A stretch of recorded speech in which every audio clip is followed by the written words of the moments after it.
Welcome everybody, good to see you, Toonhead, good to see you, Ghidorah Comet, welcome, welcome. Hello, hope I'm feeling better. I'm feeling a lot better today. It's... the good thing and the bad thing is having digestive problems is all. It's one of those things where it's good in that it'll only be for a day. But then the bad thing is that I never know when it's going to happen, and I don't know how long it's going to be. And like, yeah, it's one of those things. Just, I don't know, getting older. You need to talk to your doctor, probably. But hey, what do you do? Let's jump right on in. It's Roguary, for those that don't know. This is our show where I try and beat every roguelike that I own. Or just Dungeons of Dreadmore.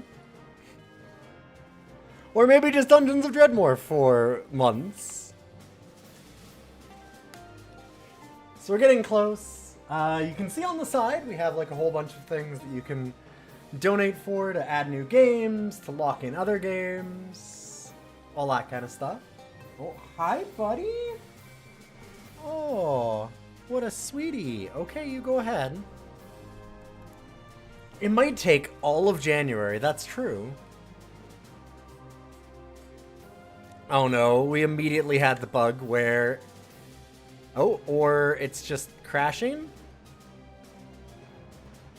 I was thinking it was the bug where it doesn't show our cursor, but it's actually looking like it might be frozen.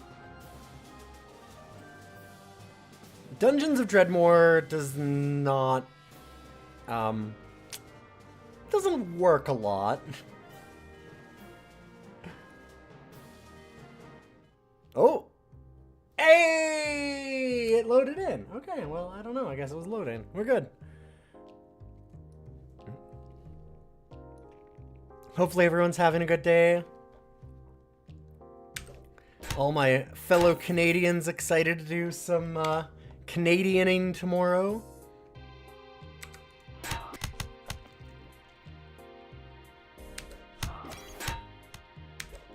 Huh, it's not showing the aura on us that we're supposed to have.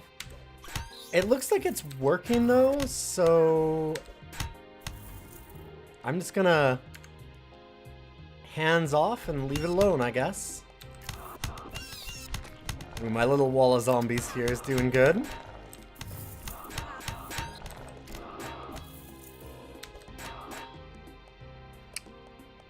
Oh, and I'm also getting hurt real bad. It didn't give me any of the normal... Wow, that's... None of the normal noise of getting low health or anything happened, huh? There we go! Did it that time.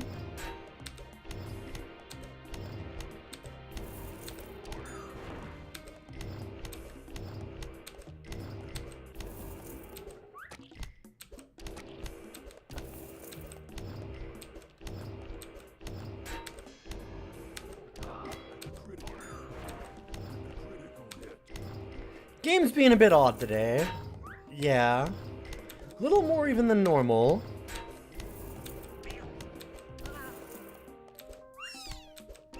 So we opened up a monster closet, one of these monster zoos. We're almost halfway done this run. Our last run, unless somebody gives us more. I definitely didn't just add some more myself because I don't want to come back to this game. If all of this was for nothing, I'll just be very sad.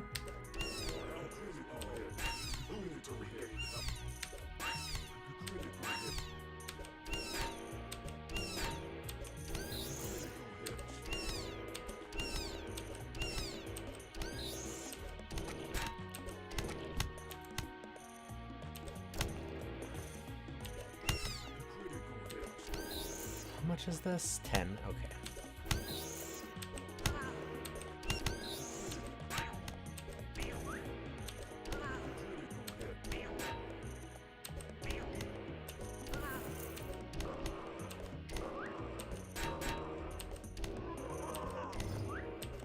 Whew.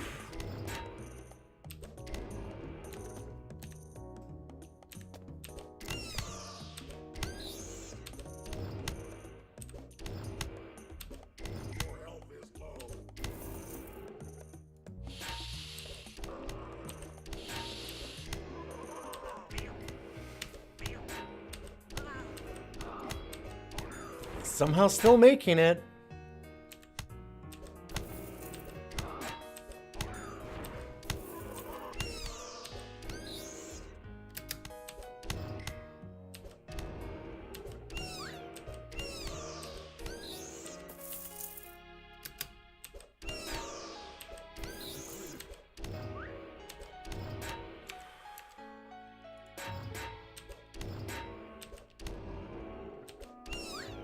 We're almost at another level. Should be really nice to hit in the middle of this fight, actually. Getting all of our magic back at once would be real cool to get.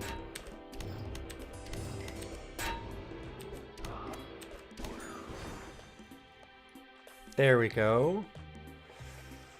So we could just go Master at Arms. Get more of our tankiness kind of coming in.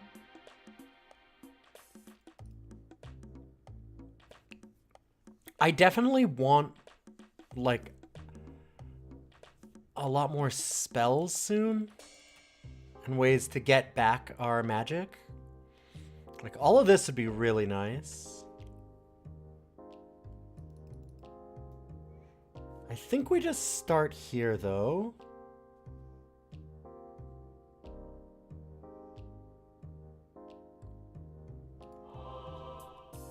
It's just so strong.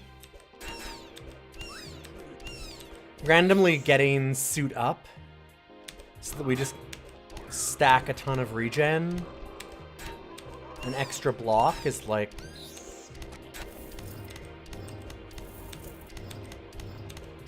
It means that I don't have to worry about most things until we get to Dreadmore.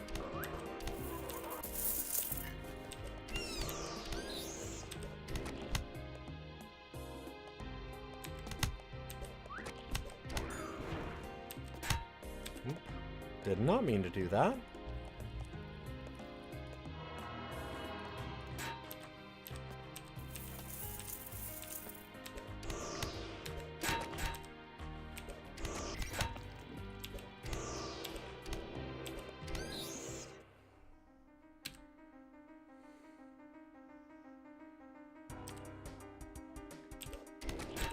Just looking at my equipment again for a second. I couldn't remember exactly where we left off for that.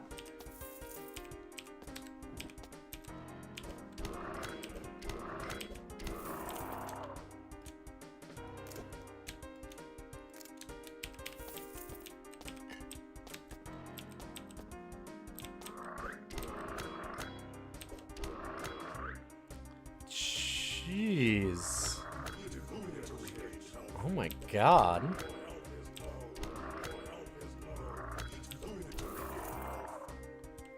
Hey, yeah.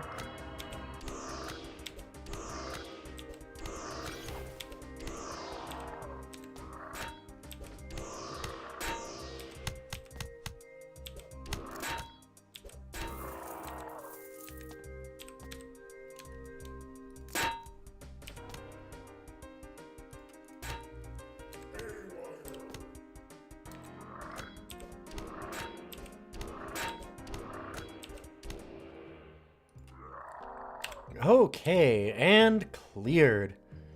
Whew. What a nightmare. Nah.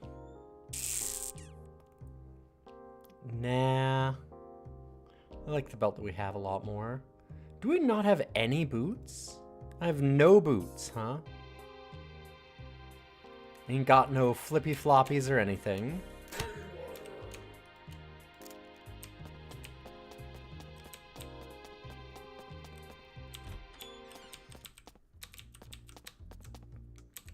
And none here either. Dang. Destiny of Doom.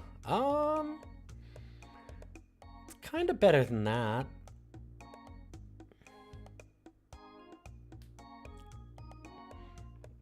I mean, just 4 magic is pretty nothing. This one's a bunch of resistances.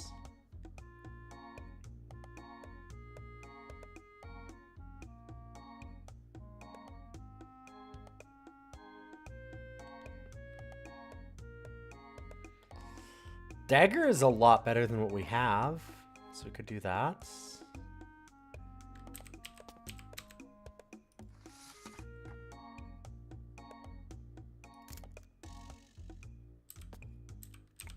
Wait.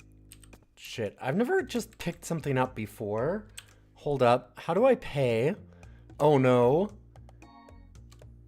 Did I fuck up? Am I like suddenly fighting Brax? Oh god. Did I do a bad? I might have done a bad.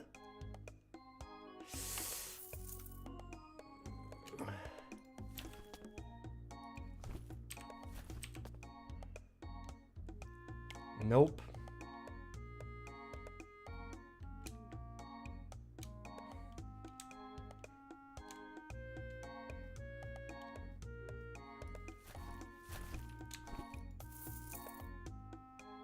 I think we did a bad.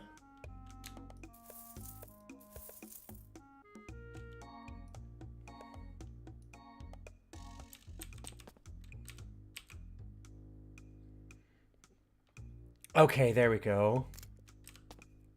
He just moves to block things. Got you. That's okay. I don't mind that. All good. Not dying here.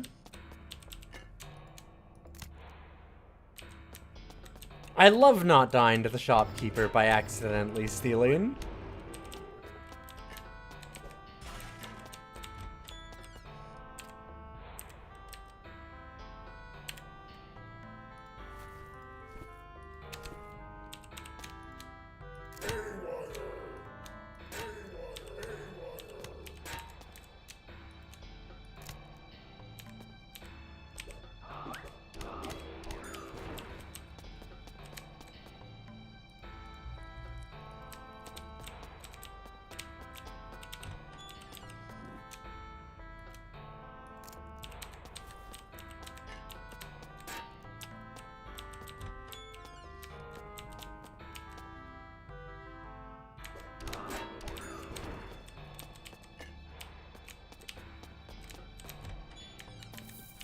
It might choose peace, but I choose violence.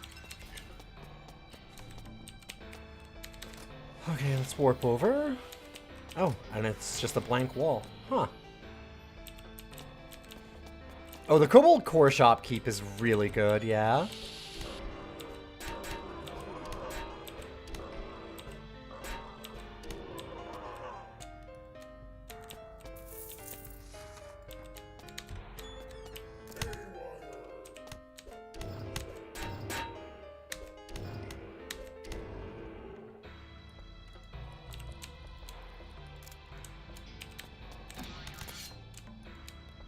Whoops.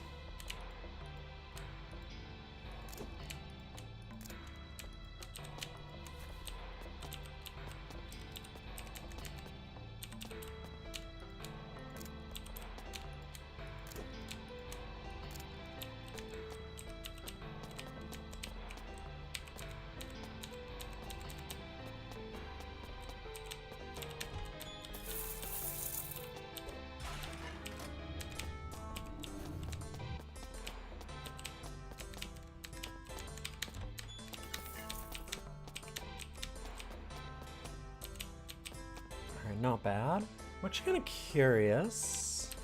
How many levels do we need to finish things? I don't need Killing Blow that badly. Like, Killing Blow's okay. If I want to get, like, Putrefaction, Stars Aligned, Right's Irrefutable Argument, And move? What do I need for that? Honestly, I probably need at least conduit for that too then. So like 2, 3, 5, 6, 7, 8, 9, 10, 11, 12, 14.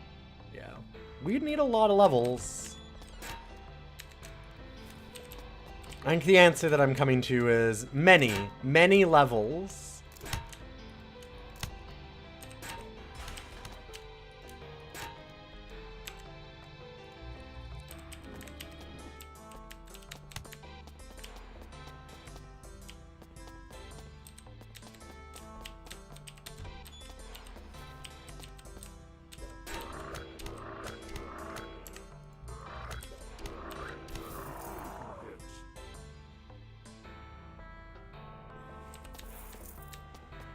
Kind of curious what energy those pumpkins are doing, because they're really hitting us hard for their damage.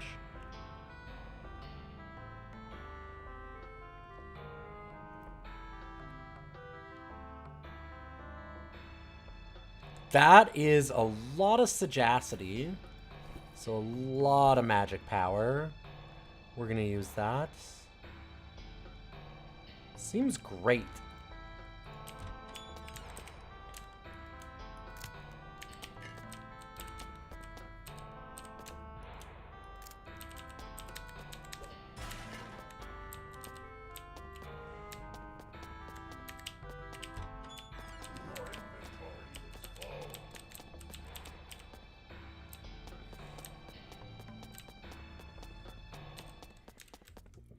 If our inventory's full, should have done this earlier. Sell off some things. We did a little bit, but I should have sold off a lot more. I kind of feel like we just keep a couple types of alcohol. Keep the dire sandwich and just sell off most of this stuff.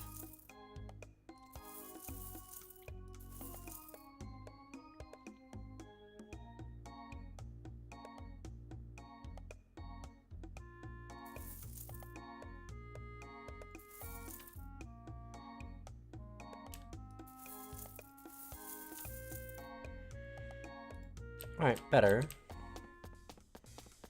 Oh, I was also gonna see. Oh yeah, I have a million things here. Got you.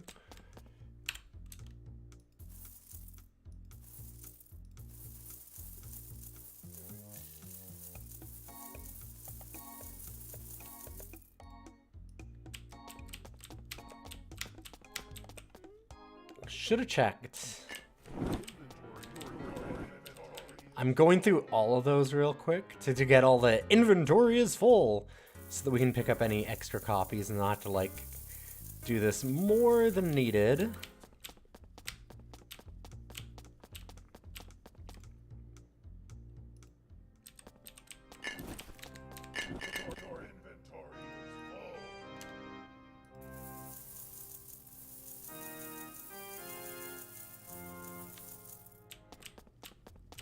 Well, we made a little bit of money. Just a little bit.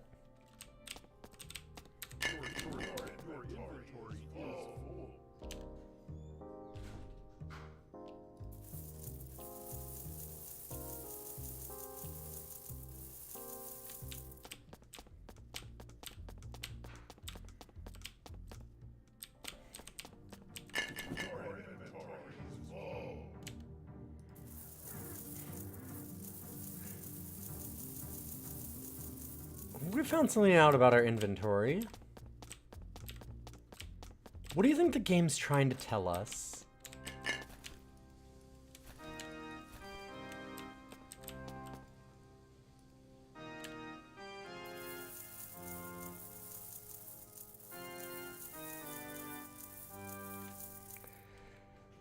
Whew. Okay. Well, that was a pretty good haul.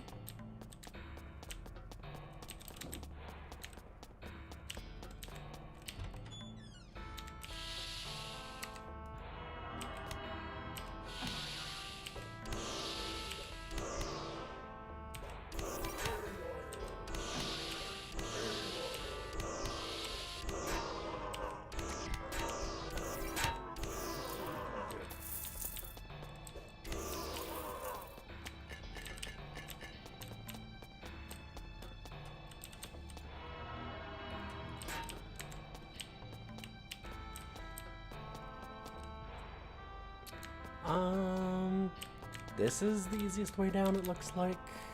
Yeah. Okay.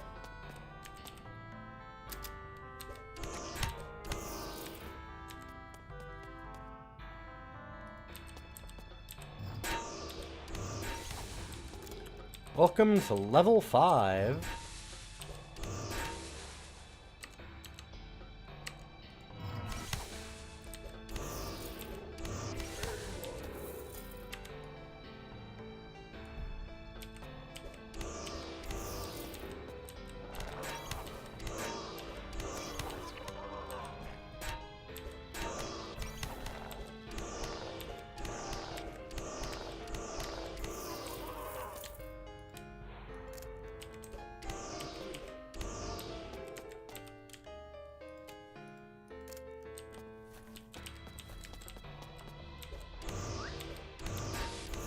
Check that pitchfork, make sure it's nothing good. Trident, sure. Technically more damage. But this has a lot of resistance. That dagger is good defensively. And I'm feeling okay-ish offensively.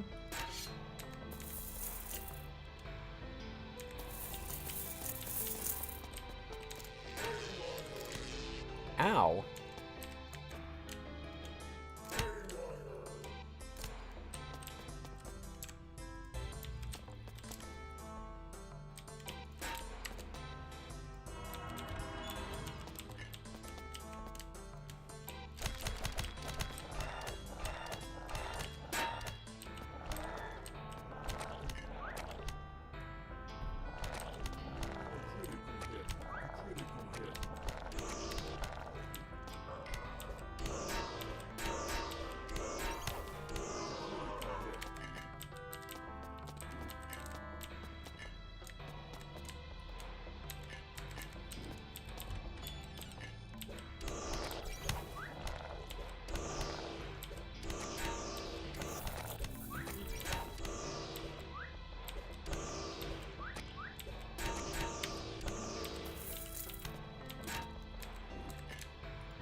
It's gonna kill us quick.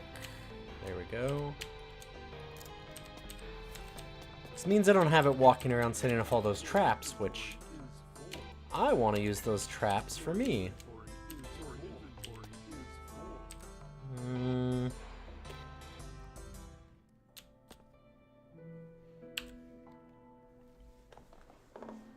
Man, still no boots. Tragic.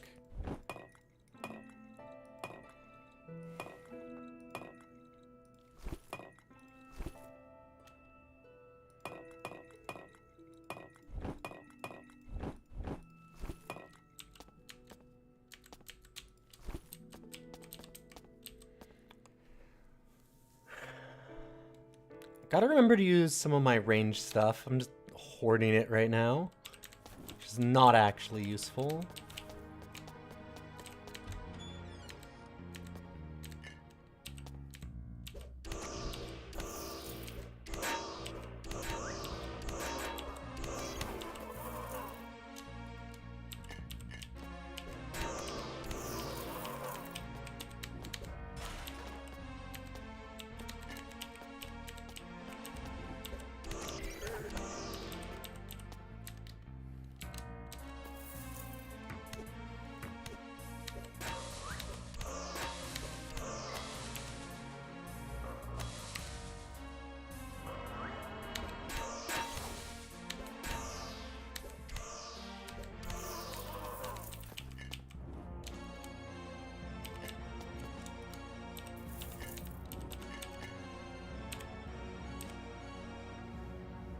Kite shield. Yeah. Kind of like the idea of getting a shield eventually, but those aren't the ones that I want. That's a pretty good one to use.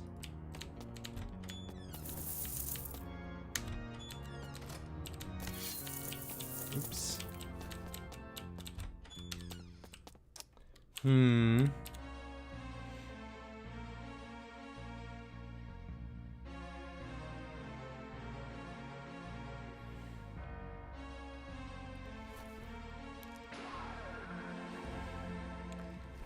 Just a small risk. Turned out okay. Therefore, it was good. It wasn't a risk at all.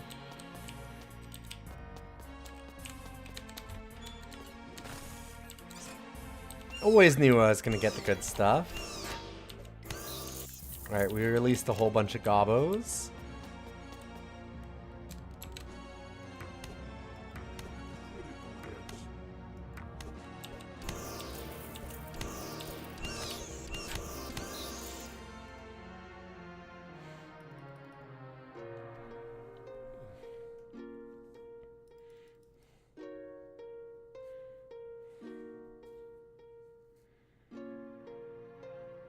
I like the idea of getting to move in a mysterious way. Having a way to actually get back our magic is really nice, obviously. I'm going to just like to finish the burglar stuff.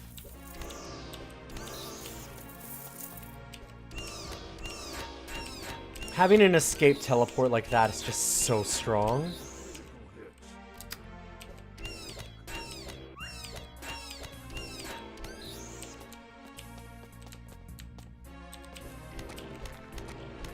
Oof.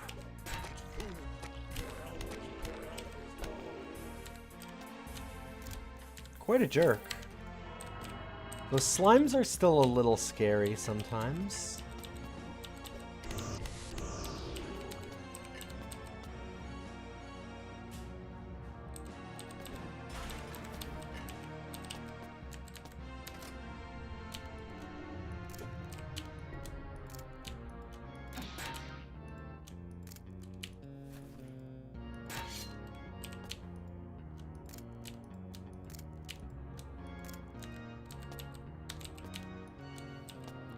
Awkward that there's a mini fridge under that chest, so I can't actually get both.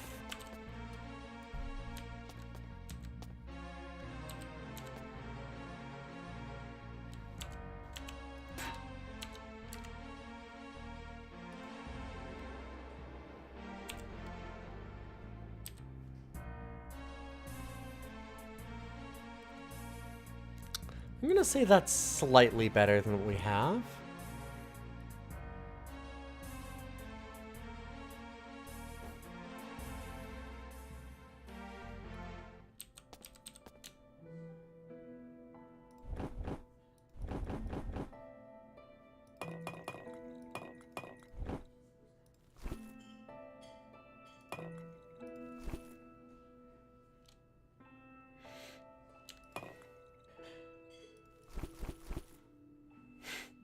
Okay, very long morning star is kind of a great joke. I forgot about that one.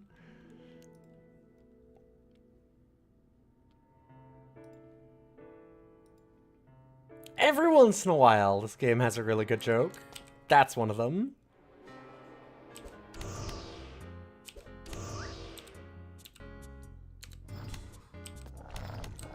That was a weird bug that it made me move again.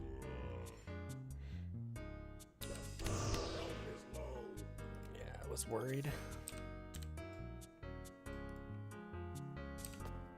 Your health is critical. Good thing that lockup worked.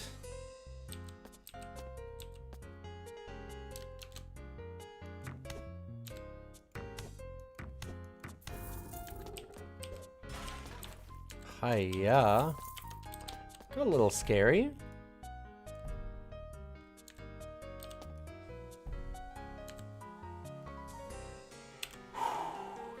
Hey, Mercurio! Good to see you.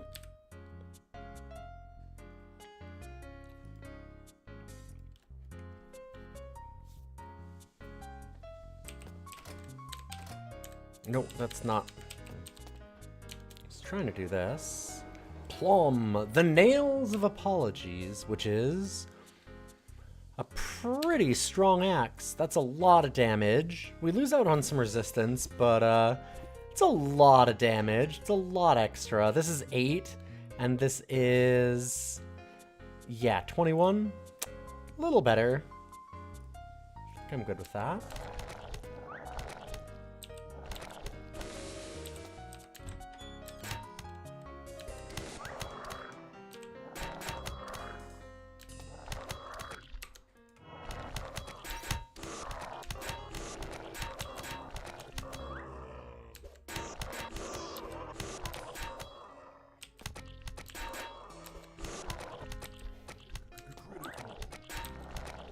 Oh, it bugged out again. I tried to move while it was also doing something else, which is impossible to sometimes tell, and it ate a whole bunch of turns. Scary. Every time that happens, I have a moment of panic. I'm waiting for the time that it actually murders me. I'm really surprised it hasn't yet. We've had some real bad situations because of it, though. It's a terrible, terrible, terrible bug.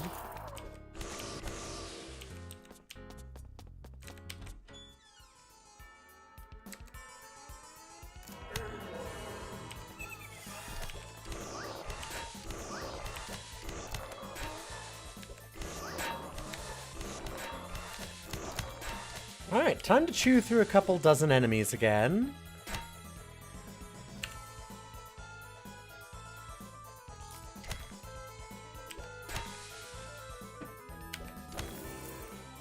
Yes, I know about Bubsy 40, yeah. You okay? Oh. I heard you go like, oh, and I was like, oh, is there a problem? Centipedes, oh no.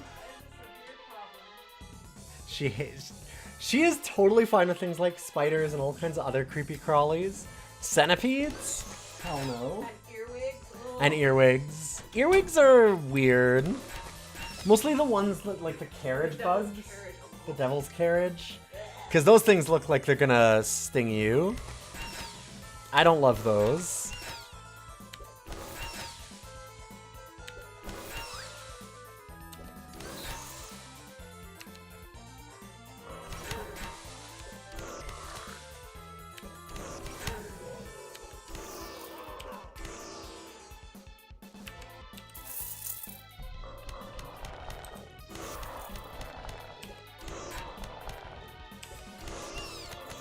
Oh, the elite is down there. I almost couldn't see them. I see a tiny bit of that there, so I know that's the dangerous one. Oof, the way the sprites are done for that, so that you can't see anything on this level, is so brutal in this game.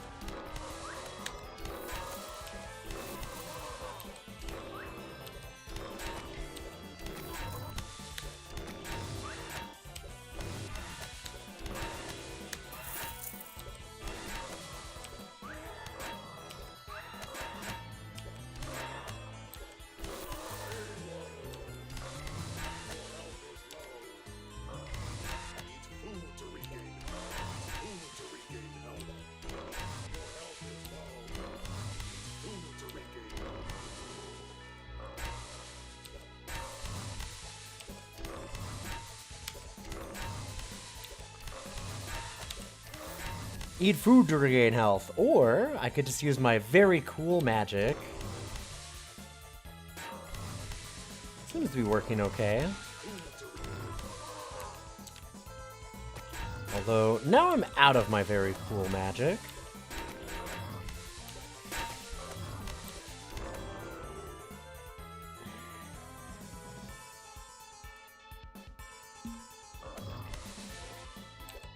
You know how I said that I really wanted that, like, Thief Warp?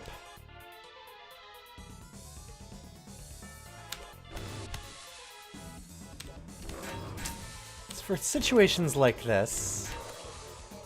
I did let myself get fully surrounded, which is a little sketchy.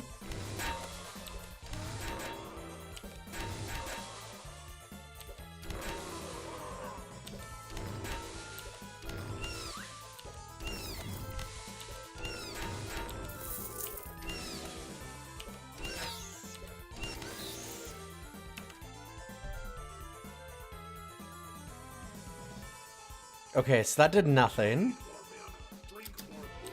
Amazing. Why did that do nothing? Oh, it should have done something. It just...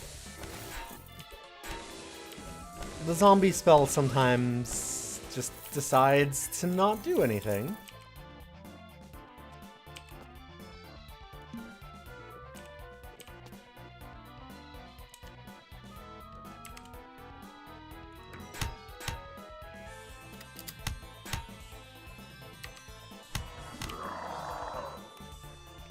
Nice. Okay. Good time for that.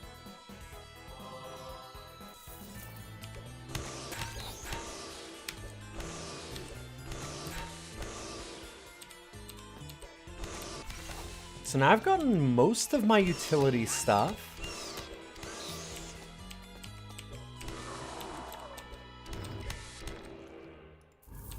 And I do need to worry about getting a little more utility for like some actual magic regen again.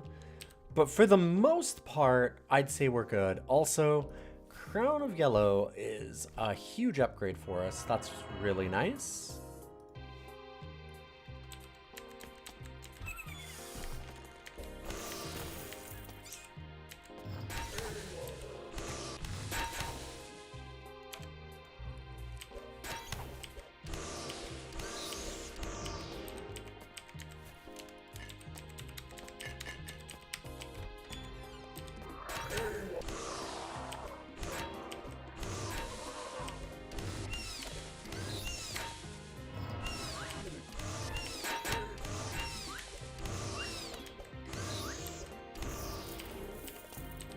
I think I just heard our kitty baby being a real jerk.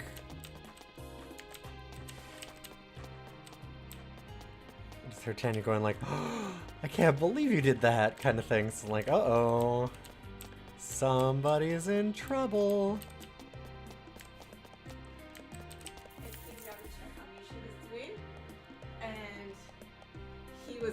Nom on her plate while she was sitting there. Oh, he was stealing her food while she was there? Right That's... there. Oh my god. Stealing food from a grandma.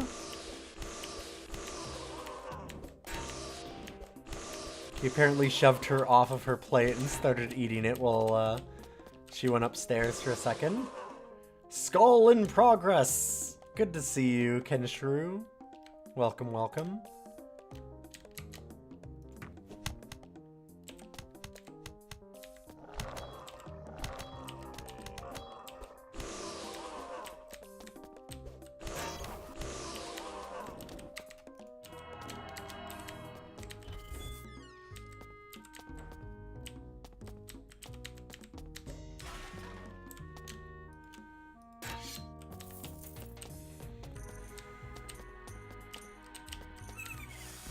We know that there's a secret there, but I don't really have like a bomb to get rid of it. That's okay.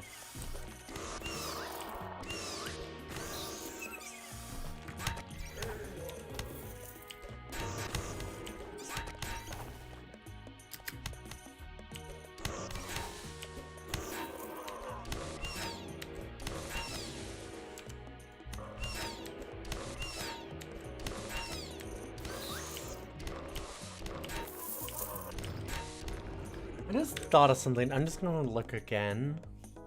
Yeah, okay. I look again.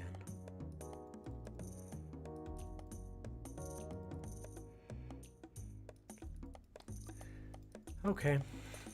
I was kind of hoping that maybe somewhere there was a shortcut that I had just missed that was like, if you want to turn on a grid, so you can tell where enemies are. I know that we've already been doing this for a long time, and I probably haven't missed anything like that, but every once in a while I'm an idiot. Just occasionally.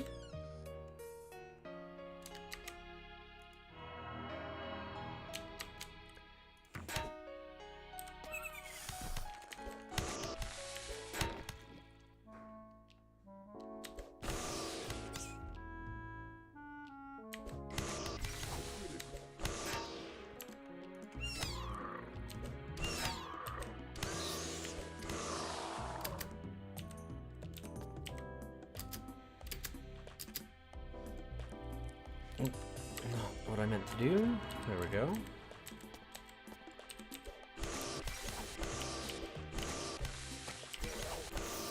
Ow.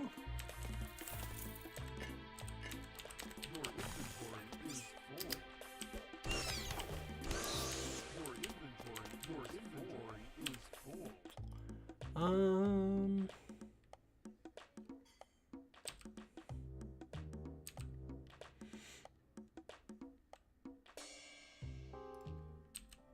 Just dump some stuff.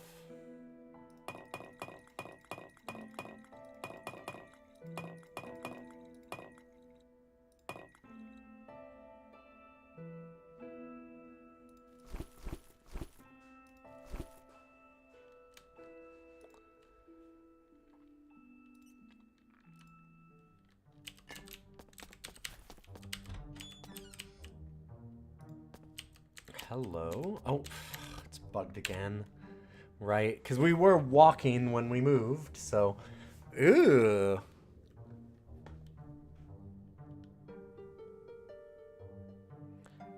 Wow, that is terrible.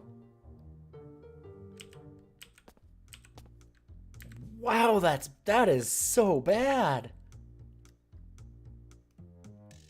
That thing's essentially a cursed item.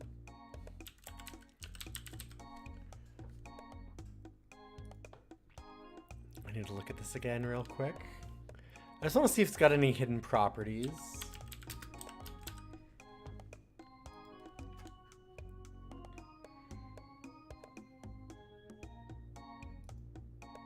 It's amazing they essentially have a cursed item. Yeah. It doesn't have anything.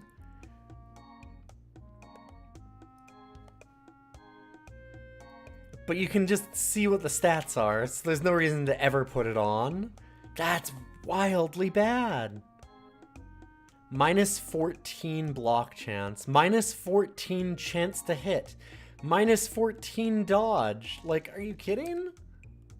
Our entire dodge is only 18. Sick. That's interesting choice. I like our Dark Orb. This is better for magic, I guess. Not really. It's not great. Oh. This got cursed somehow. So did this. Wait, did everything get cursed? What cursed us so bad?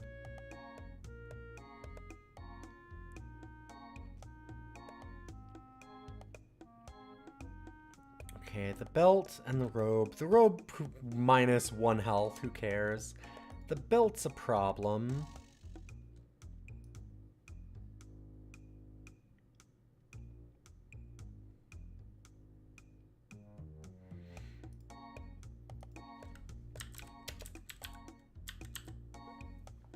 Does the pork sork do anything that I don't know? Nope. Gives us a whole lot of health. And by a whole lot of health, I mean 10. LOL. What a joke. And it's not the worst, but most enemies tend to just, like, two-shot you. So 10 health is gonna do very little.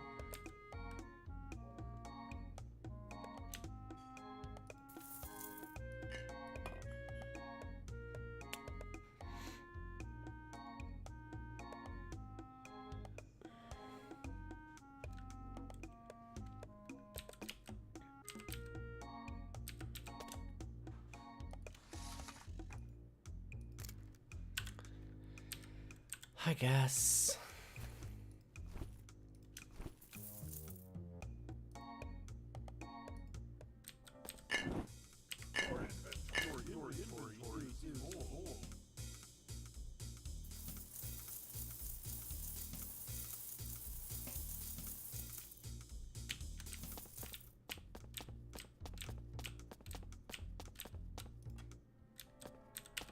Your inventory is full.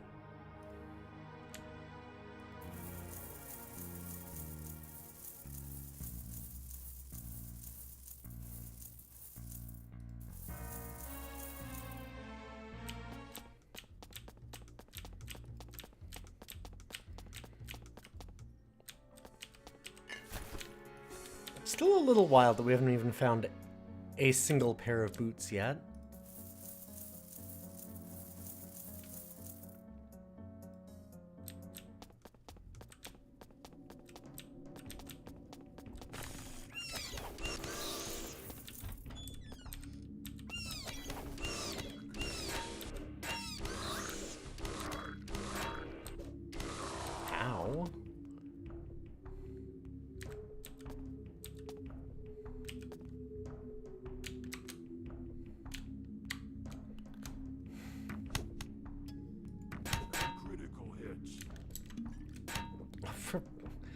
What the fuck, game?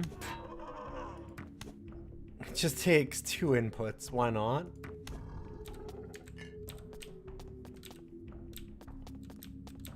Okay,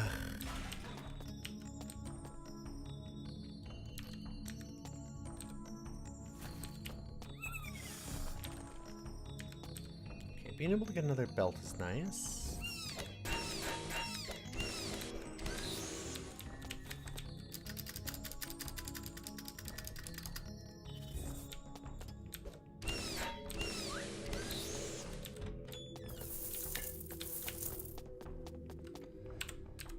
Belt might even be better.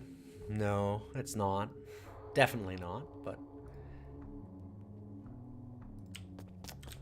Good to see.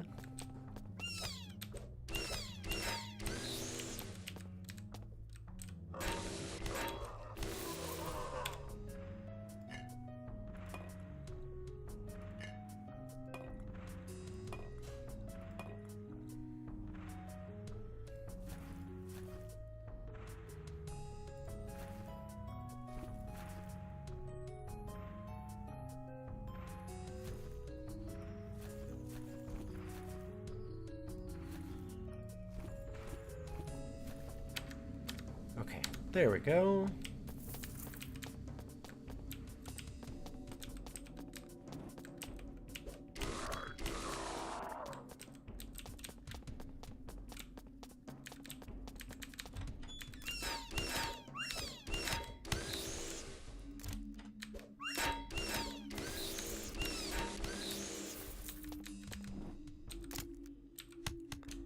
I'm excited for Canada Day tomorrow, and I've got to be, sorry, total aside.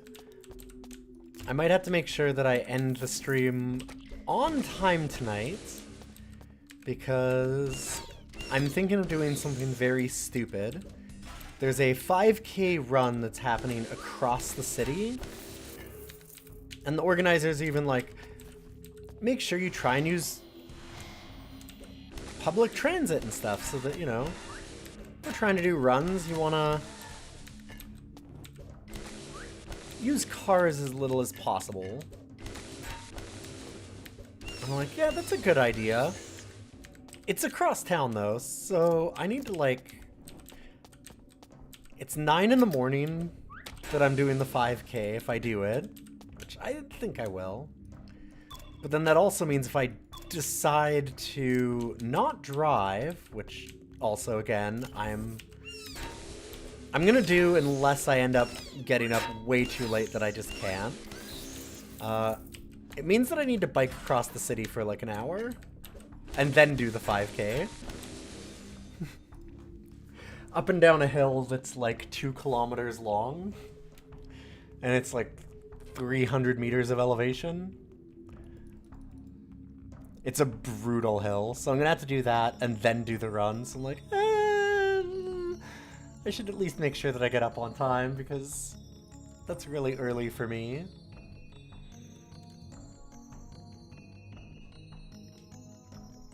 Alright, so we could go more Berserker Rage.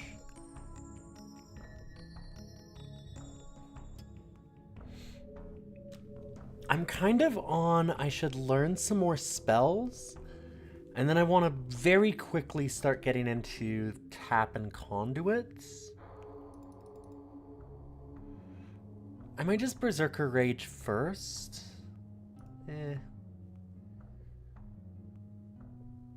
I haven't done the Flesh Boar.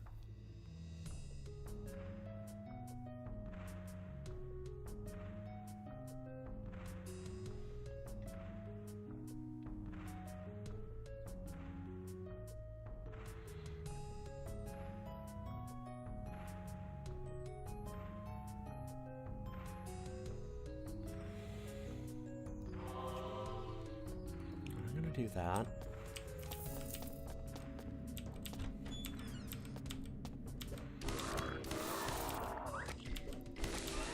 I'm really excited for the run though because they apparently do it every Saturday and then they have like a special one on Canada Day.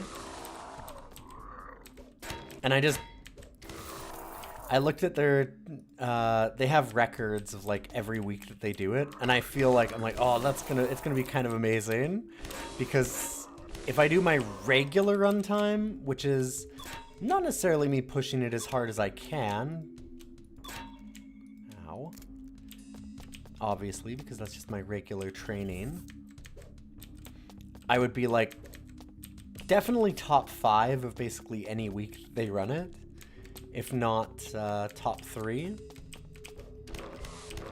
so I'm like, it'll be kind of funny to just like show up on my bike, like most of the people driving there. Instead, me show up on my bike, go in, get like top 3 placement, leave without saying anything to anybody and go home. Just like, never show up again.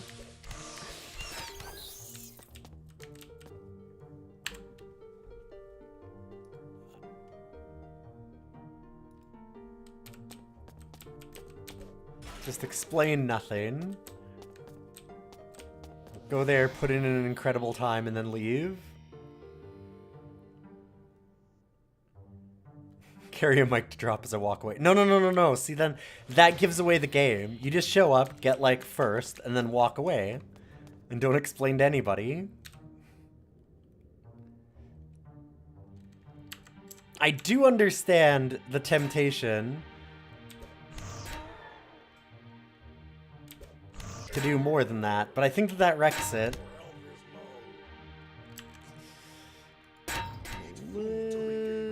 About being here. Yeah, I'm gonna go back up. Let's get back our health.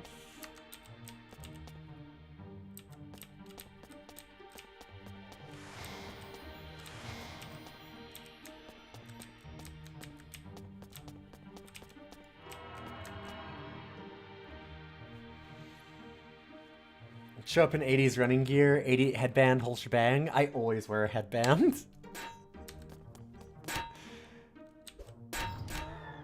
Jesus Christ, I am not hitting it at all.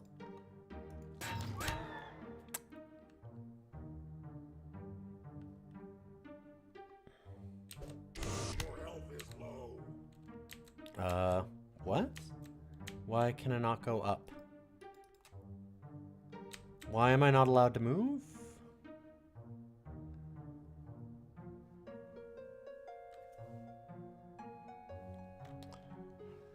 Cool. Game is not letting me exit for reasons. That seems to be working.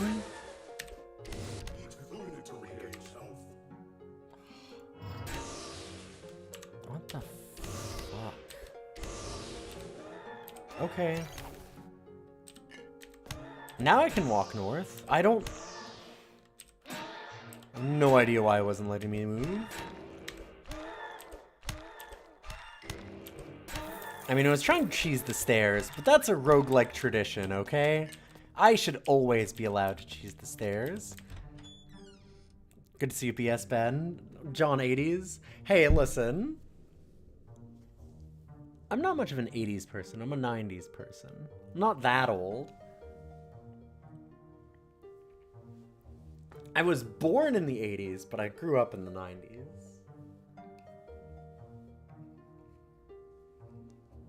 Hi. Are you being a baby?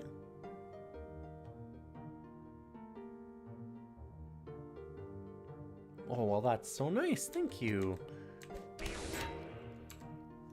Oh, cat. Kind of bumped my mouse and made me click off of the screen. That's okay, because you're not killing me, so that's alright. The 80s have a more distinct look than the 90s and after. I don't know about... The 90s has its own look for sure. Think of, like, the early aughts, like, all of the, like, Hot Topic kind of stuff that came in.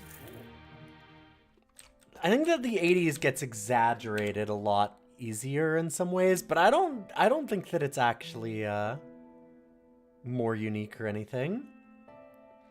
Yeah, like the Jinkos and stuff, exactly. Like 90s definitely has its own look. Things blur a little bit more together after the early aughts. I'll give you that, absolutely. I feel like the early aughts things definitely start blurring together a lot more. Like after you get past kind of the like 2005 area, then it's like, yeah, I'm not sure that that has a distinct look. Not nearly as much anyway. I think I'd rather that. The damage is nice, but I'd rather have resistance.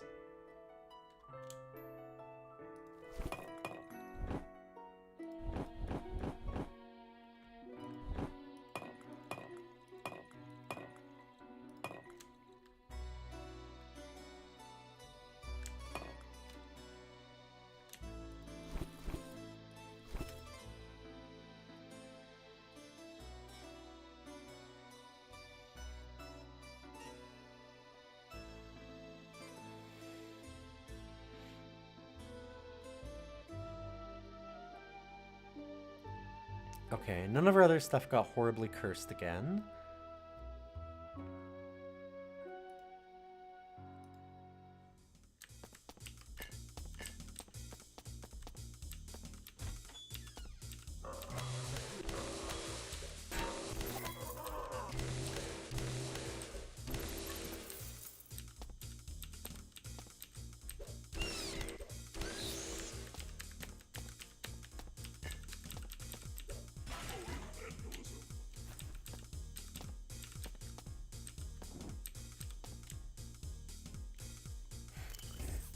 Is there a cat constantly walking in my eye line? Oh, he's waiting for the birdies. We've had magpies that have been coming by our window and going all along the window here. I don't know why, but they're like really into being on my roof right here. So he's been spending every moment that he can sitting in the window like really low with his eyes just barely over it.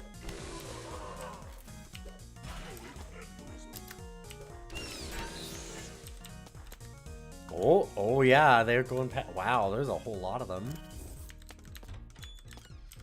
They just flew by. We're gonna leave the anvil for a minute.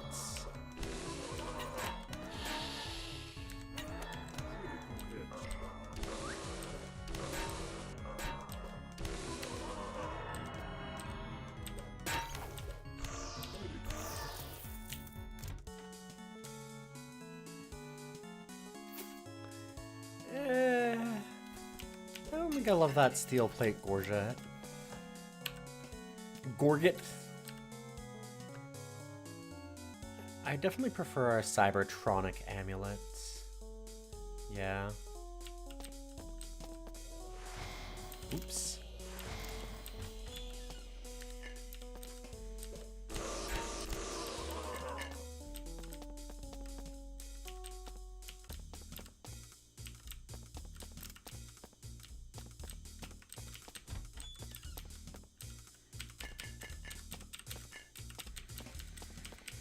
And yeah, I don't know. I definitely don't pine for the 80s. I don't think that... I didn't love a lot of stuff that came out of the 80s, personally.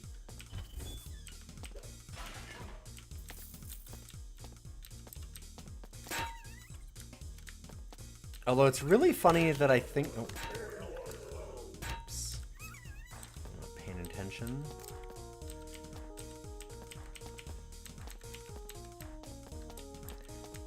I feel like when I was younger, I was very like... The music in the 80s sucked, but the movies were good. And now I feel like I have almost fully flipped that. Or I'm like... Nah, there was a ton of good music in the 80s. It just wasn't like... A lot of rock got bad in the 80s. I'm not like a... And like...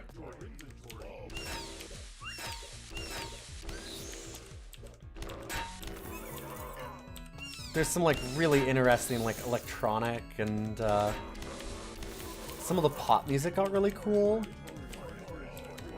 And I'm like, oh man, the movies are all just like super like, oh man, Rambo kind of like action movies that I don't hate them all, but I mean, Rambo actually, I guess, okay, maybe not Rambo is a bad example. Like, Rambo 2 is the better example. They're all just, like, ultra macho in a lot of ways. Not all of them, but more than I originally thought when I was younger. Both are great. 80s had it all. Peak John Candy. I am not a John Candy fan. Yeah, weirdly, Rambo 1 is not a Rambo. Yes, yeah. I shouldn't have said... It's like, it's such a weird one, because Rambo is both, like, the perfect example of raw, kind of like 80s action, USA kind of shows, but also, at the same time, the first one's extremely the opposite of that, so it's a funny thing.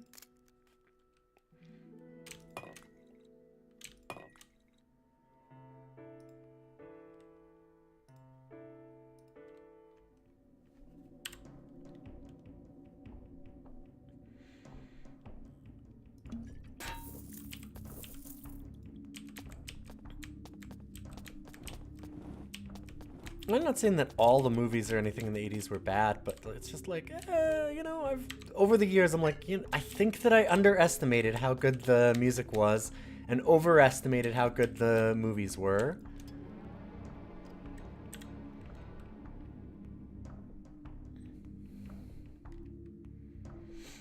That's pretty cool. This is 8. Right, this is 21 damage though, and this one is only, well, more than I thought.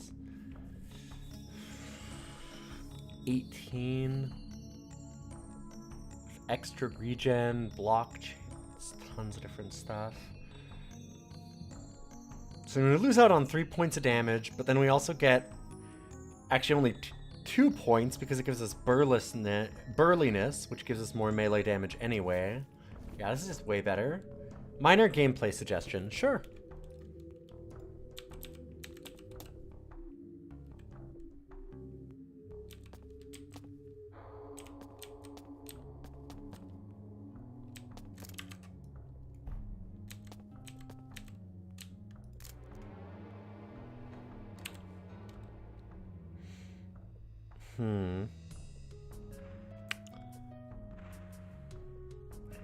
And then there's this, which is 25 damage.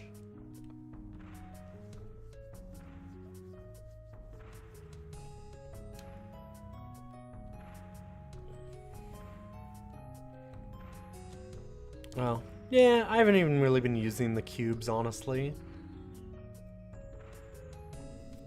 I probably should a little more, but...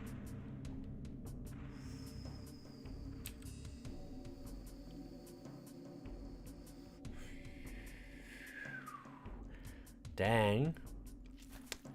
I think I want that even more.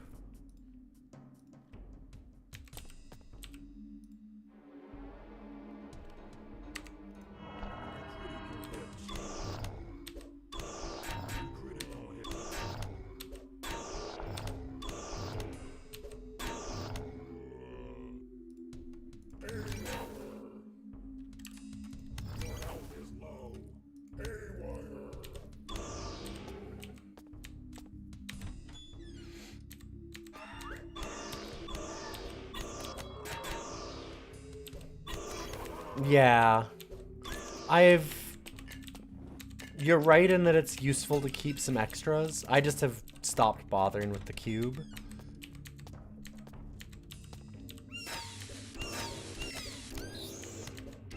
The Lutefisk shrines that I have gotten stuff off of, the stuff that I've gotten has been extremely inconsequential.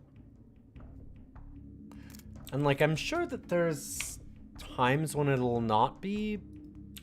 I can certainly see where it wouldn't be, but I found that like just selling the items and trying to get extra stuff in the shops has been as good or better for me.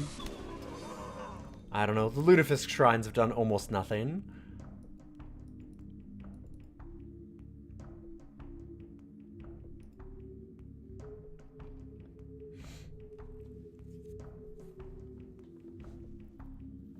Cubes are more powerful before they nerf the second burglary skill. Sure.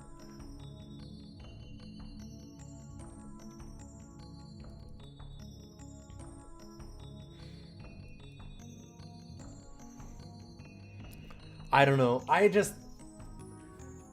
Like, I know that you're saying that they've been more powerful. It's just that the times that I've done it... Like, I've managed to get a couple of, Lutefisk shrines to pop off. And I've gotten them on, like, level 8 and level 9. And they've always given me, like, rusty maces. Like, 2 damage... items that did absolutely nothing. Totally useless garbage right at the end of the game. I don't know if it's like fully random or what, but it's been... I mean, like, they were unique still, but they were just totally useless. Put in a ton of effort and time to get them, and then it was just nothing. Just absolutely nothing at all. Like, fully useless.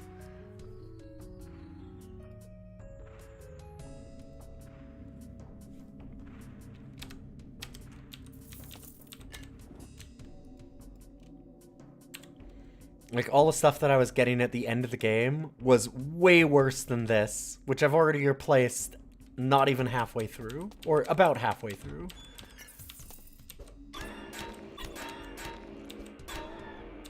And that was just for, like, the low cost of all of the items that I had acquired throughout the entire run before that. So it just... I quickly was like, alright, well, whatever, I guess I don't care about that either. Is another mechanic that I can ignore. I dropped 500. Is the funny thing. I can almost guarantee that I did. I'm pretty sure I dropped like 550 or 600.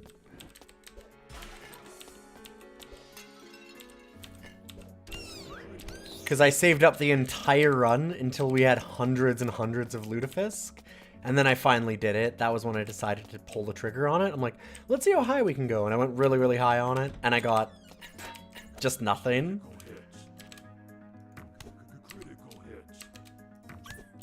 Like, I guess that I was just really unlucky. That's certainly possible. But for how much work it just seemed like super not worth it. To roll the dice to get a single random item that ended up being like worse than anything that I'd have picked up on like level 3 of the dungeon while I was at the end of the dungeon, and it just cost me like, again, most of the items through the entire run is so silly that I just... Okay. I mean, bad luck can always happen, but...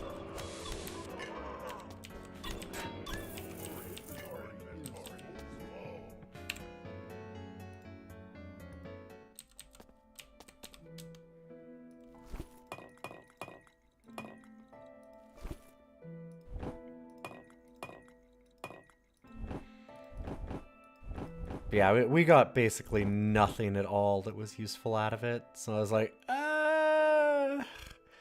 it's a ton of extra inventorying, a ton of extra, like, using all of our items, just figuring out where the shrines are, doing all that kind of stuff. And it was like, oh, well...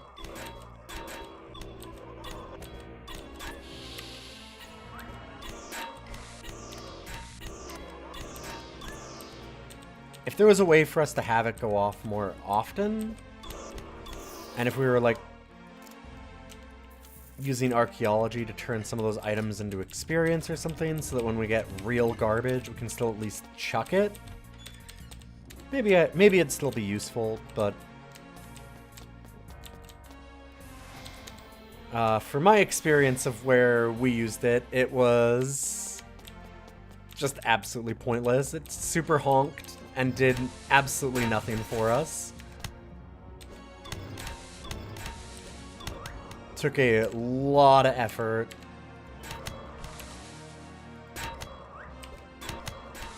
Okay, so what exactly does the meat shield do? There we go, okay. That's a lot of extra attack stuff too, that's nice. Or resistance, yeah. Oh, and it's interesting. It's an upkeep cost one.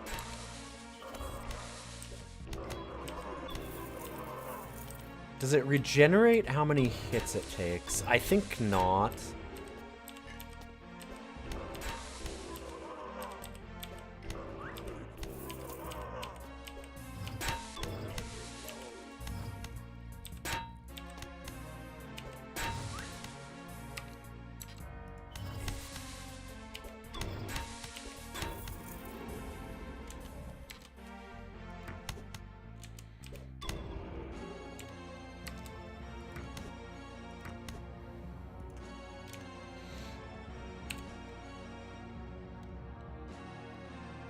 But yeah, I'm sure that it's not actually useless to use the shrines, but I feel like I'd have to have more of a reason than just doing it normally, because they gave so little.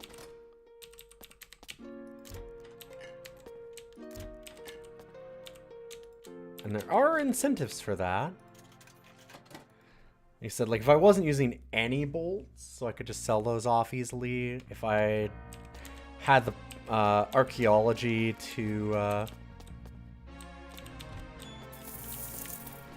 maximize sending ones that we don't want, or re-rolling them, stuff like that.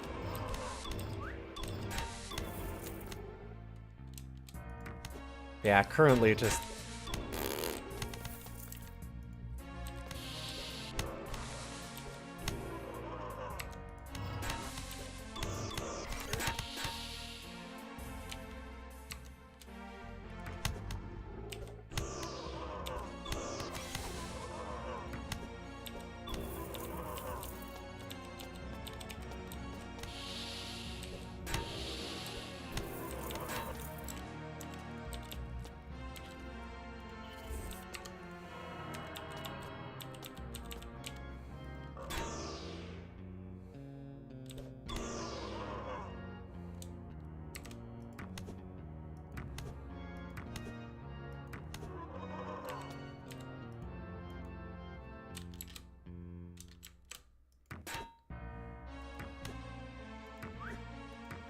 Critical hits.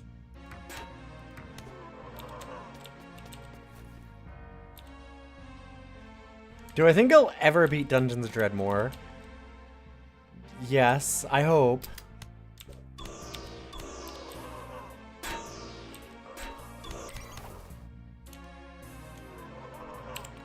Robe of the Vizier. What is that like? So we have 5 sagacity, 3 block, some existential resistance. I mean, it's better armor, but we lose out on a lot of our magic power that way.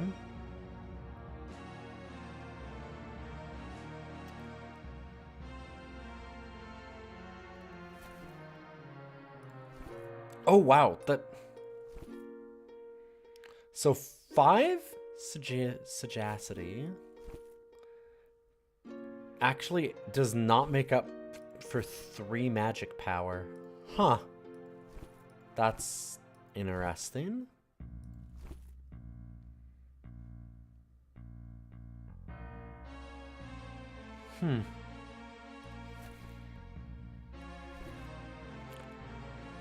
Does take us down 10 magic.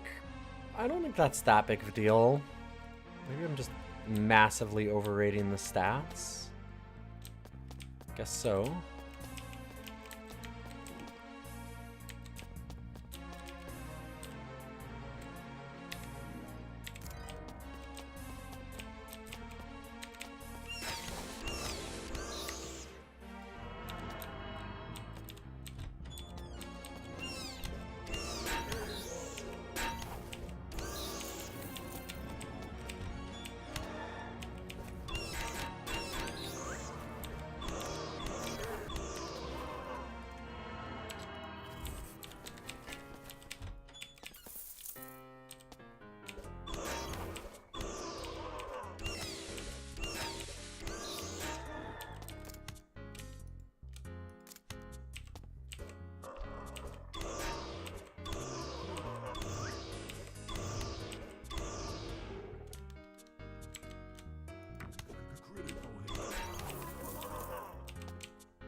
Okay.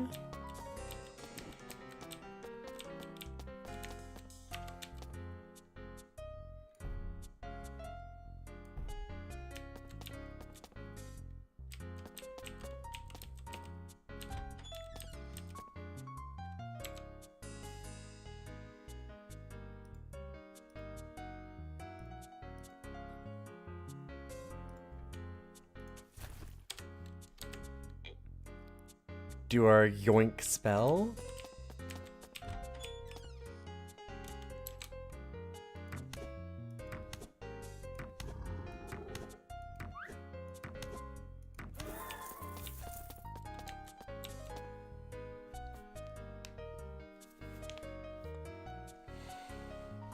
You wonder if this will ever get more like a Dungeons of Dreadmore 2?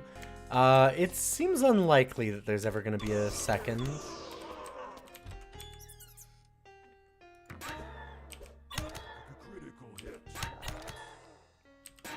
Based on what I've seen from the devs and stuff and what I've heard, I'd be very surprised if there's a second.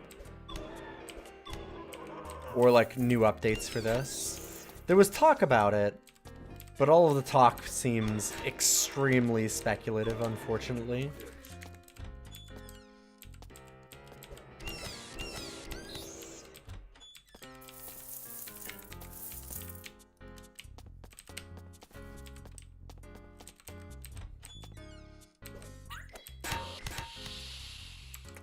Oops.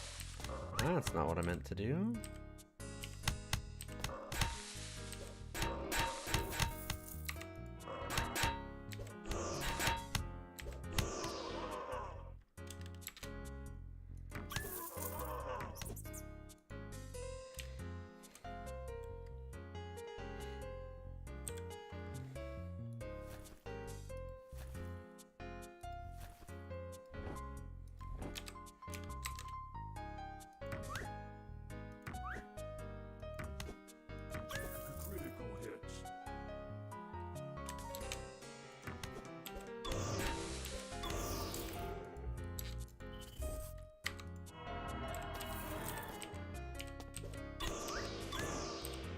Kill our magic set back up. Hey. Get out of here.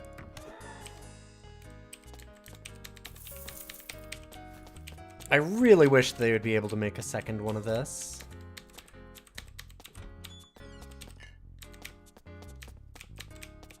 I think that there's a lot of good things that they could really expand upon. And a lot of stuff that they could fix really easily in a sequel.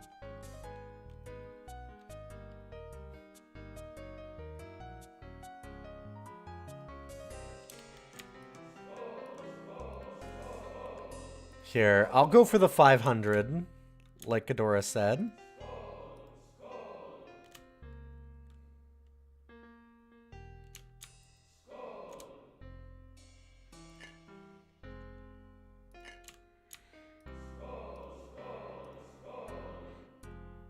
Yeah, I just think there's some really cool stuff they could do with it.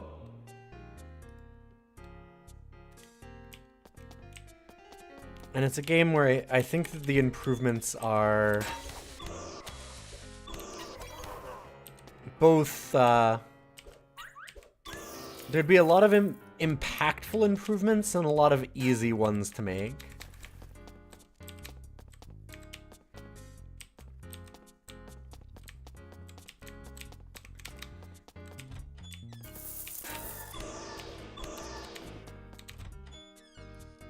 And it's also got, like I said, a ton of really cool stuff in it. So it'd be nice to see it realize its potential.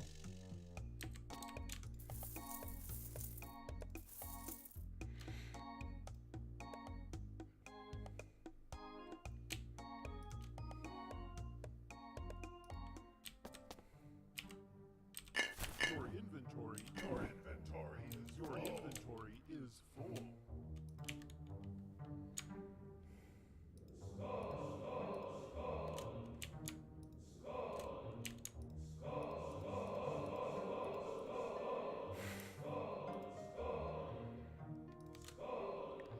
Infinite skull. Your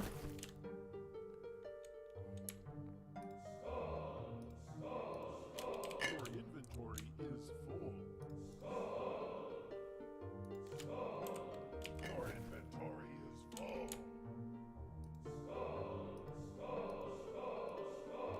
Your inventory is full.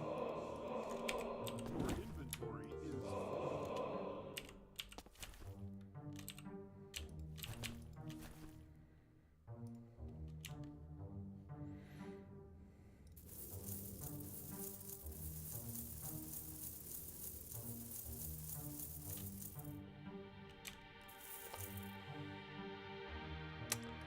That's not what I meant to do. Oh, I wish there was an undo selling. Dang.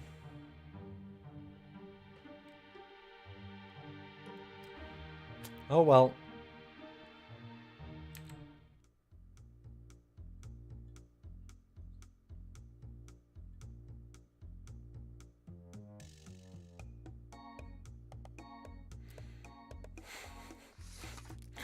Well, it is literally the first pair of shoes that we've seen in 6 levels, so... Sure!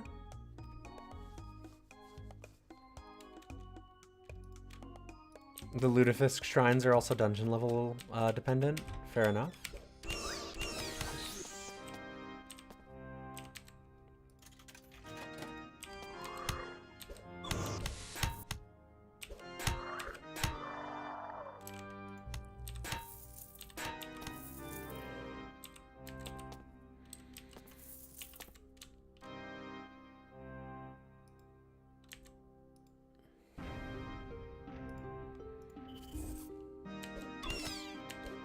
That did work.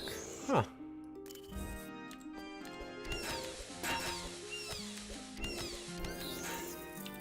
Neat.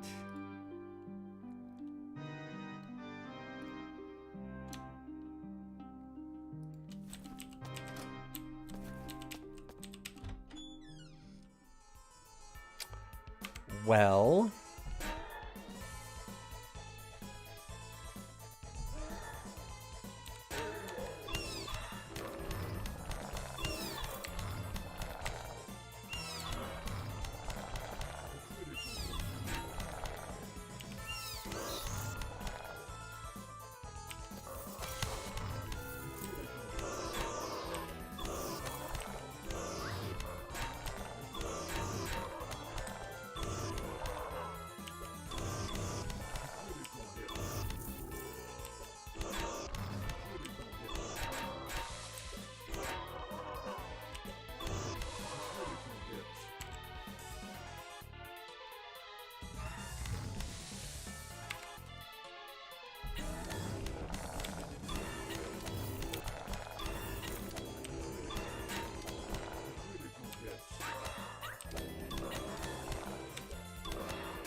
I get the feeling this is gonna do self-harm, possibly. Same with this one.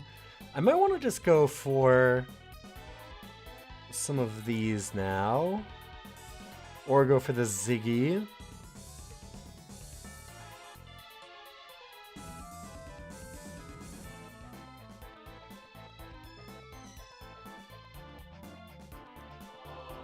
I'm gonna go for that.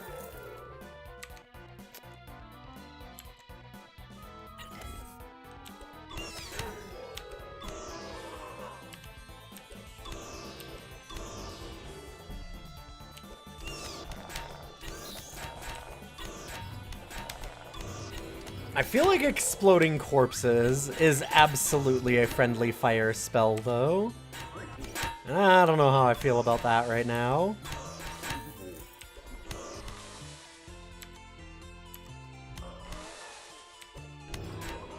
Oh, there's the problem.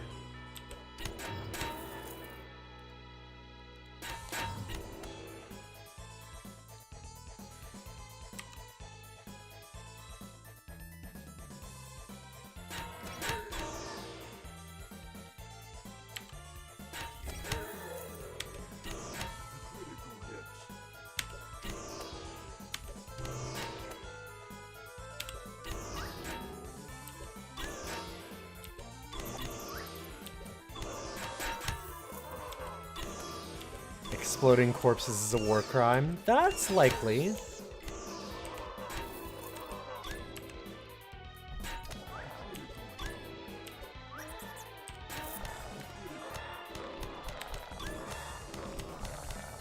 Hey, Grimmeth. Good to see you.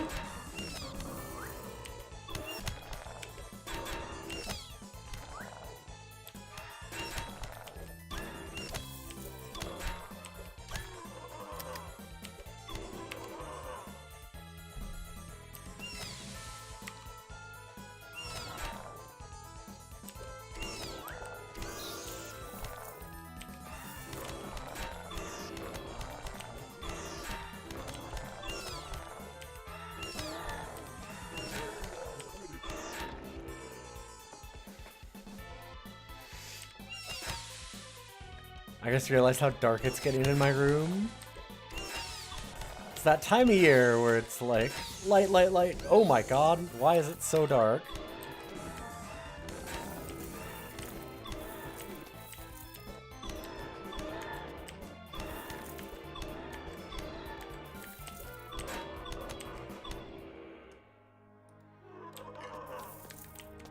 There we go, something cool. What are you up to, Grimmeth? Hopefully you're having a good night. 7 resistance. Oh, that's definitely an upgrade. Did not realize how much of an upgrade. I want to try and use an anvil for this partisan.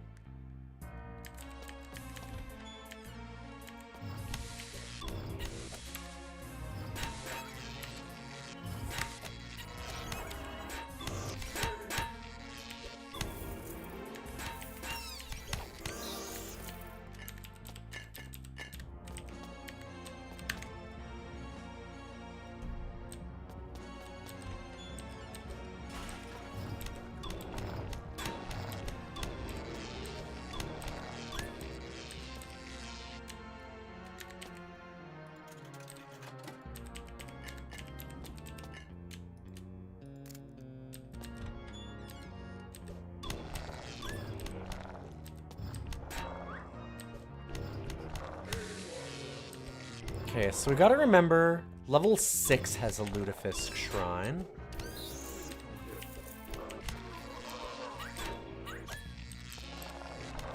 So for some reason...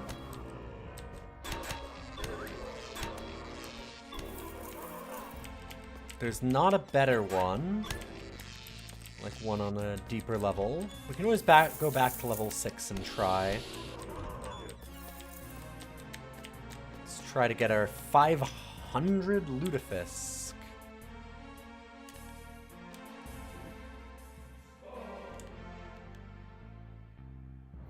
I'm gonna just keep it in there so I can just see the counter.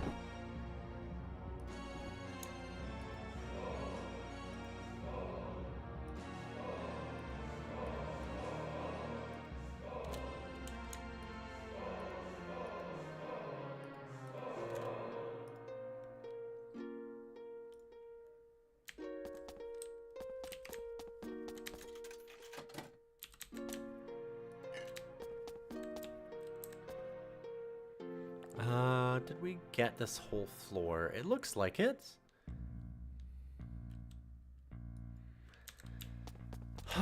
Let's go Krongian Anvil and check out what we get on our partisan.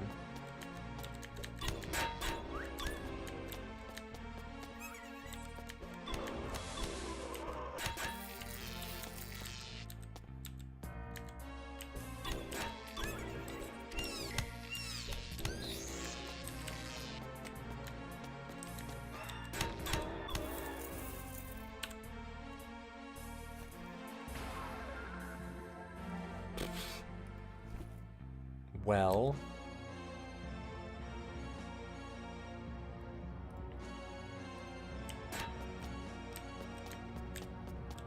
that didn't seem particularly useful.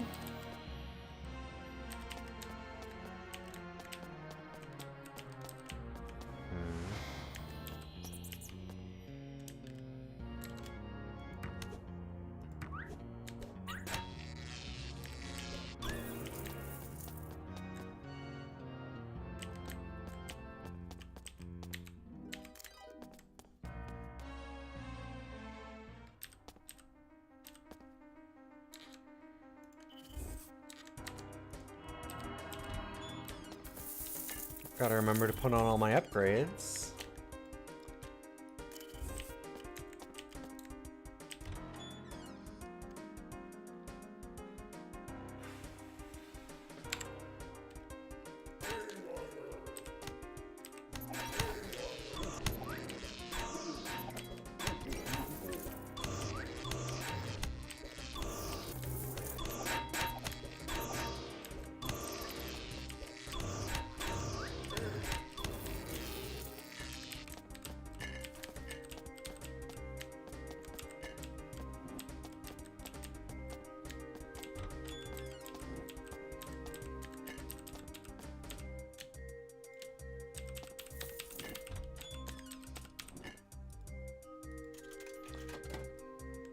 Bunch more lutefisk, sure.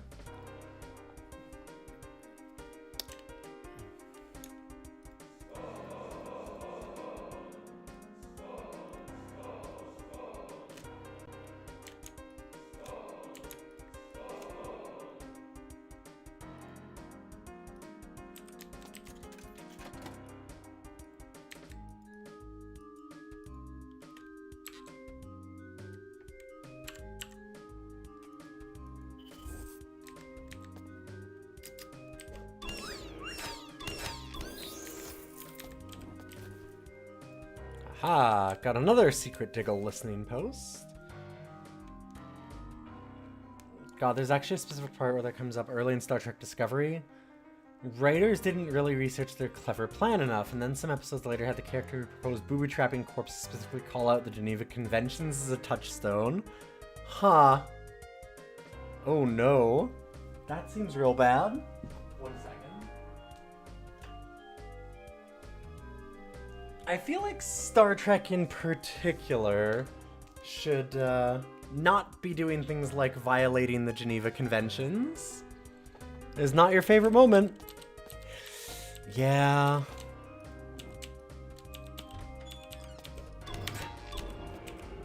I will once again hold to my opinion. Oh, that's what that was. It was a stairway. Ah. I thought it was just showing as undiscovered, and I was like, oh, what is in there? The door sprite block gets us again.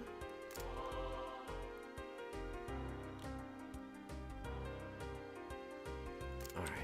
Gotta find the Lord of Envy.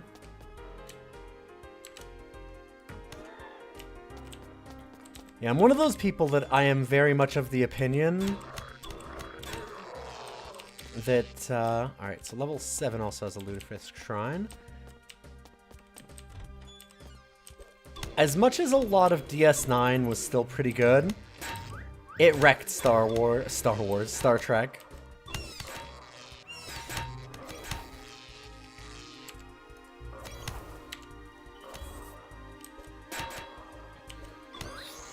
It had some really good ideas, but ever since then, everybody's wanted it to be DS9 and do like, yo, let's have like sick wars and battles and shit, and it's like, that was kind of what made DS9 unique as like a different thing from regular Star Trek, and that was cool as a different thing from regular Star Trek, but making all of Star Trek that is kind of broke it.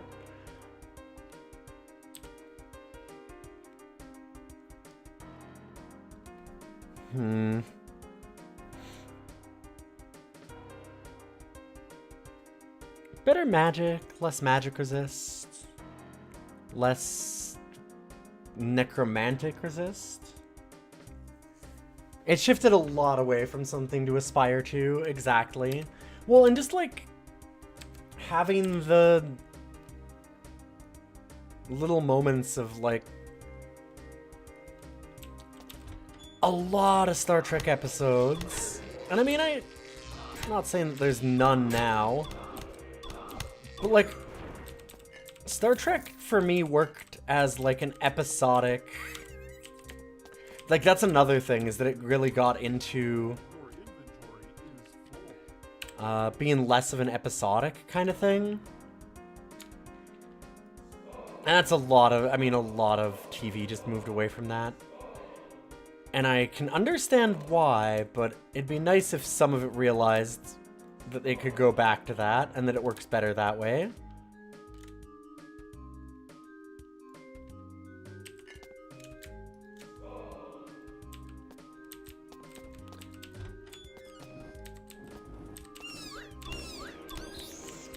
There's some really cool prestige TV that did really well by getting away from the episodic format. And then there's some of it that was horribly punished for getting away from the episodic format. And I think that Star Trek is in the horribly punished camp of everything has to be prestige television with a huge overarching plot.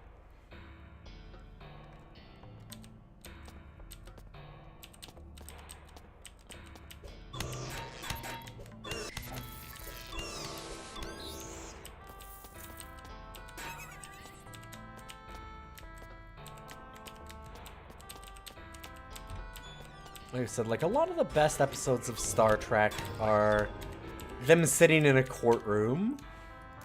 It's like the Drumhead and oh god, what's it called? The one where Data's on trial.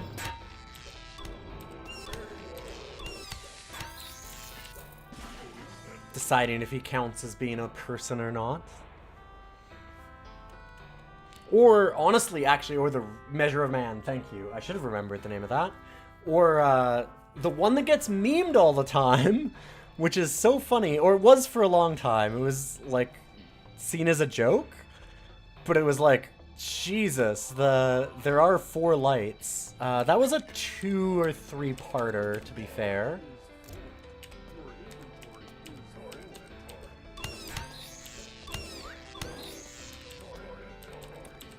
But very much a, like,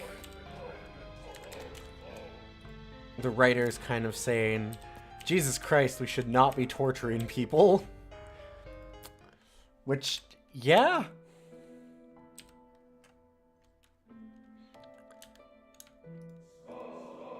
Yeah, it's really weird that There Are 4 Lights gets, like, seen as a joke, when it's like, it's a really powerful moment in that episode.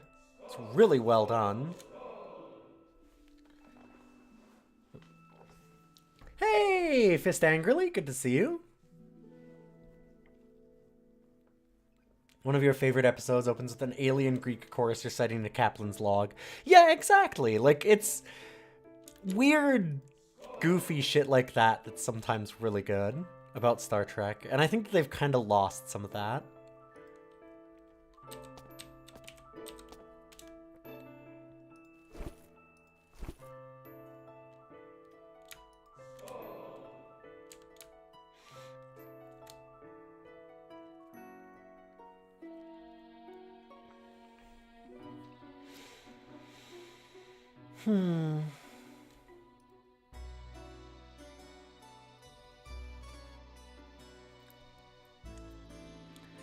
God, Darmok. Darmok's the one that talks in, like, not riddles. It's just, like, metaphor only or something, right? Like,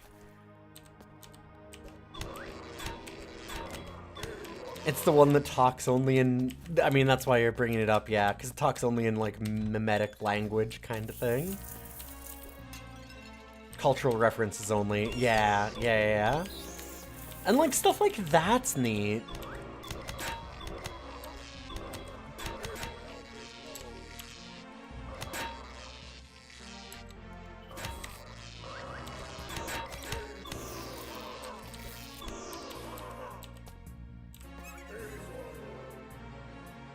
You can do episodic with sometimes plot arcs. Yeah, I mean, like, again, I think that I even just referenced one of them, right? Like, the 4 Lights one is a multi-episode one for sure. I like Yesterday's Enterprise. God, it is bad that I actually know the names of episodes. But I think that one was a 2-parter, like.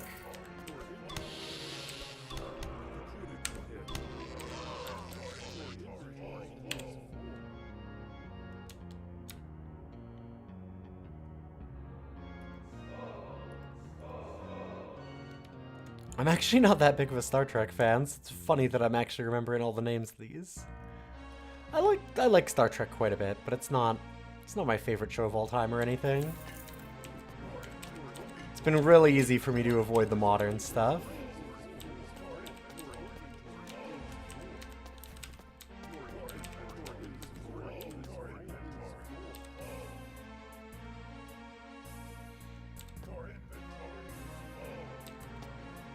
Yeah, I feel like a lot of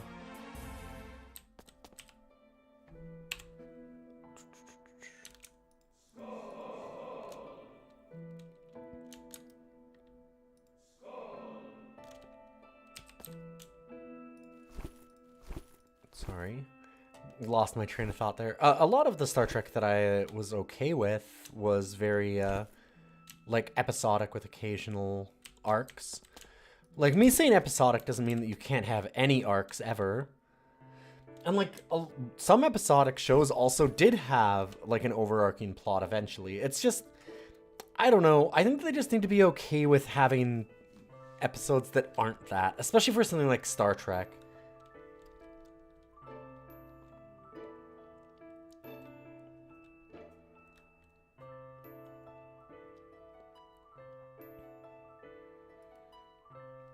Star Trek just really felt like, oh, woo, that was awkward for a moment.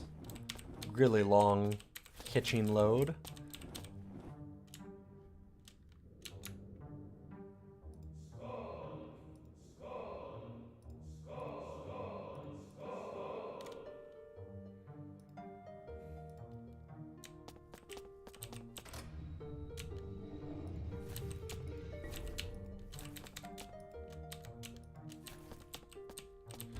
Sweet, free experience.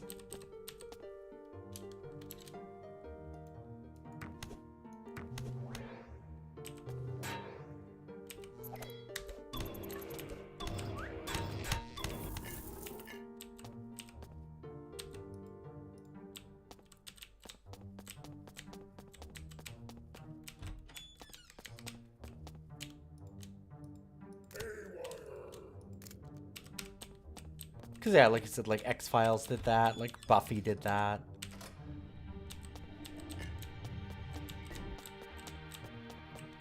And some of that, like, you always ended up, it's hard, because you end up with, like, a lot of garbage filler in some of those episodes, or some of those shows that I'm talking about, too. So it's a tough thing. Like, I think there's advantages and disadvantages to both. I just wish that it was acceptable to at least look at doing like episodic television, and it's kind of not. Like, there's kind of nothing anymore. Wow, there was no way to tell that was there besides looking at the mini-map. Amazing. It's a lot of stuff on it, but also it's all super minor. I don't think that's worth it. Sad. Yeah, you also get some straight fire filler episodes. Exactly, that's what I was saying. Like, sometimes you get some real bangers.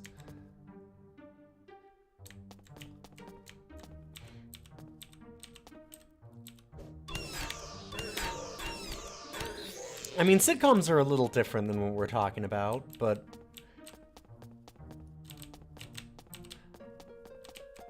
like, I get you. I just feel like I said, I think that Star Trek, like, some of the best Star Trek episodes are, like, bottle episodes and stuff. Like, Measure of a Man, like we said, where Data's on trial as to whether or not he's a real person. It's, like, a really interesting little episode with some good stuff in it. Some really good character moments. And it's essentially a cheap episode, right? Like, it's a cheap bottle episode.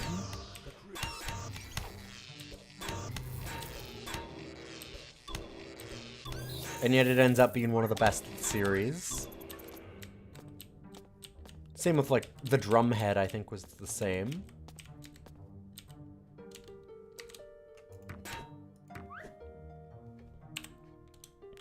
Dreadmore's going good. Good to see you, Merc. Welcome back.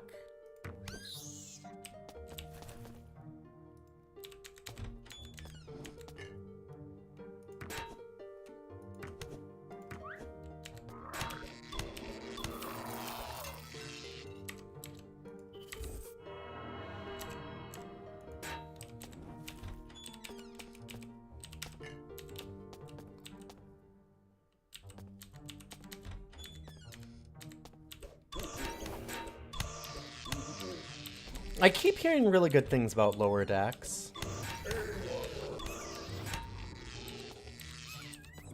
I would not mind checking it out someday.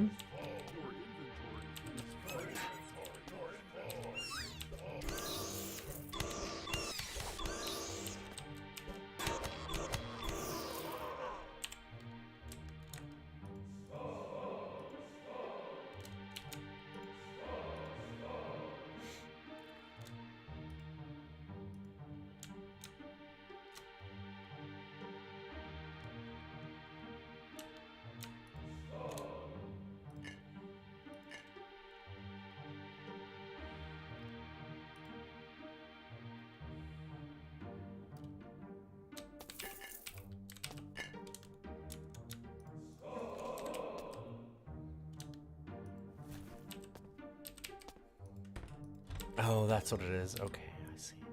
So we've got an Orb of Nothing.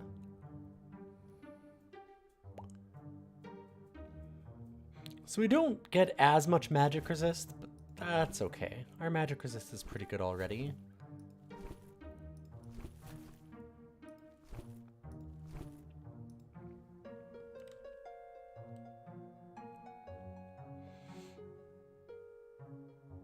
Oh, Lower Decks. I don't know the episode Lower Decks off the top of my head.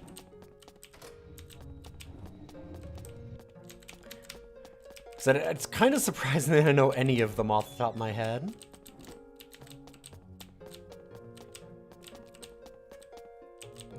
I don't remember the Picard gets tortured episode. Despite that being one of the best.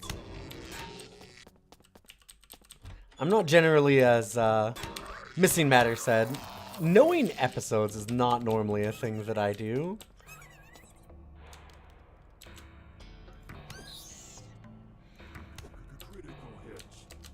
I feel like I hear about them more because Star Trek is so much that. Like, it's so much about single episodes being really cool.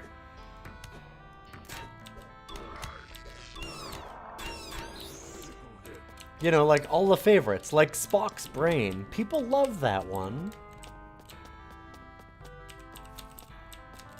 Your inventory is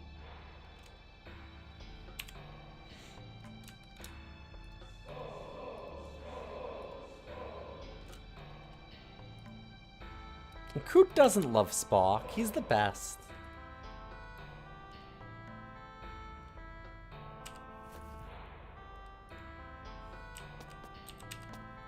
Yeah, not expecting you to. Sure, sure, sure.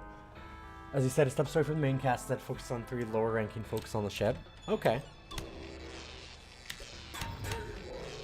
Oh, I didn't see that. I didn't see your first comment about the step away from the main cast. Yeah, there's like neat things that you can do with that, right?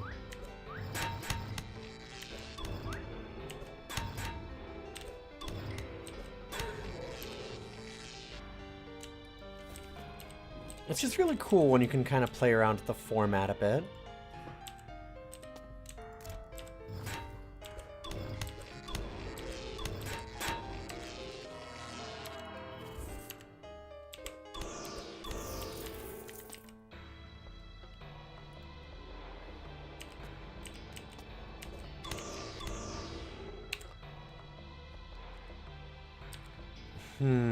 So this is 26 damage to resist.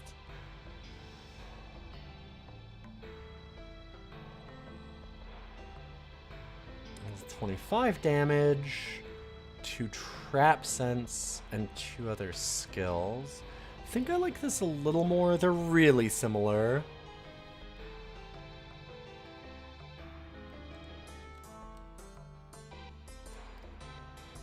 Episode ends as one of the lower-ranking characters being sent off on an on-screen mission and not making it back. Or on an off-screen mission. Yeah, that's... stuff like that that's kind of neat.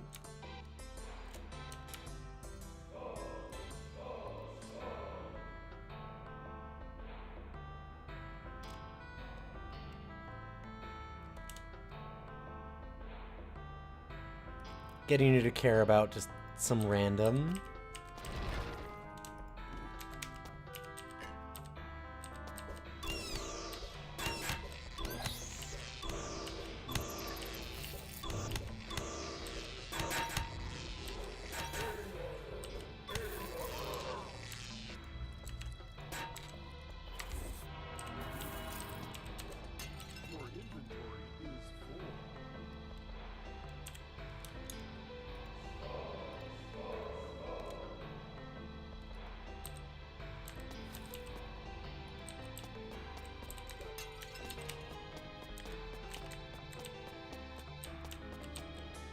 All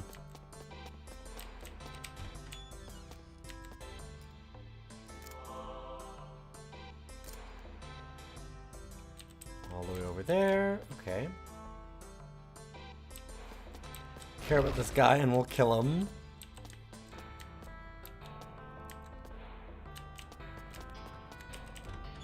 To be fair, it is a little trite to do that. You're not wrong. Oh, for fuck. Well, shit.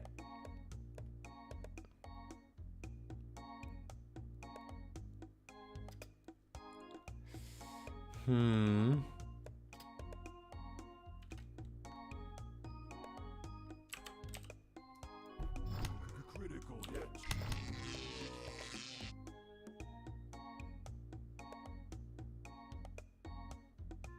$36 crushing damage.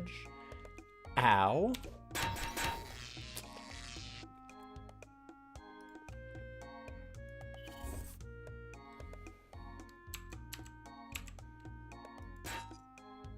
And he resists our lockup.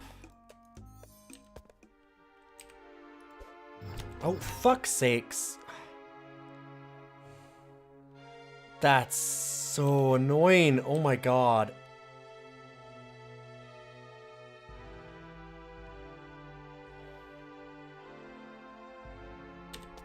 That just misclicked us is what it did.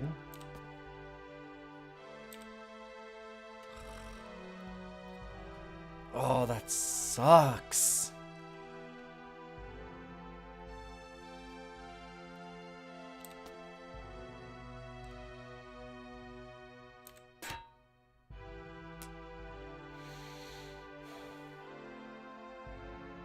Well, I have to survive 9 turns here. Good luck me.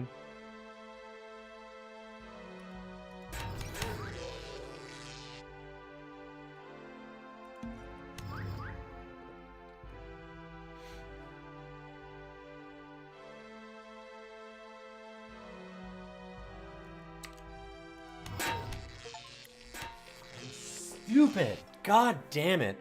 Totally a misclick that kills me. Which I can't tell because the game doesn't let me actually click on sprites properly. Like, I'd be mad, it'd be less annoying if it wasn't for the fact that it's not, like, purely my fault for a misclick. It's so hard to click on the right things in this game. Because it killed my invisibility to do that.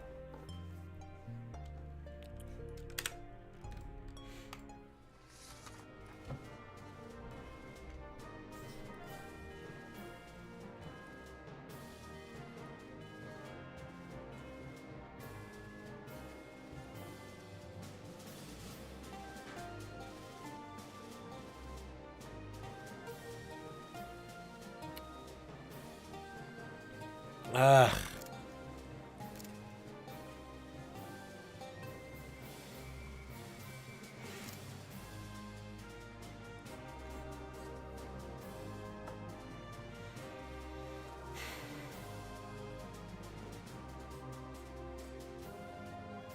Like, we actually had ways out, and then it stole it from us by just not letting me close the door and instead having me attack him because they were in the same area.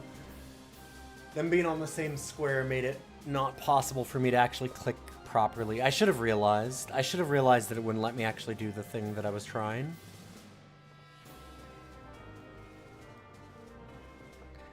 Sprites overlap on this game a lot and cause problems like that. It's a constant issue in this game.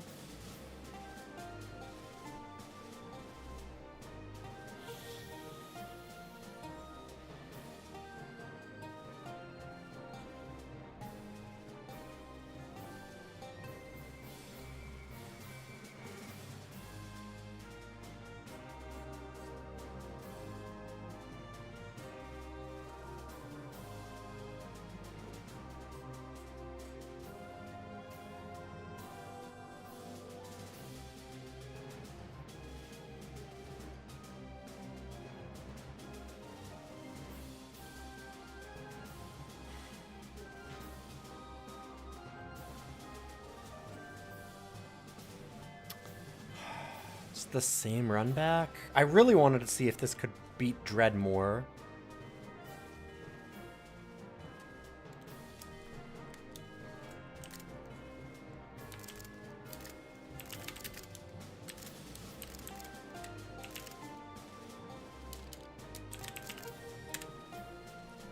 I think that this was 17th. I'll have to go and check that last one.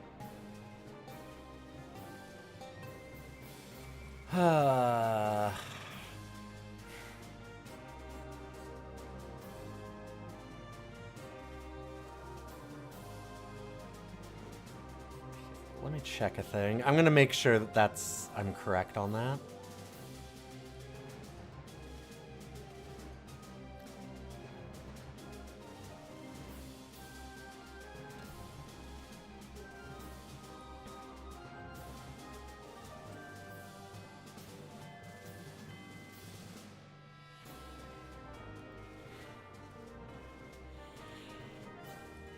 Was that the last attempt?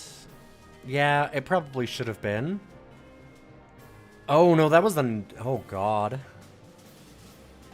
Okay, wait, where are we in attempts?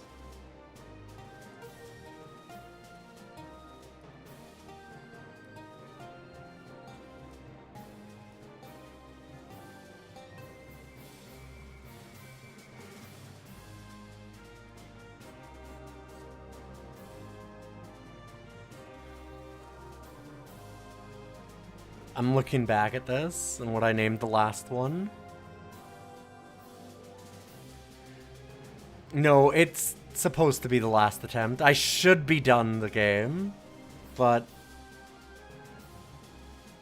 I'm more than a little angry about clicking to try and close the door and instead it being like, oh, you want to attack the guy, and just removing my invisibility and killing me.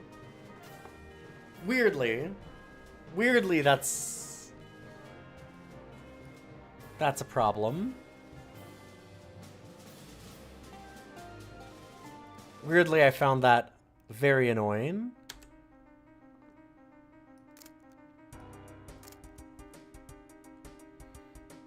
Streamer rules. And I get one more attempt? Sure, one more. It's my stream, I can do what I want.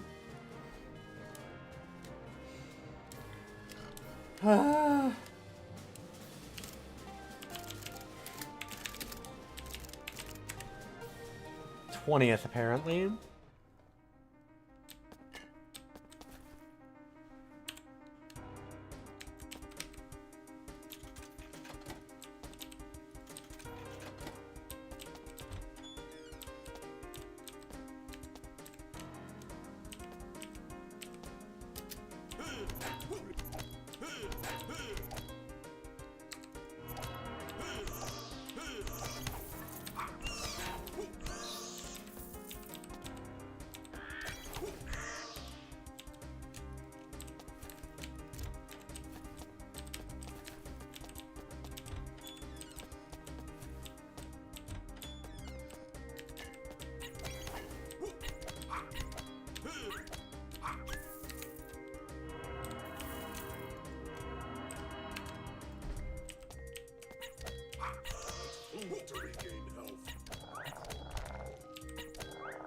Get him, buddy. There we go. You need more men. Drink more food.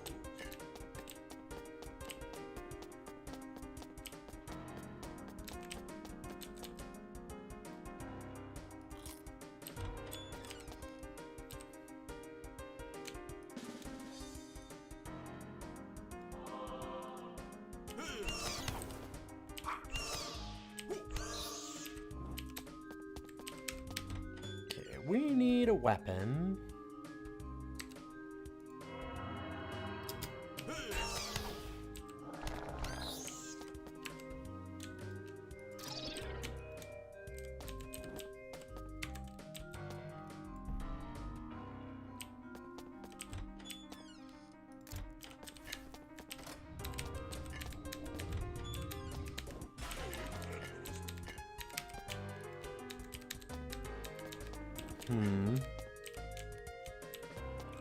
Yeah, weapon would be good. And that's kind of a weapon. I can throw it. Ooh, and we get an orb. It's also almost a weapon. A lot of almost the weapons.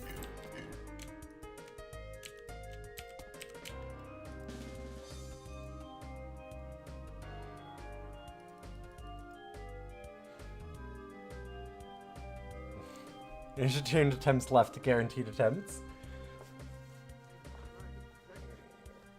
Thank you, John Locke. Welcome, welcome. It is not the same run anymore, no. See, John Locke gave me the attempts. So the attempts left should be guaranteed attempts. No, it should... I should just follow it. I should just listen to my own attempts left thing. I'm breaking the rule because I want to be done this game. If I have to come back to this thing, I don't think I can.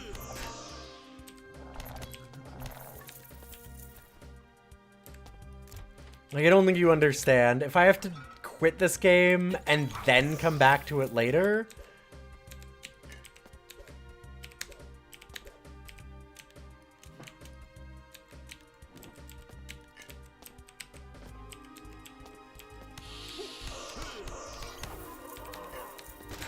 I couldn't stand that.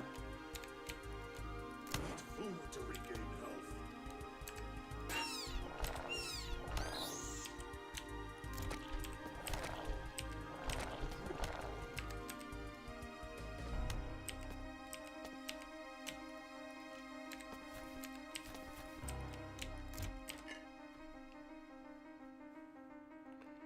You can see that's thinking because you'd lose so much game knowledge. Yep.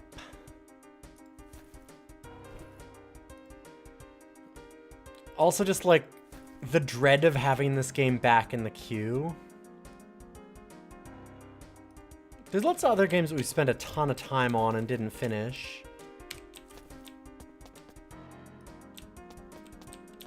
But there hasn't been a game where I have been, there hasn't been a game where I've been this uniquely annoyed by it.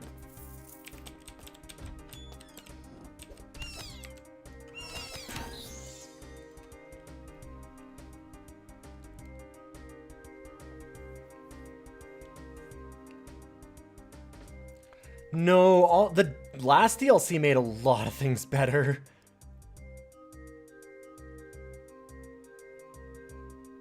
Yes, coming back to this at a later point is something that I dread more. Thank you. Exactly.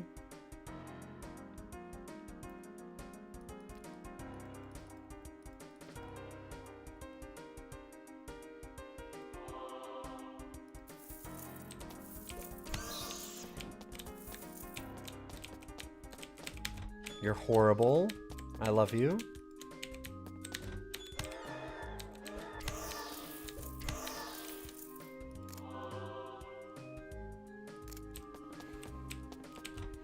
But there, John Locke gave us this attempt with that resub. Now I'm not a liar. It's not a salty run back. John Locke resubbed, so we're good. That was definitely meant as another one of this game.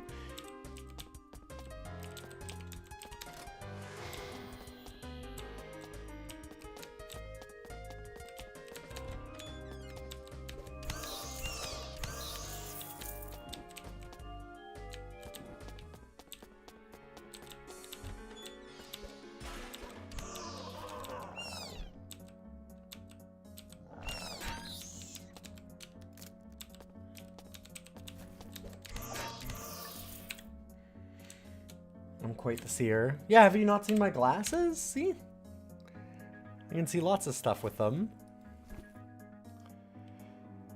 Alright, use that on the Mellow Shrine. Yeah. Oops.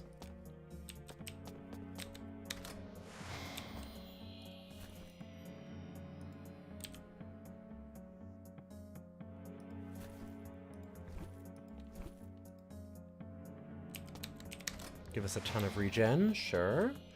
Hey! Thank you, Fist, angrily. It's very kind of you. Adding in another attempt. One of my messages was rated, thank you. Is it the message that... Oh my god, please let me just finish this game. I'm sorry that I'm breaking my own rules, but I have to.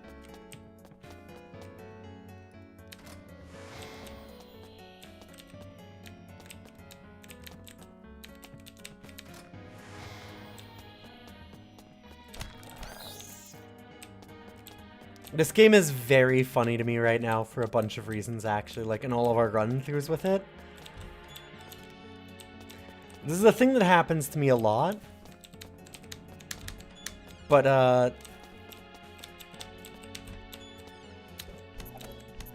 I've had a lot of problems with this game, and it's made me really annoyed.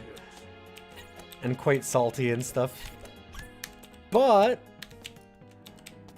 of course, it's also, I think, been the highest number, like, average of viewers that we've had for a roguelike in a while. Which is just, mwah, of course it is. It's just like how, if I really wanted viewers again, I could go back to playing card games. I just have to hate it. Chat likes me when I hate things. Which I'm sure is not actually the case, but it's very funny that it keeps working out that way. Alright, I don't actually have a way to go to my, special zone live on Twitch right now. Nobody gets to see my special zone. Oh, there it is. Go back to playing what? Magic the Gathering.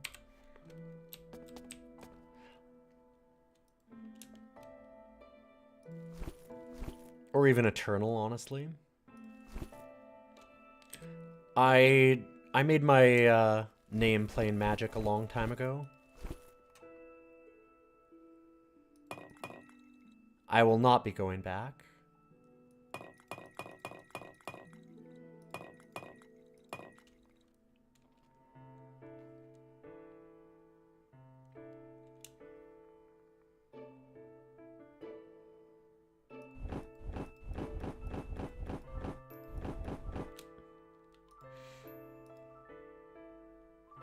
Eternal kind of fell off, unfortunately. Yep. I probably would still get more viewers there than I would on most places, though. I know why Eternal fell off. We got a... Huh. Ooh, nice. That's a really cool ring for this early.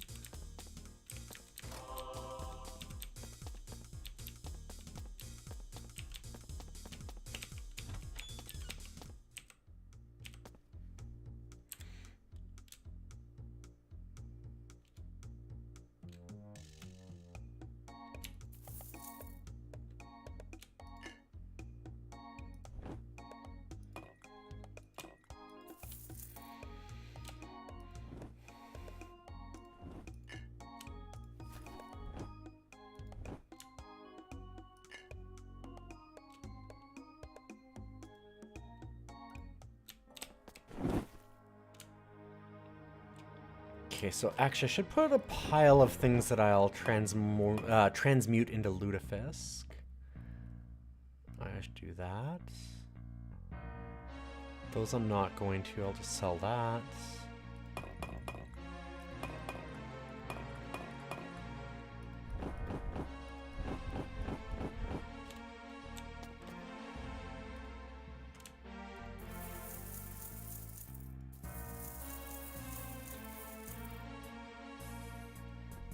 It did align with MTG Arena. That's part of it, but it's a more complex story than that.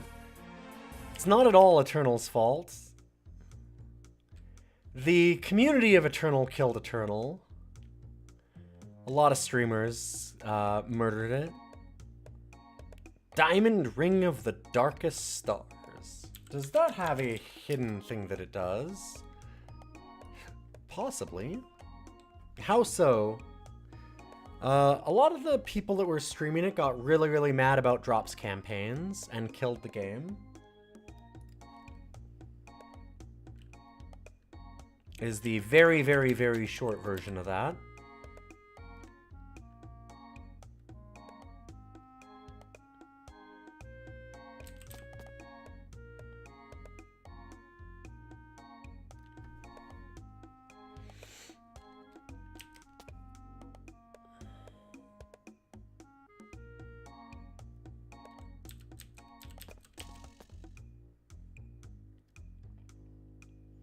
That thing is really cool.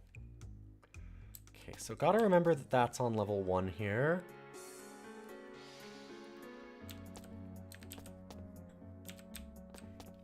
So, just before Magic Arena, you're curious why drops campaigns would piss people off.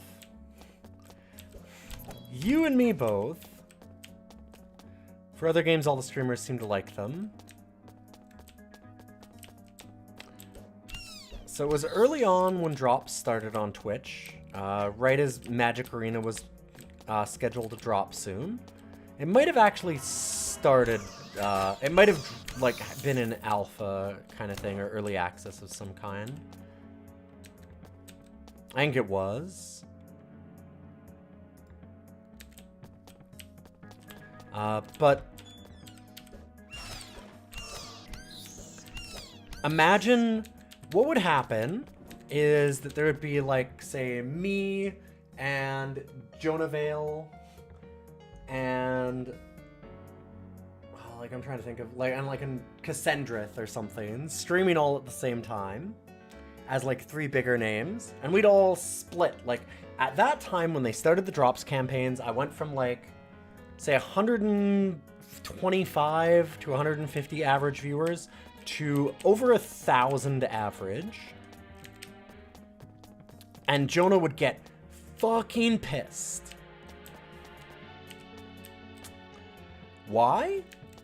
Well, you see, because at the same time, there might have been somebody who was like, there would be like 3 or 4 really small streamers that had never really streamed Eternal all that much. And they would come in, and they would stream, and they'd stream for like 8 hours, and they would get up to like 500 average viewers. And Jonah would come on, and he'd slowly climb and get to like 400, and then slowly pass over them over hours and hours. And so he would get really, really angry that he wasn't the #1 streamer right away, because he had more followers. So drops campaigns are bullshit. They were stealing all of his viewers. The only reason why those people were getting anybody was because of drops, and they should get rid of them, and oh, it was awful. Why would they do this? I can't believe they're killing the game. That is essentially what it was. It was a pissing match where certain people were very mad, like Jonah, that they wouldn't instantly jump to the first spot, and that there was like there'd be people that were basically bots doing it, which, like, fair. Like, I mean, they weren't bots, but they were, like, just replaying stuff. And they would get quite a few viewers right at the start. And so then, as actual streamers came on, they'd slowly bump them down. But people would be really, really, really mad. They didn't just, like, instantly rocket up to the front like they used to. And so they were like, well, we should have it where only we get the viewers because we're the big streamers. And they convinced all of the small streamers to also argue that same thing, even though it was directly against their interests. And I was sitting there as one of the big streamers going, shut the fuck up. We went from like 100 viewers to 1,000. Who gives a shit if somebody else has 400 when normally they would have 10? I don't give a fuck. I'm doing great. Most people are doing great. All the boats are getting lifted. And they're like, yes, but my boat should be lifted even more than their boats.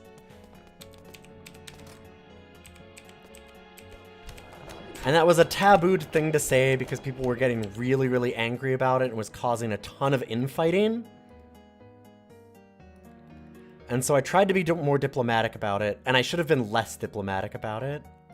Should have told them all that they were whiny babies like they were, because hey, you'll never guess. People like Jonah bitched and bitched and bitched and complained and were so mad about it and hated every bit about it. And we're like, oh, this is the worst. Oh, I can't believe that they're doing this. And then they campaigned and got it changed. And the game went from like again, for me, for my average, getting like 1,000+ viewers back to less than 100, and then it just spiraled downwards really fast after that. Like, I was steady at like 150 or something for a really long time in Eternal. Sometimes I'd go up a little bit even. It seemed like it was kind of climbing, and then it just absolutely went in the toilet because it just killed the community. And like 2 months after he complained and got everything that he wanted, he left and never streamed Eternal ever again.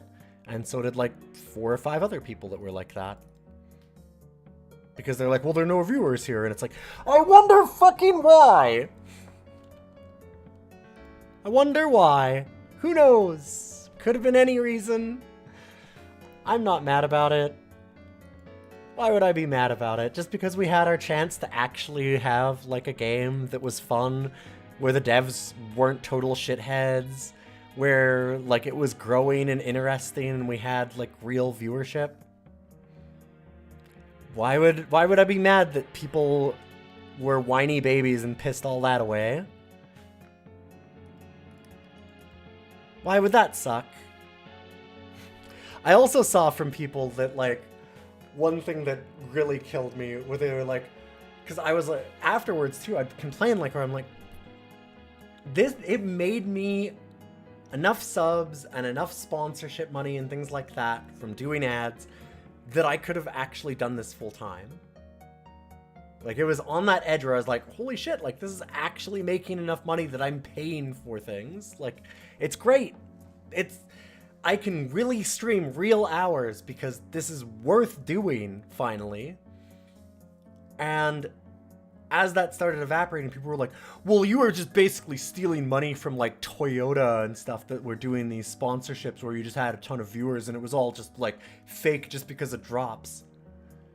And I'm like, the defenders of major corporations from us, you know, horrible big name streamers taking advantage of them. Us big guys picking on little mega corporations like Toyota and Coca-Cola.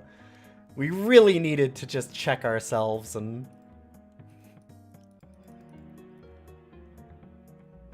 I did have a couple people get like really adamant that that was the case, that we were like being horrible, taking advantage of the generosity of corporations by accepting sponsorships, because we wouldn't normally have had that many viewers. It was only the drops that were doing it, and it was awful for us to accept a sponsorship when we knew that it was only the drops that were giving us the viewers, which...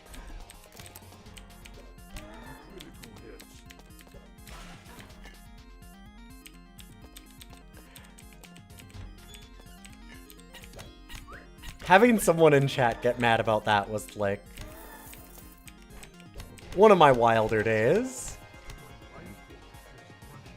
Oh hey, am I dying? I should probably pay attention to that.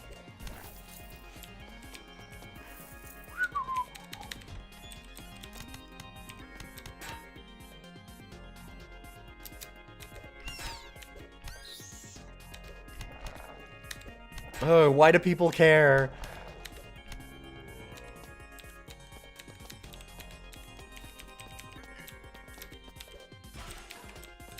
Well, and also, like, they have access to my numbers. They know why it's all happening. Like, it's...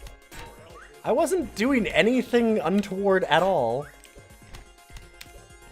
They get a ton of information on who's watching streams and stuff. It's their decision if they want to sponsor somebody or not. Like, what the hell? Yeah, why would I, you know, like... I'm pretty sure Coca-Cola can defend themselves if they really needed to. I think they were probably fine with it.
But yeah, I don't know, you encounter all types on Twitch. I've definitely seen a lot of social media stuff where people are like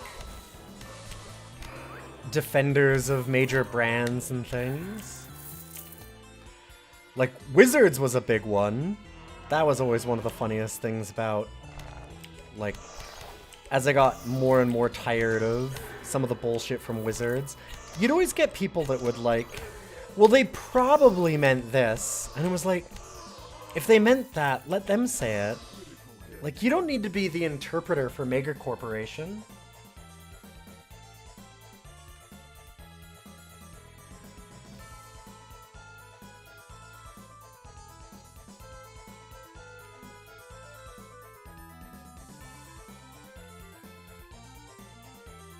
There's literally anything else you can do that would be better.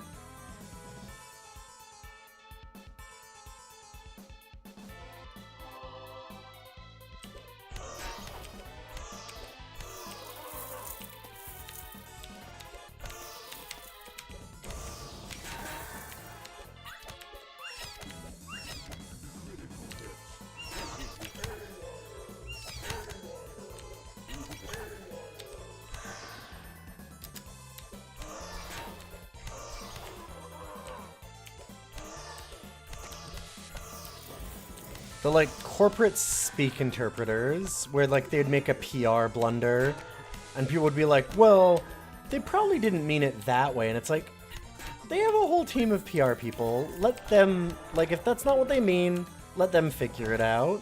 You can criticize the company for a bad PR move.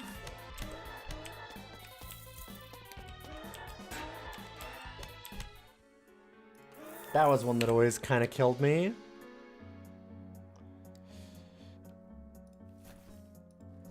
Sure.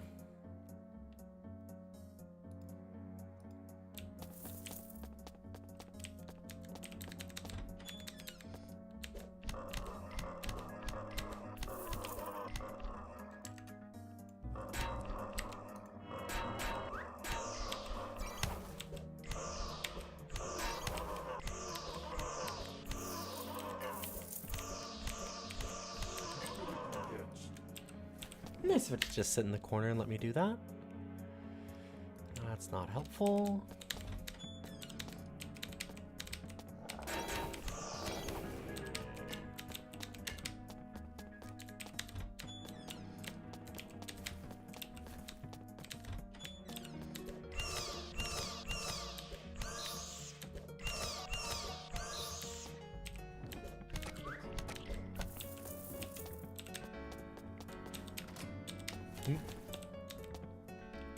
Alright.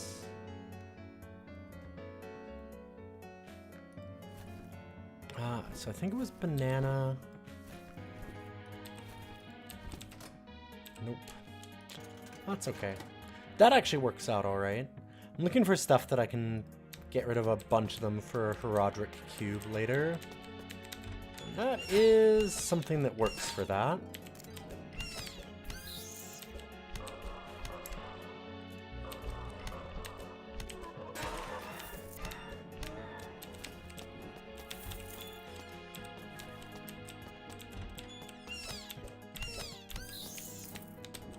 Okay, Lutefisk Shrine.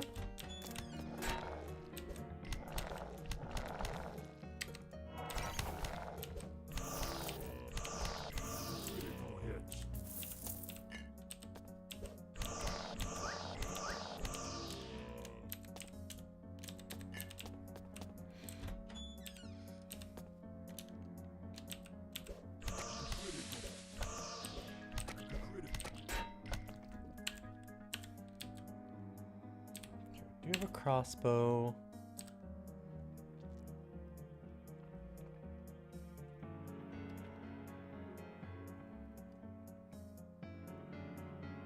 I think I actually like this more right now. Just makes a little more sense to not have those negative effects.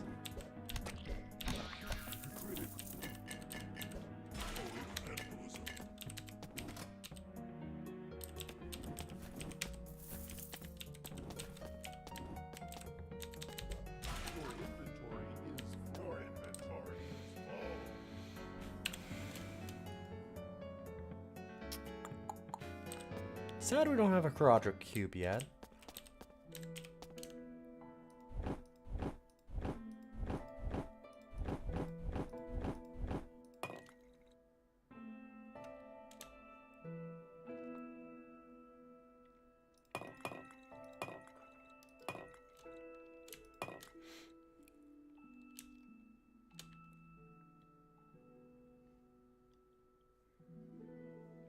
Yeah, it's fine. Okay.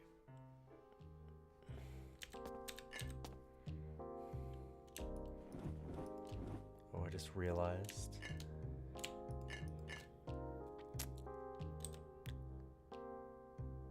I should have flipped this. Ooh, I don't actually think I want to use that either. That seems dangerous.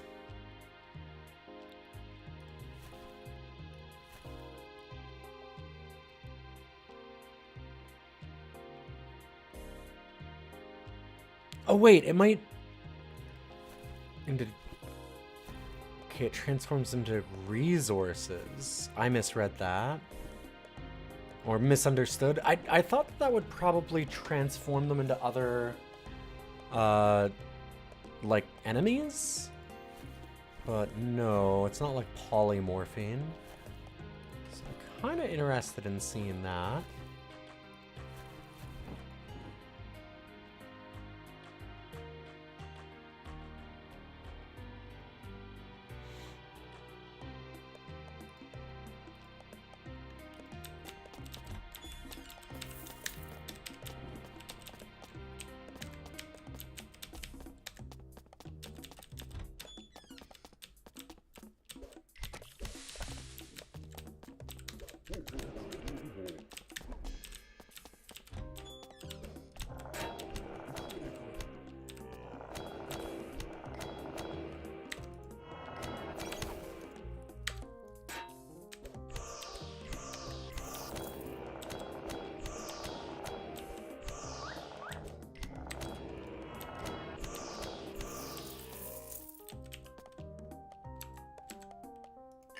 Yoink.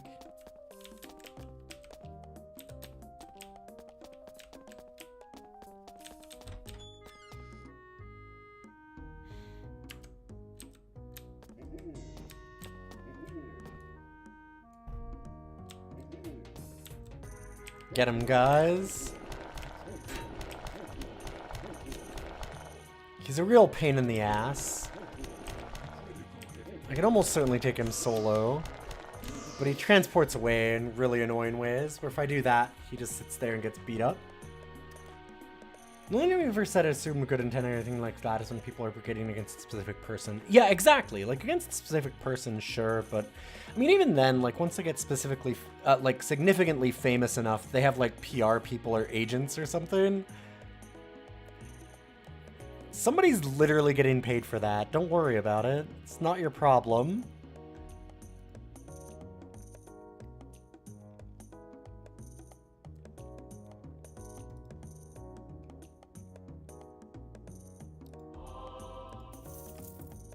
Yeah, no, I understand. Yeah, I wasn't saying that you meant larger scale than that. I'm agreeing. I'm saying, like, yeah, like, unless they're big enough that they have PR people, totally makes sense. But the minute they even do that, it's like, yeah, like,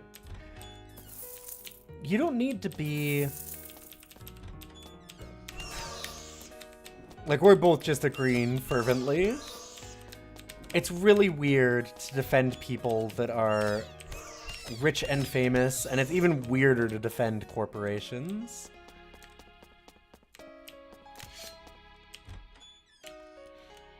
At least, like, with stuff that's not their own words, if that makes sense.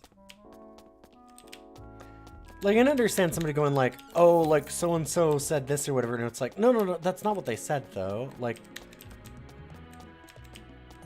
but you'll get people that are like, no, I'm sure that they didn't mean it like that. Like, they're my favorite actor. And it's like, okay. Like, what? Who fucking cares?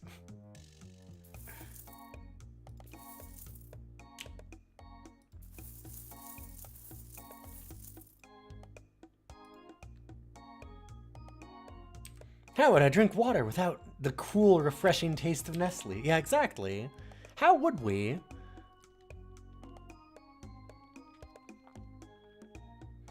Oh yeah, like those Swifties or like BTS fans, yeah. They're kind of infamous for that. I haven't encountered it myself because honestly I don't think I travel in those circles enough to ever get caught out saying something. And like I just don't know anything about Taylor Swift at all. That's where I'm just a curmudgeon, I guess. It hasn't really been on purpose. I don't like hate her or anything either. I think the only thing that I've ever really known Taylor Swift from is Cats, the movie. So I think that's the only time I've ever actually on purpose watched Taylor Swift for more than 30 seconds.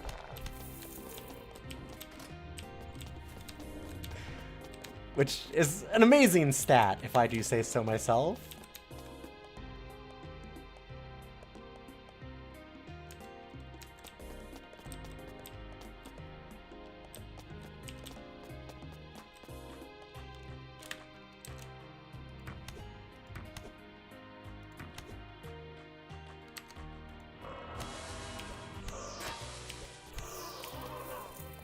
Yeah, getting into like the coded messages of what they really mean is weird. That shit's weird. Oh yeah, was that Taylor Swift that got interrupted by Kanye? I remember the Kanye thing. I didn't know who he was interrupting. I don't remember. I've never watched an awards show like that.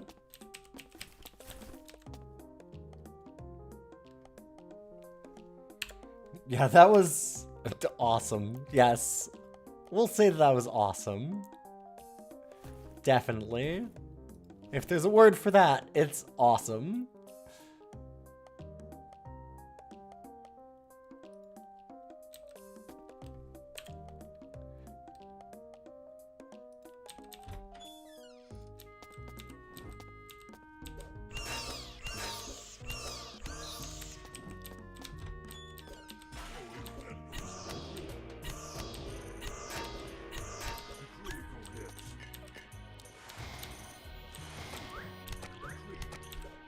Remember when Kanye used to do some like really, really awesome things like go on live television, stand next to Mike Myers raising money for the hurricane in New Orleans and going George Bush hates black people? Just actually yelling truth to power.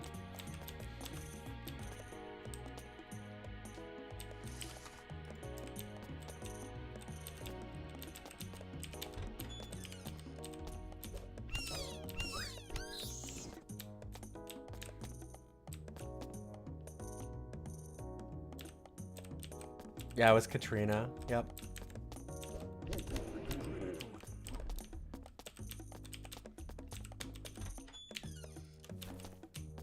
You hate to give it to Kanye, but he was totally right. And it was awesome that he said that. He was right. He was right to say it. Exactly. Fully agree. 100%. Yeah, Mike Myers was like... I saw a thing with him afterwards where he was like, I fully agreed with him, but also I had no idea if I should, like, say anything or back him up, because, like, it kind of felt like it wasn't my place to say as this white guy on here, and, like, just wasn't expecting it, so I just was kind of uncertain, and I'm like, yeah, I can imagine.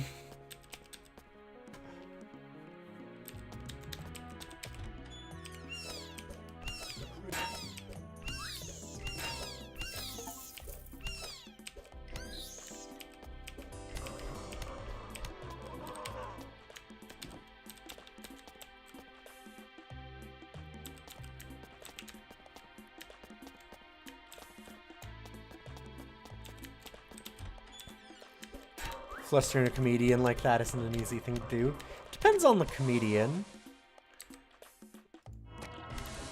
I don't hate Mike Myers, but I feel like he's an easier one to do it with than some others. Your inventory is full. God, like, imagine if Eric Andre was around when that happened. Like, now I'm just imagining, like, think of other comedians that it could have been besides Mike Myers and how rad it would have been if it was certain ones.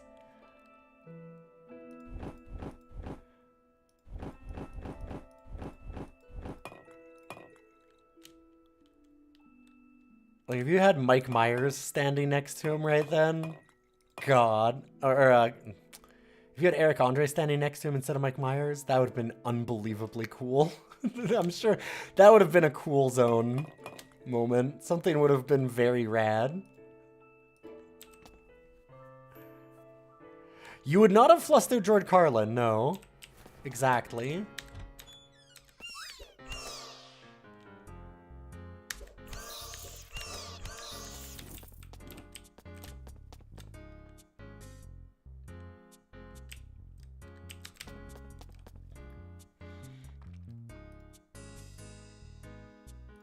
I can't say I have any idea whether it was him going off his medication that made Kanye into whatever he became, but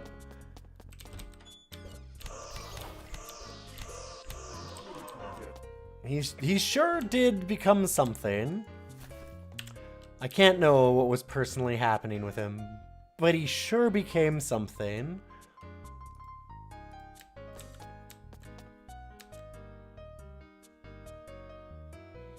He publicly said as much. I don't think that I would trust him.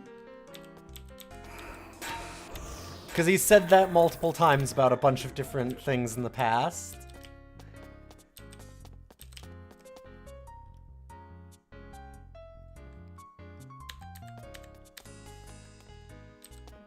Tim Allen could not have handled that.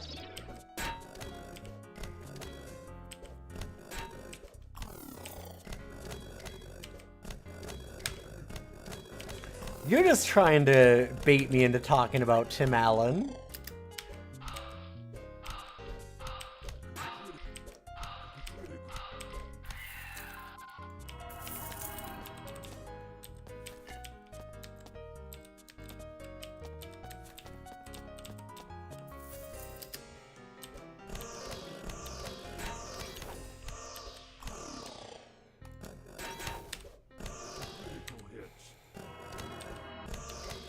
You just want me to do a or something. That's all that's happening here. Oh yeah, yes, Tim Allen would have tattled to the teacher. What's wrong with Tim Allen?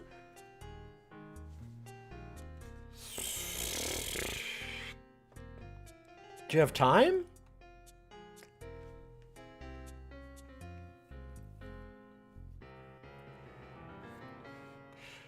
I do remember Gerstmann raiding off stuff from PAX. Yes, was that Weed 3? It wasn't Weed. It couldn't have been Weed 3 that he did the Kanye thing. Like I said, it was PAX. Solar Spark is successful. Yes. Tim Allen, before he became a famous comedian, like just before, he actually got saved. I'm really surprised he was never murdered, and that's not like. I mean, I'm really surprised he was never murdered by organized crime. I'm really surprised.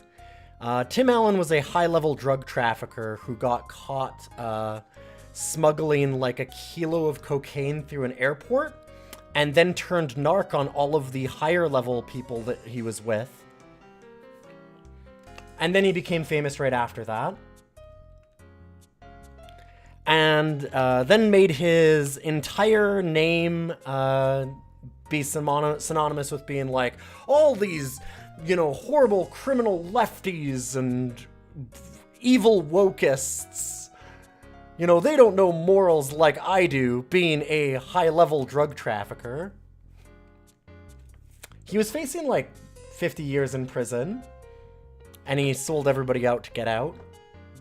Which, like, I mean, I guess fair enough at that point, but also, it's one of those things where, like, the one thing that really, really high-end criminals have as like their moral thing, right? Because I mean, when you're doing major drug trafficking and murders and things like that, and you're involved in like really high level organized crime like that, the one kind of fallback that those people have where it's like, okay, well, there's kind of a moral code is at least you don't sell out your friends, right?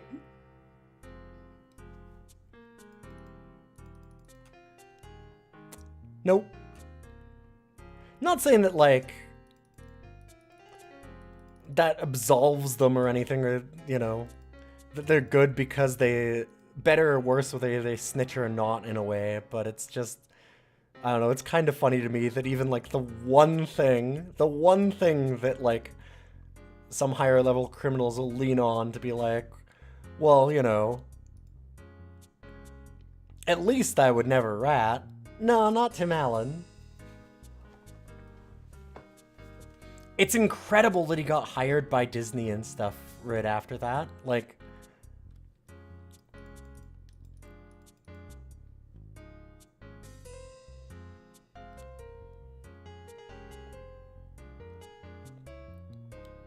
and it's also one thing to be like, have that in your past and learn and correct yourself and whatever. Like, I mean, I don't know that I'd ever really fully forgive somebody who was that level of drug trafficker. Because, like, drug dealer is a thing, and drug trafficker is a different thing. But, like,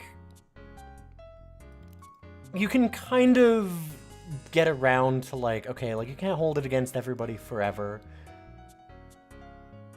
But it's incredible that his whole arc immediately became to tell people where their morals are wrong.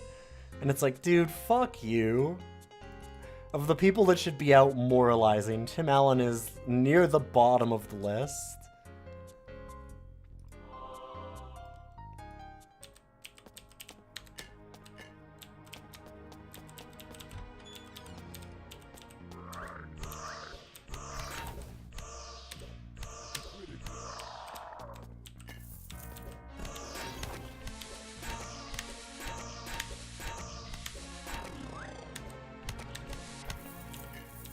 Pineapple upside down cake. Ew. Ugh, pineapple. Monstrous.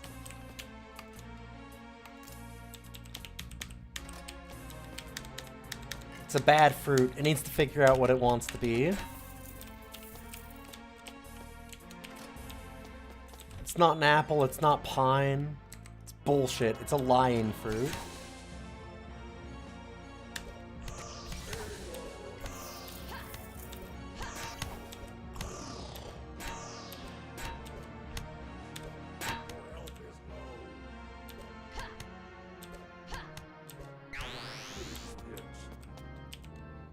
So yeah, there you go, Solar Spark. That's why I don't like Tim Allen.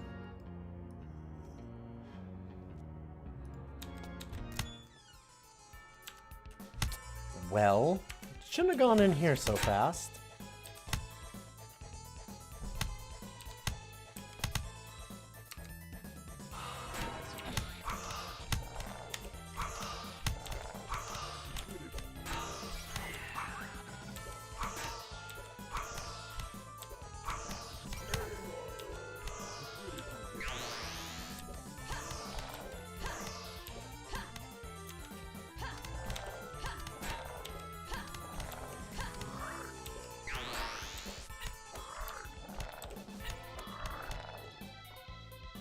Hey, Media!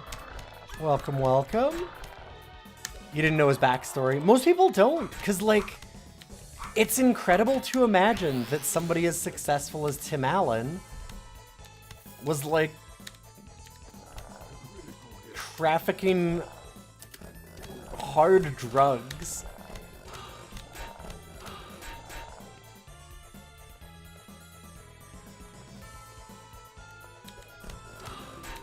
Right? Like, before he had a career, because then it's like, well, this should have been a career ender, right? Like, how on earth?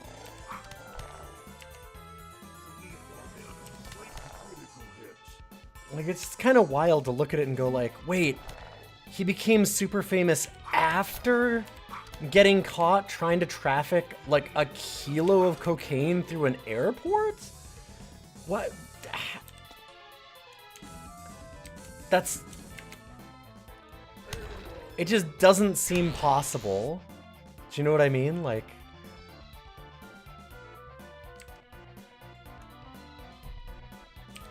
Because he immediately went to like, I'm family-friendly sitcom guy.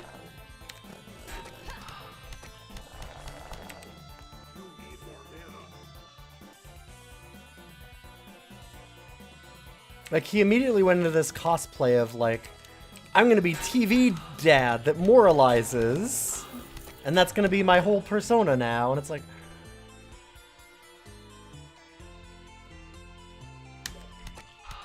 Oh yeah, I watch Pretty Good.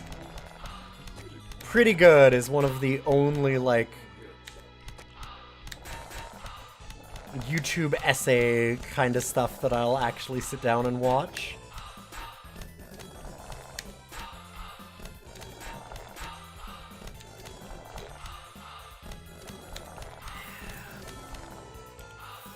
Highly recommend almost every single episode of Pretty Good.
Oh yeah, the guy who crashed his plane into the NFL stadium openly bragging about, like, yeah, supposedly working for the CIA to smuggle drugs into the US.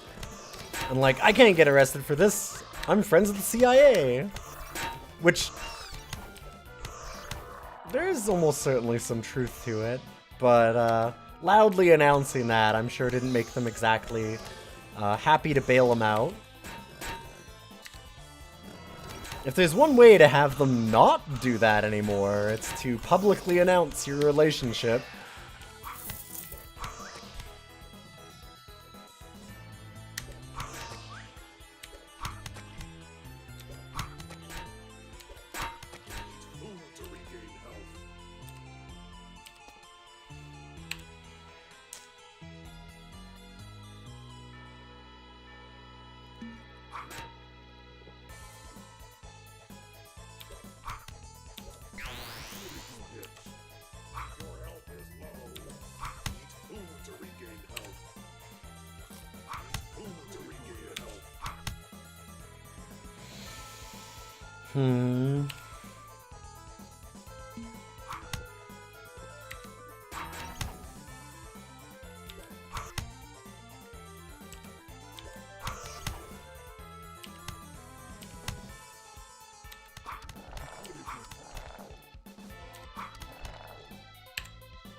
Dang.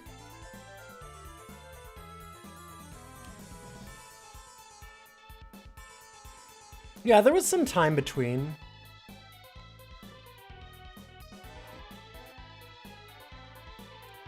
I said again, I'm kind of surprised that he was not actually murdered by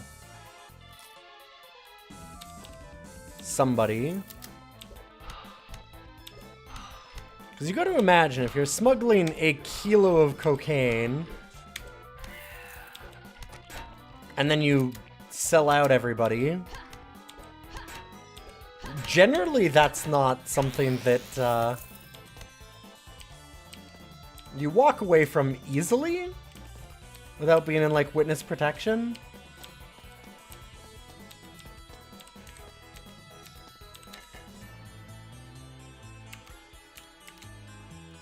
Whole weird story.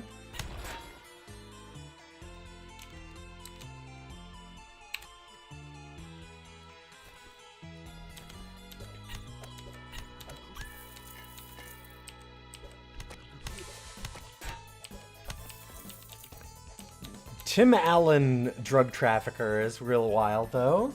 Oh shit, new theory, they switched Tim Allens. Possibly. He did have that guy watching him behind the fence, that's true. Maybe it was his parole officer.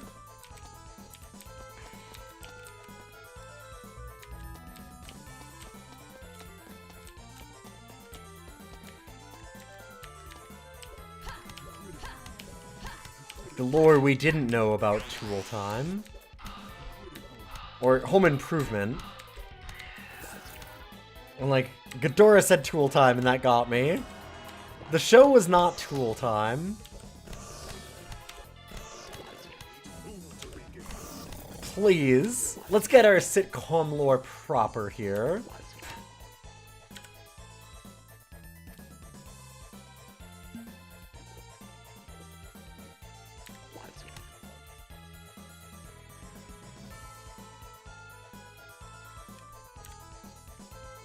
Very important stuff.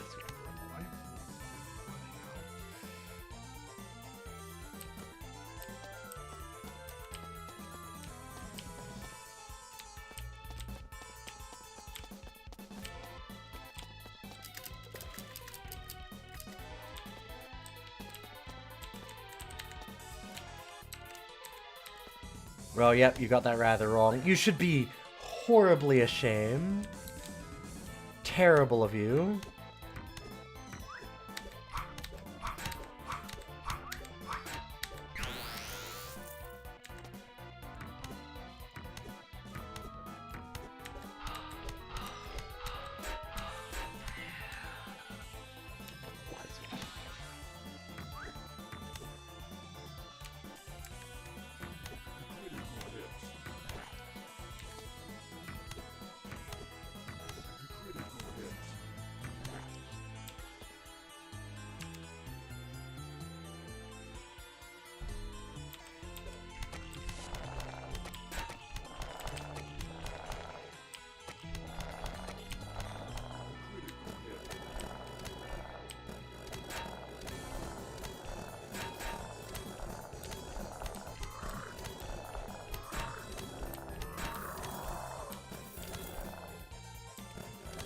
Wow.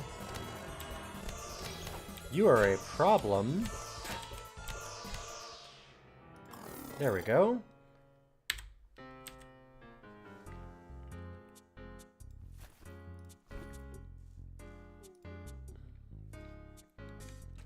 Man, Last Man Standing sucks. You had Last Man Standing inflicted on you? Oof, I feel sorry. The only thing that I've ever seen Tim Allen in that I liked was all the Toy Story movies. And that was long before I knew about his past. Home Improvement is not a good show.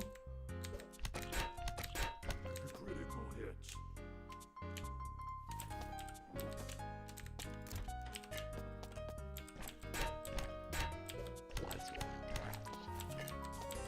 Just one of those very bog standard, Your inventory is one of those very bog standard kind of,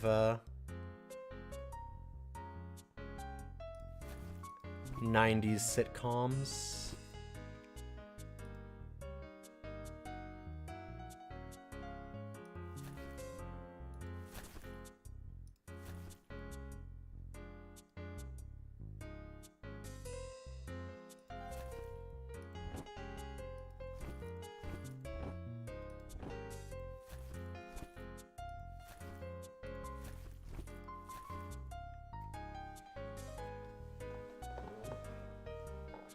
In Last Man Standard, Tim Allen is always right and the show suffers for it. Well, yeah, I mean, it's specifically predicated on him, like, Your inventory is full. you know, being the man, and that's, like, the best thing that you can be. It was a show that is formulated entirely on the back of, like, weird grievance politics.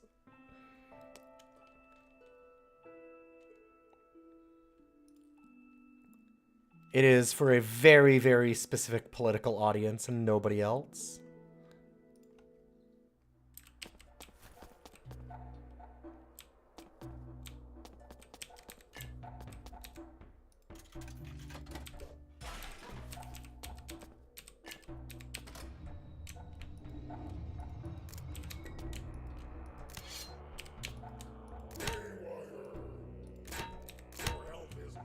Ow.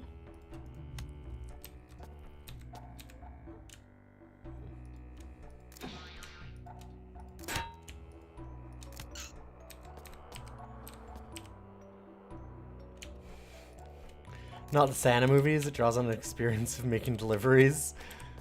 Ayo. Also, the Santa Claus is fucking unwatchable. Once you're not a child anymore, I was okay with it when I was younger, and then I watched a little bit when I was older. I'm like, oh god, this is woof, whoa. Should you post the Giant Bomb video of them reading Tim Allen's website's forum in the Shitpost channel or somewhere else? Wherever you want. The Shittin' Post is probably a good one in the Discord, yeah? You could post it here too. I should take a look at that.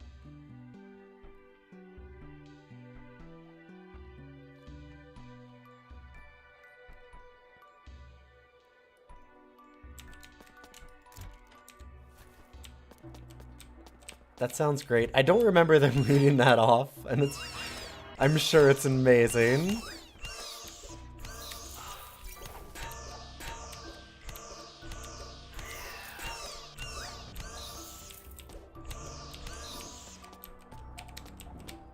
This is just making me want to go and, like, put back on our Wikipedia readings so that I could just read random pages off of Wikipedia, because there's some incredibly funny stuff in there.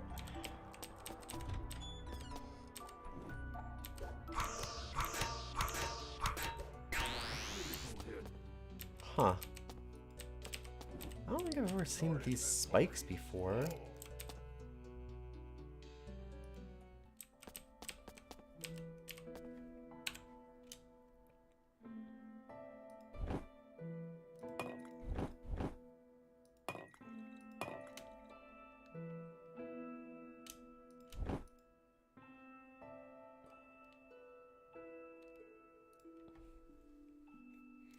Name your favorite Star Wars fact. Mine is that Anakin Skywalker invented the term transgender.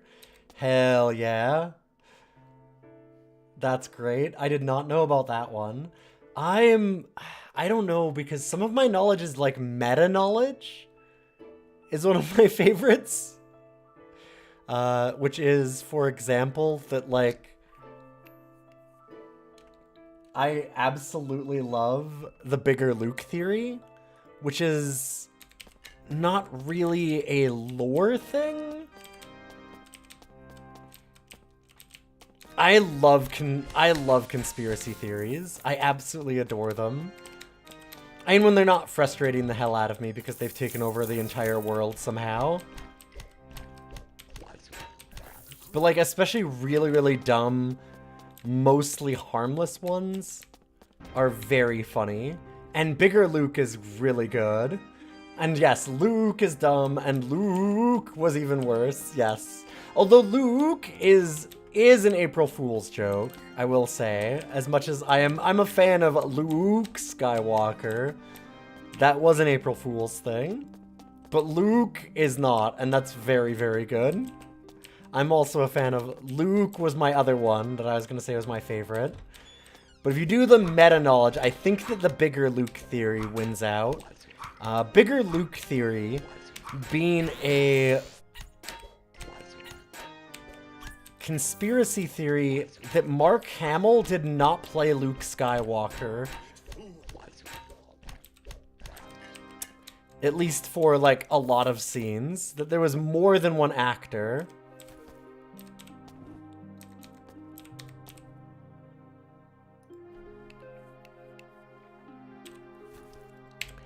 And there are a bunch of forum posts that you can find of them taking a screenshot and, like, comparing him next to other characters in different scenes and being like, look, this time he's a little taller. He's bigger Luke. This is bigger Luke now.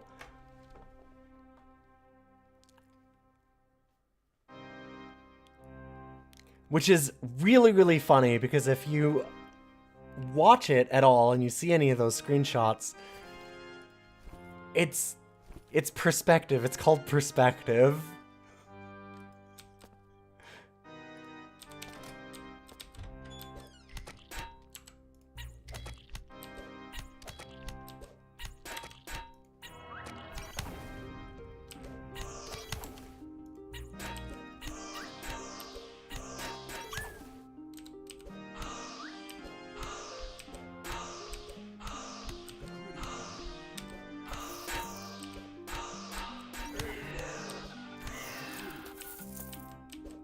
Like, weird. When you have somebody at a different angle, they can look taller or shorter than other people. Who knew?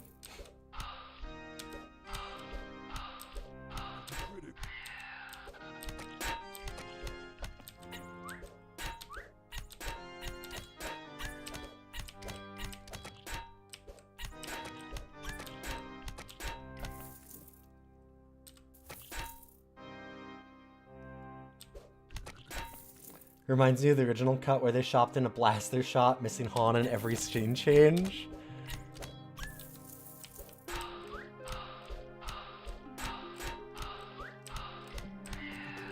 That's pretty good.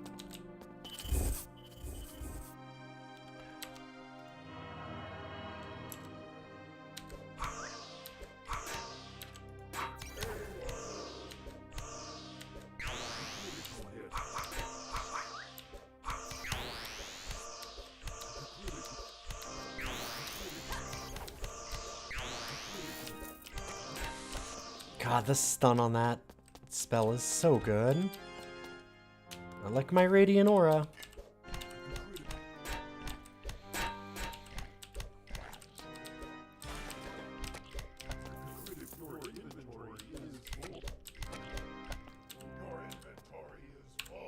I'm pretty sure I want that helmet a lot more. Yeah.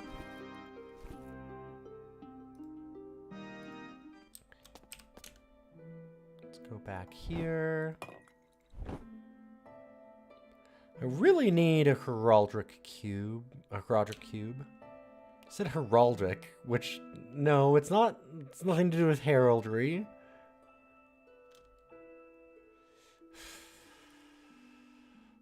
And a shop to sell stuff.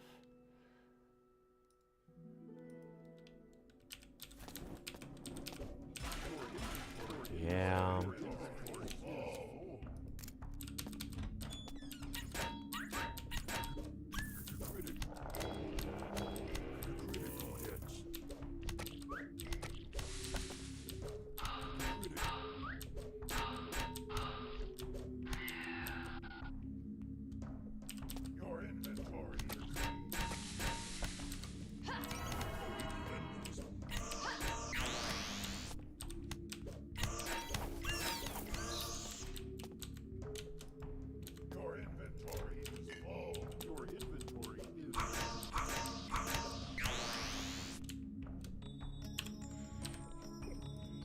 Yeah, I don't have any gloves at all, so there we go.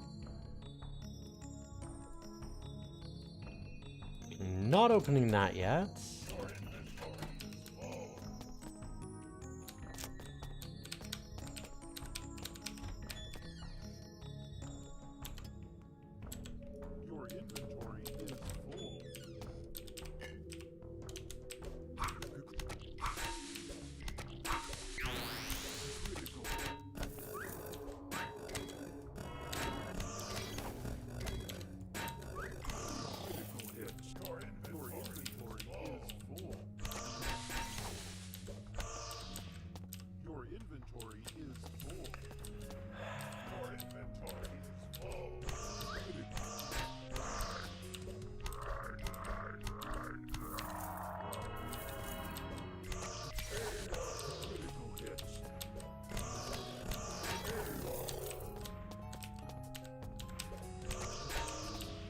Come on. Where's a shop? I guess we'll just... Here, let's dump some more stuff, I guess.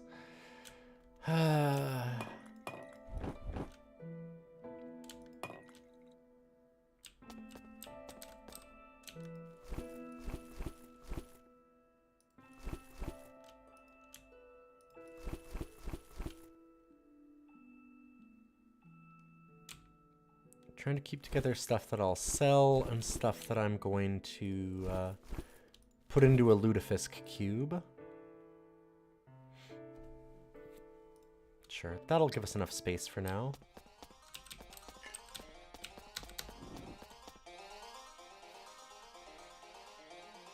A Harold Rick cube. Cube of Harold, exactly. Inventing a new theory that Han was a Force ghost the whole time. Yeah, he was hiding his power level. He could do what Luke did in Rise of the Skywalker? What was the fucking second one of the new stuff?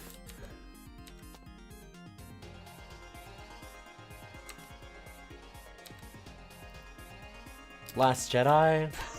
Sure.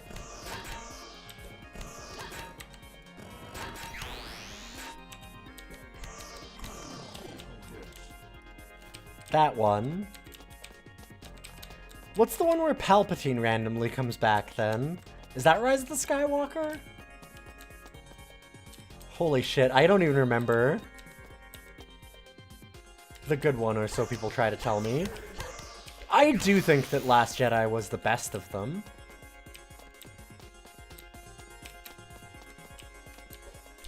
There were still some moments where it felt like there was a really cool, like, actual interesting artistry going on, and the movie, like, grabbed you by the fucking shirt and went, by the way, this is what we meant by that. And it's like, oh. I mean, I kind of had that as an idea already, but thanks. It really felt like the movie had to go out of its way to be like, okay, listen, only idiots like Star Wars, so let's just spell this out. I know this is like an interesting scene that doesn't just explicitly tell you what to think, so let's fix that.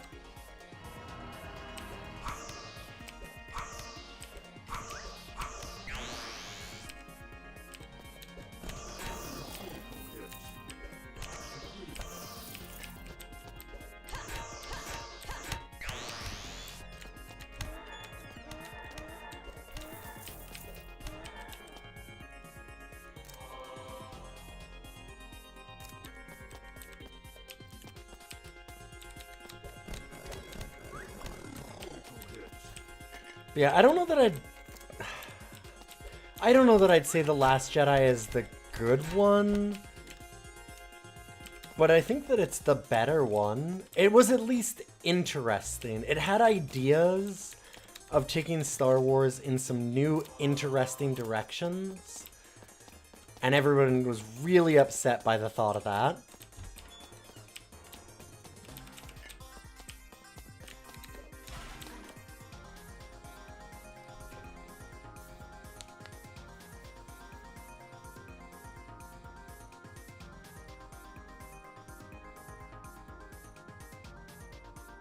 Shoutouts to the Book of Henry being such a fucking awful movie. It got that guy kicked off from episode 9. What? I don't know anything about this. What's the Book of Henry? I've heard of that, but I don't remember. And I had no idea, like, who? What? What guy?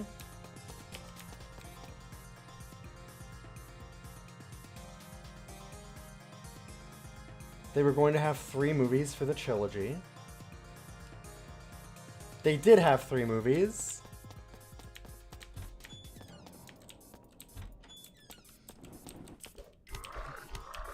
It's also, yeah, that is how trilogies work.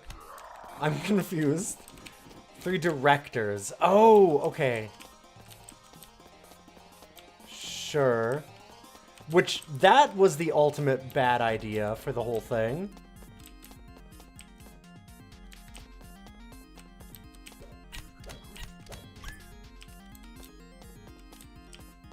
There was a guy who was going to be episode 9. Okay, okay, I see.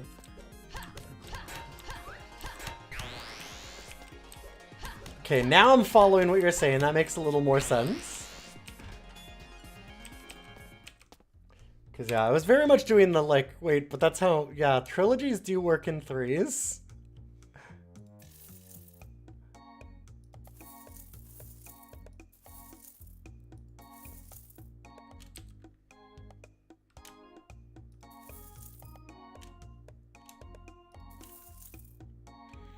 I guess I could have kept the second cyber cone to, like, maybe enchant. Oh, well.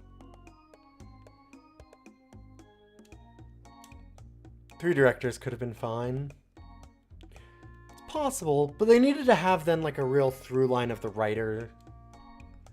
They needed to have, like you said, like, they needed to have a very big overarching plan. I don't know.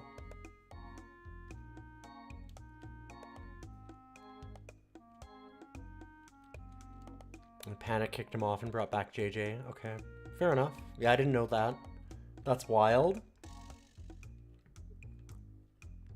Book of Henry is you had to see it to believe it kind of bad movie. I've seen a lot of those. I'd believe it. I don't know if you know this, but I have a whole thing. It's called Rough Cuts. It's about good boys in bad movies.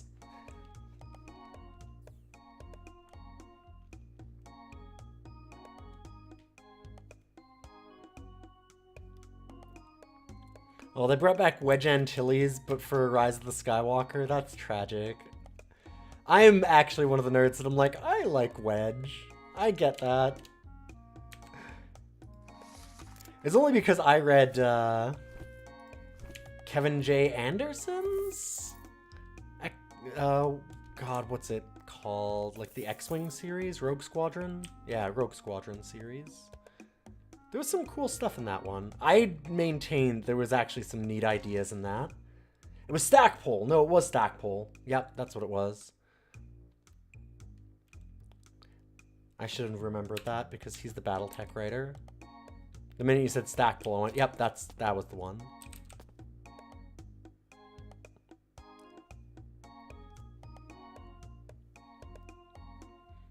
Oh, that's stupid.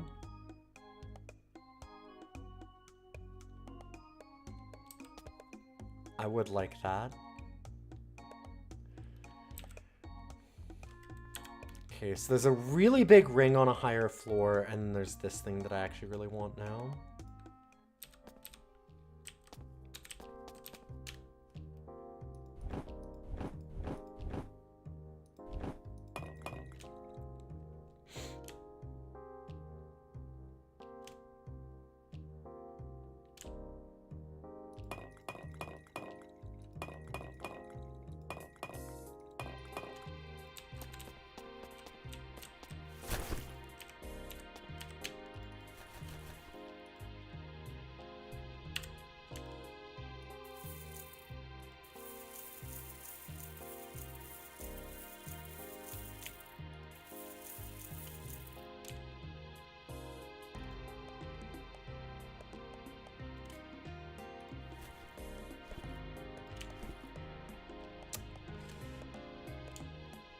I should probably use something like this instead. I like that regen right now, but we're gonna get more regen in a minute. It's okay. It's a lot more damage and honestly some cool defensive stats. So let's do that way. Yeah, you honestly consider that series with the peak of the old EU?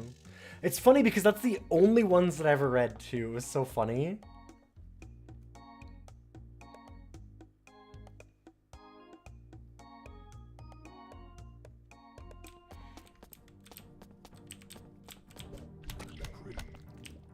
Oh, that's why I remembered Kevin J. Anderson's name.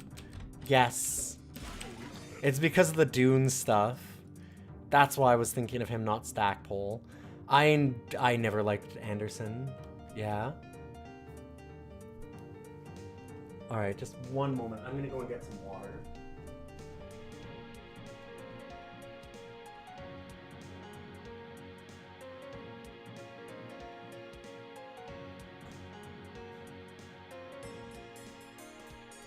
forgot my water in the freezer for a little too long. Yeah, it's too frozen on the top. Dang. Breakthrough? I like my water really cold, so I like to put it in the freezer. Those Dune prequels honk. It's so weird. My mother is like extremely religious and was very, very anti me reading most sci-fi or fantasy. And then one year, randomly, she got me one of the Dune prequels and was like, oh, like, you like all the science fiction stuff, you'll love this. And I was like, what? And she's never read Dune, and I had never read. She went and bought me the prequel.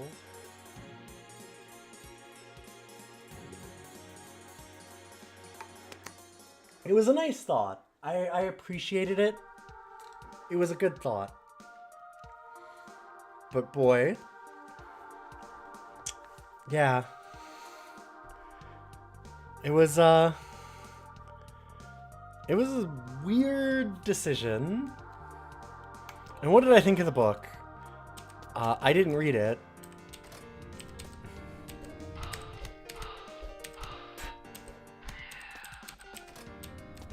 I'm gonna be honest.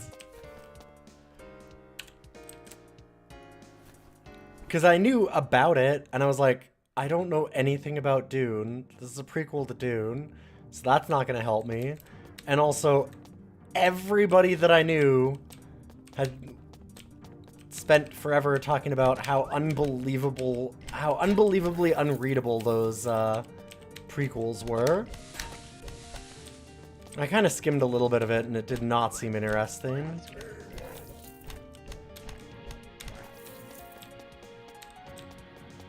It was a, like, only Dune superfans can maybe love this, but then also Dune superfans would like, you know, the idea of Dune lore, and it is not good on that. So, yeah, it was kind of a series for nobody.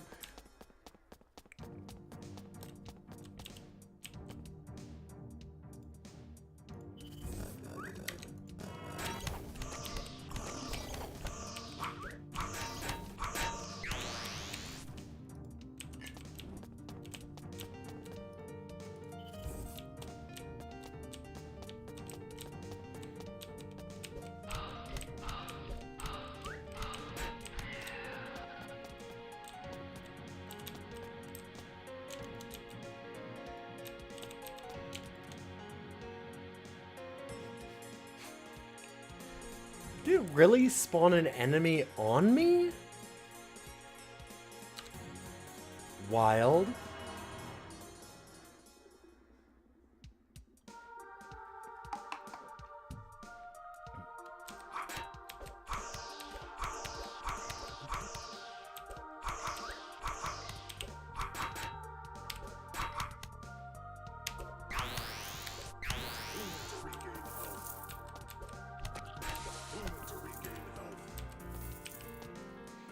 You need to yell at a guy at work to give you Bill the Galactic Hero back. Never heard of that one.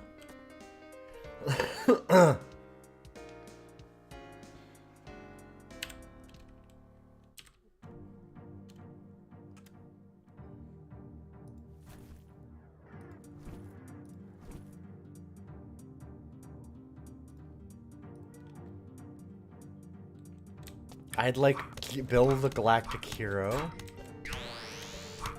Maybe?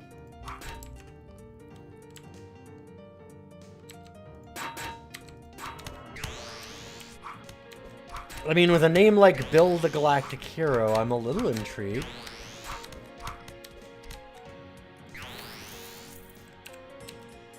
It's hard not to be.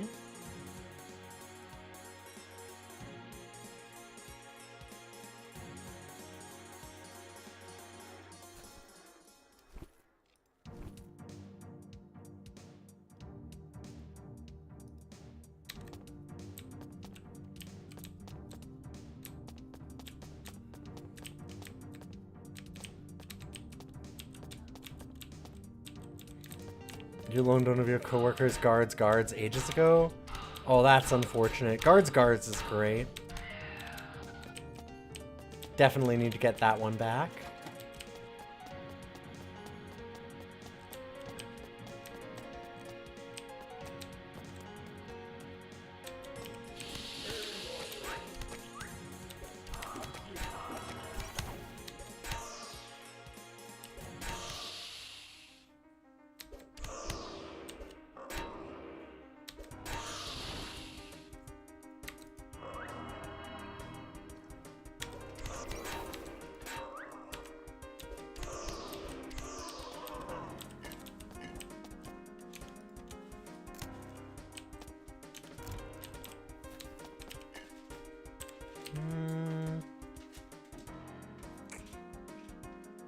It's a lot of dodge on those pants. Sure. So that's generally not what we're trying to do, but probably fine.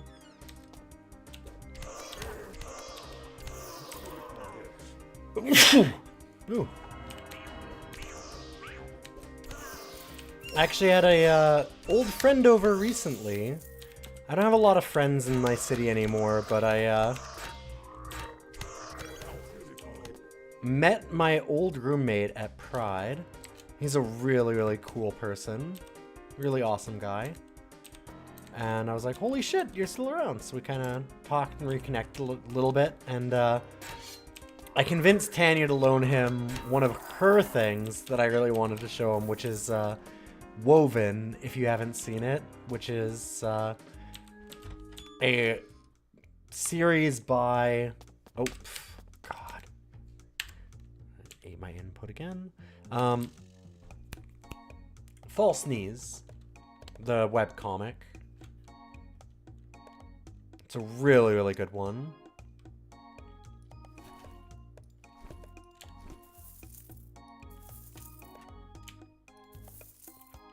Just a little look at, like, art and what it means to other people and what that might mean to you as the artist.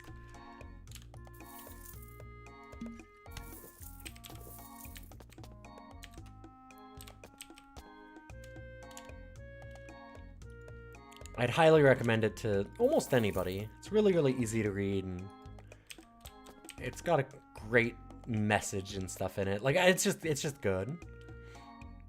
The Fat Blade.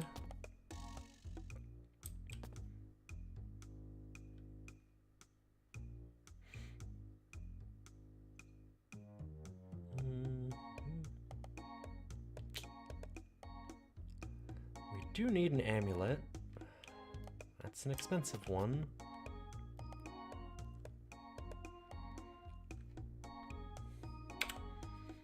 Bill's is space opera and war satire. And actually, since it just came up in this, Terry Pratchett once said he thought it was the funniest science fiction novel written. Okay, that sells me on it then. Yeah, sure. Oh, you said the magic words. Okay, that was just like how you nailed me to read Gene Wolfe. Where you're like, Ursula K. Le Guin described Gene Wolfe as science fiction and fantasy's Melville. And I'm like, okay, fine, god damn it. If you're gonna get, like, the best science fiction and fantasy authors of all time being angry that they can't write as well as him,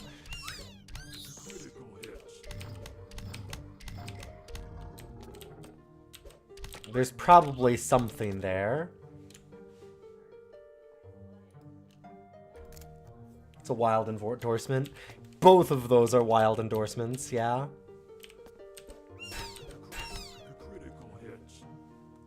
It's a much faster read than A Book of the New Sun. Yeah, I've got to imagine. I wouldn't think that a book called Bill Galactic Space Hero? What was it? Bill the Galactic Hero is going to be as long or difficult as of a read as Book of the New Sun would be.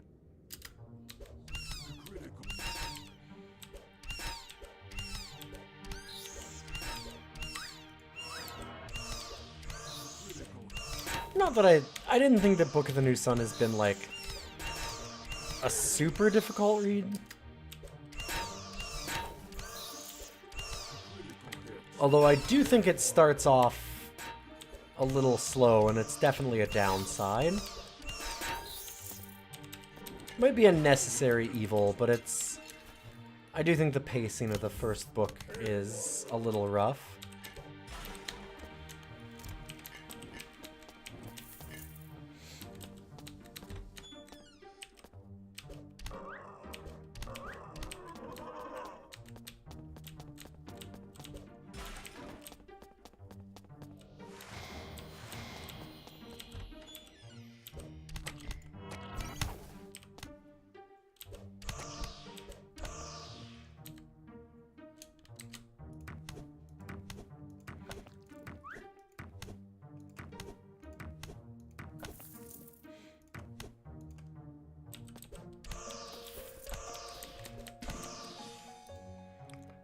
Go. Alright, we've mastered all that. Mastered most of the Berserker Rage stuff.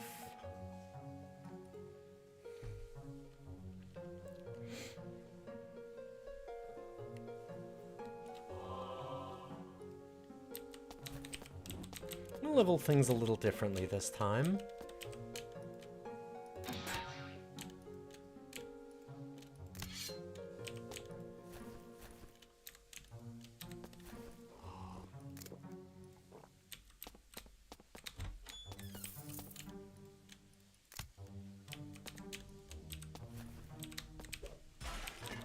Hi, buddy. Oh, that's nice. The one that book series that my friend recommended me actually was, and he was like, oh, the first books take a while, and you can kind of just read them out of order, because they're not really, they don't follow in that way. They're kind of episodic. Is Ian M. Banks' Culture series? I'm like, oh, I might have to look at that.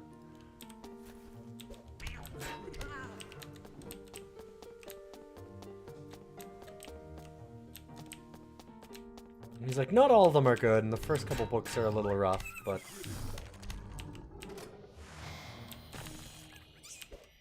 just thought it'd be up my alley.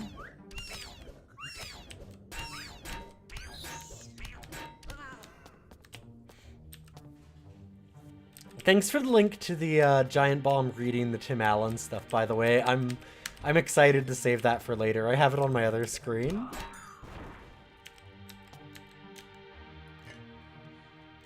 I'm extremely prepared for that. As an avowed Tim Allen hater,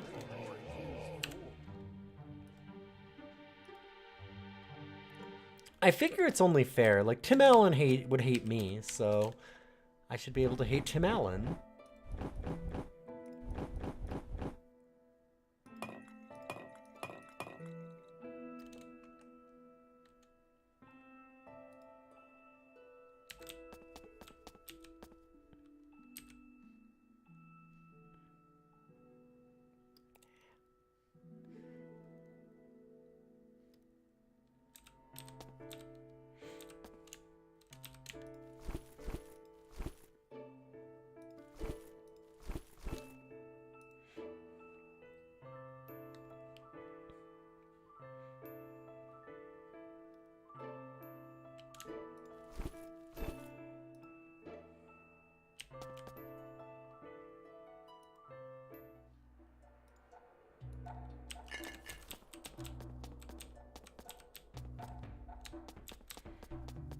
Oh my god, right. Shop is right here. I should just sold some of that.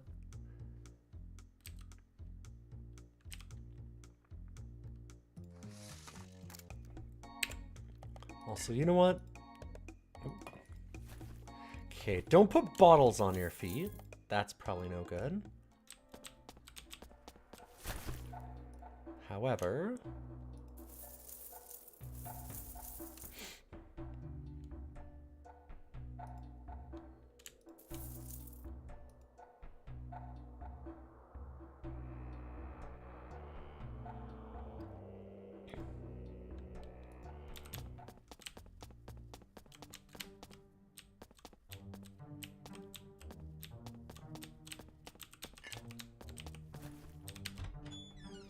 Cat ears. An interesting item, but probably not one that I want.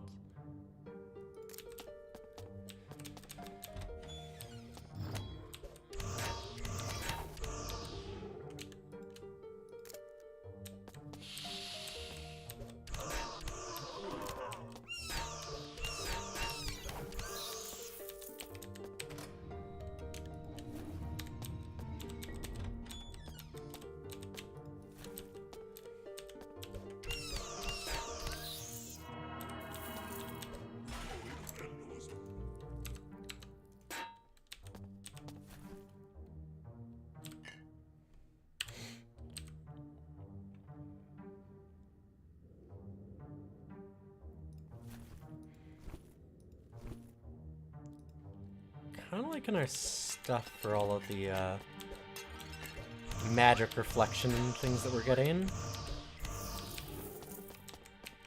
Because I think our build is really good against physical. So if we've got some magic defense, that helps us a ton.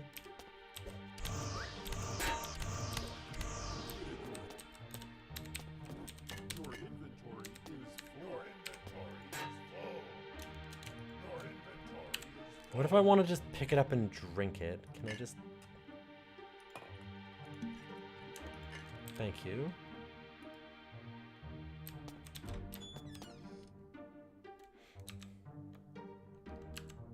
Your inventory is full.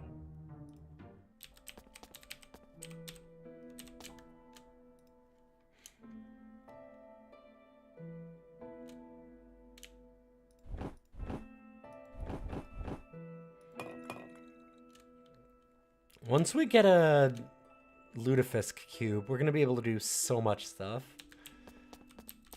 It's gotta wait though. Kind of wild that we haven't found one yet.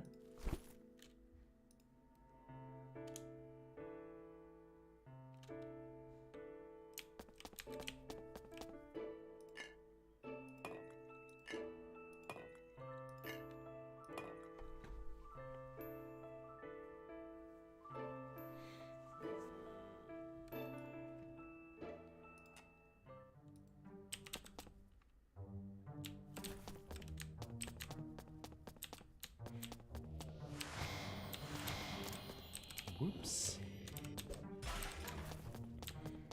Did not mean to walk over that. A girdle. Nope. Definitely not.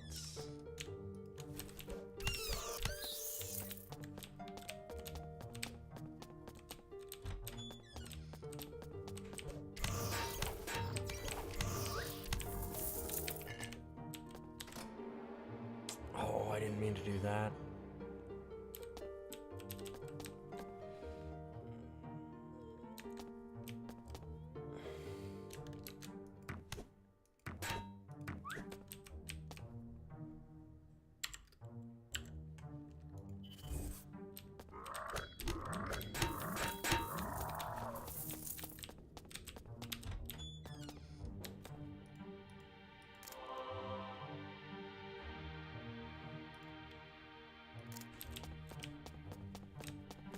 Okay.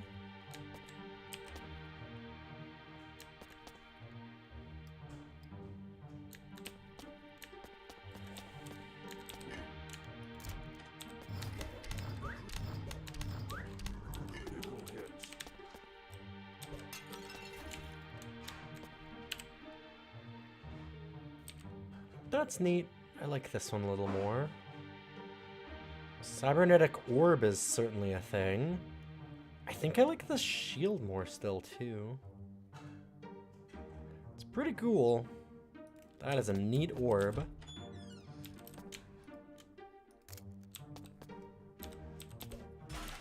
I just think that level of magic reflect is going to be really nice.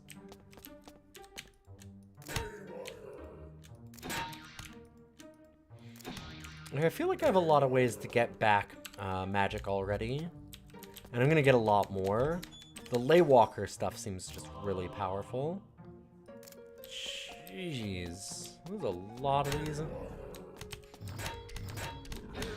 lot of quests on this level. Shouldn't not upset about that. That's really nice.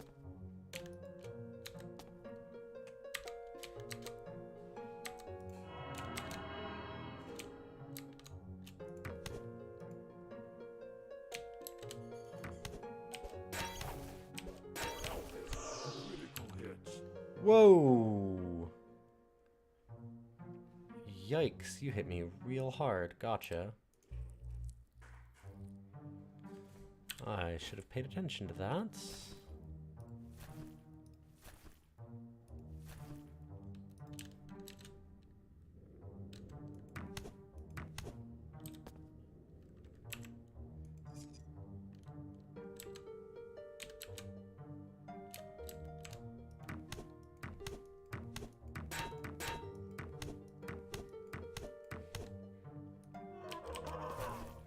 God, the lockup skill where you can just keep them in one spot feels so good.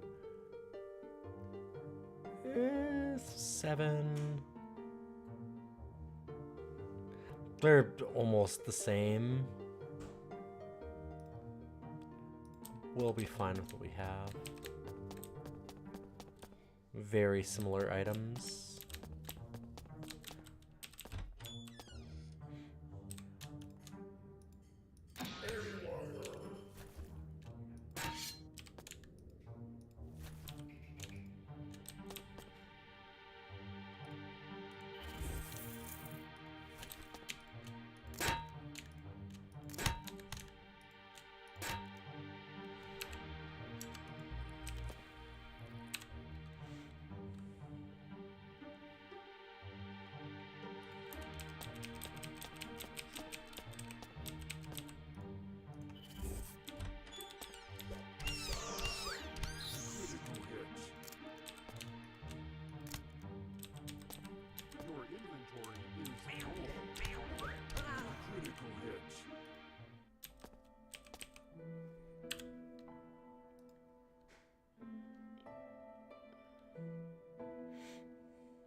Dump off all this stuff again.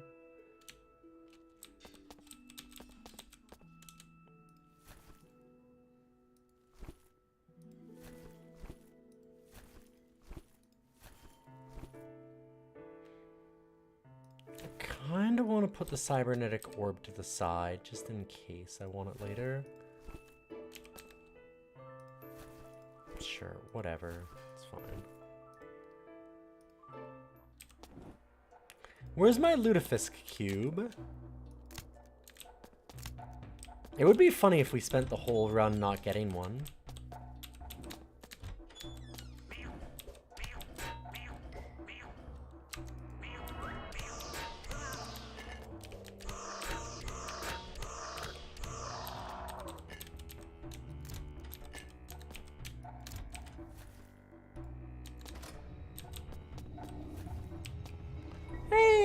Just work here. Good to see you. Just finished patching a hole in the of your pants. Hell yeah.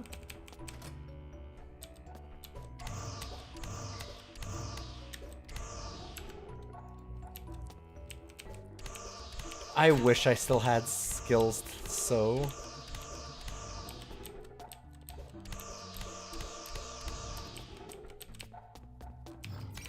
It's a really, really useful thing to have. I've definitely been thinking about spending some time like learning to knit or something soon. That's all it is. It's just you need the time. I've got to put in the practice.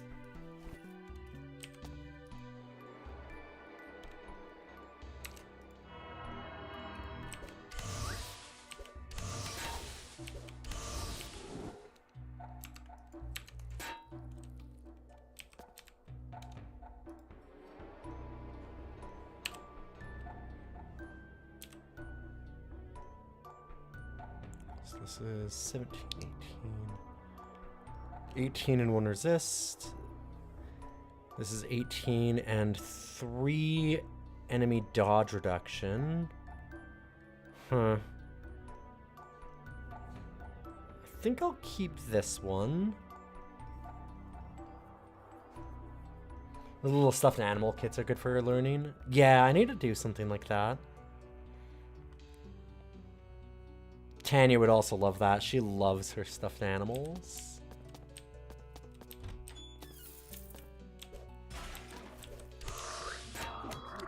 It'd be a cool gift to make.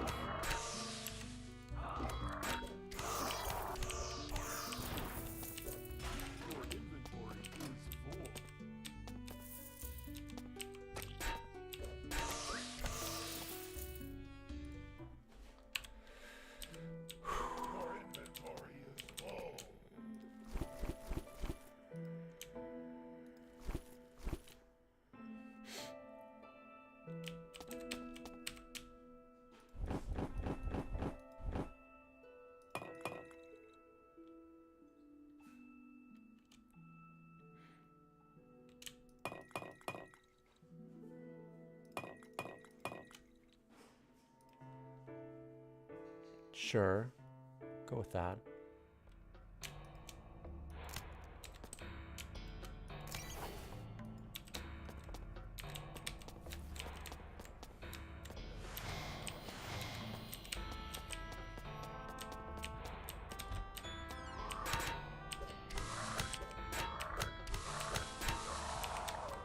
How?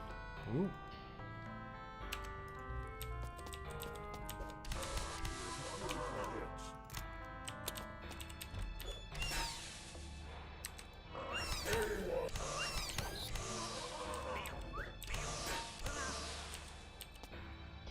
Oh, hey, Major. Sorry, I missed you coming in.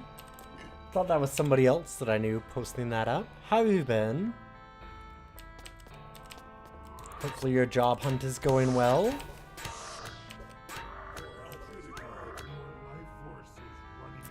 Yeah, okay. I took one extra greed hit there, and I really shouldn't have.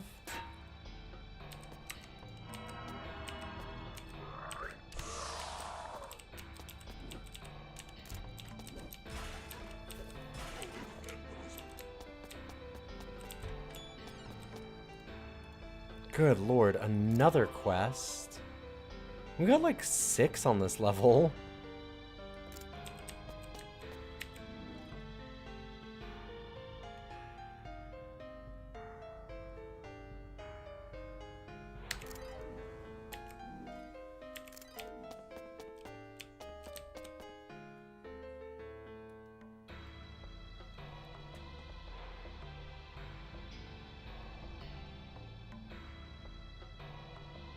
Okay, it looks like we've uncovered the whole level. Now I just need to... Wait, what am I talking about? There's literally a room here.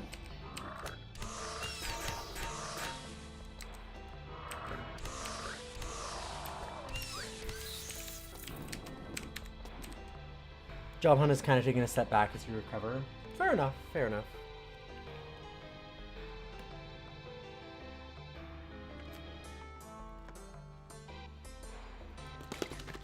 Well, enjoy your summer then.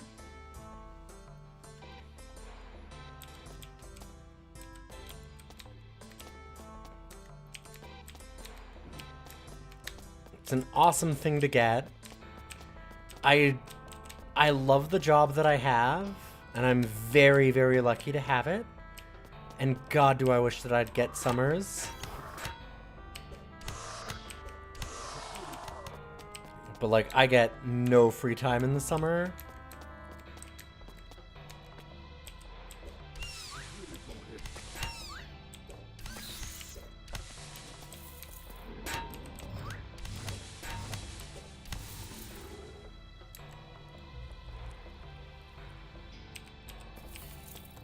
You on an AK scooter ride today? Nice.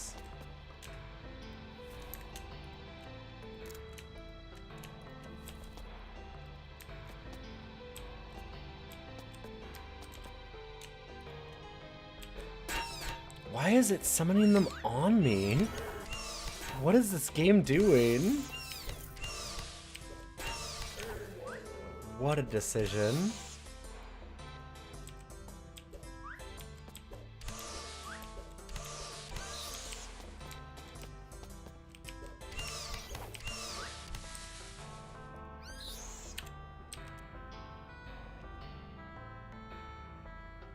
Nah.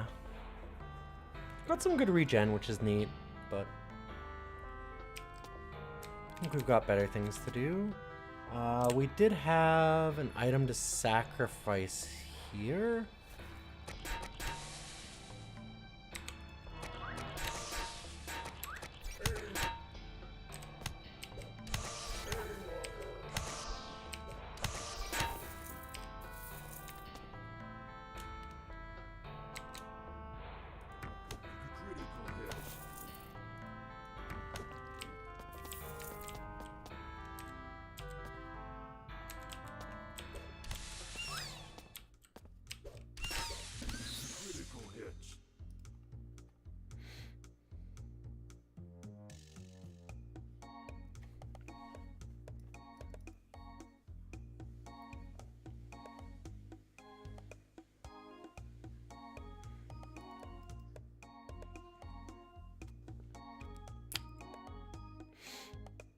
So I'm thinking this time I want to go for the Ziggy right away. I would not mind getting more of this. If we go for Ziggy, we eventually want Conduit pretty quick.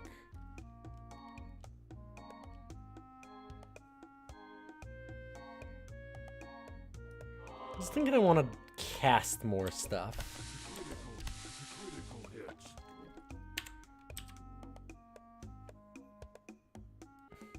It's like our 4th Cyber Cone. Dang.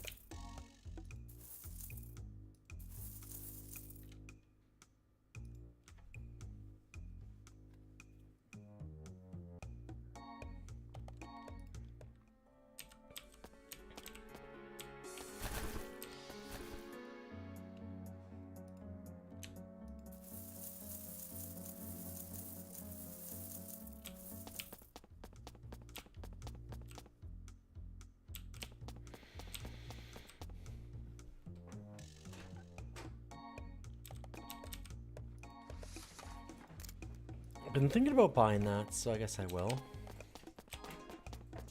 There was some really good stuff higher up too, but I'm okay with doing that one for now.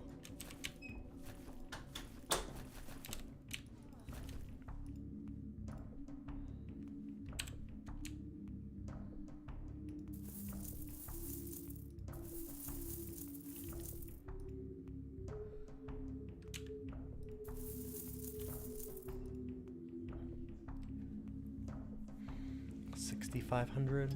Okay. Just need like another 70,000 again to get the other stuff that I wanted. Simple.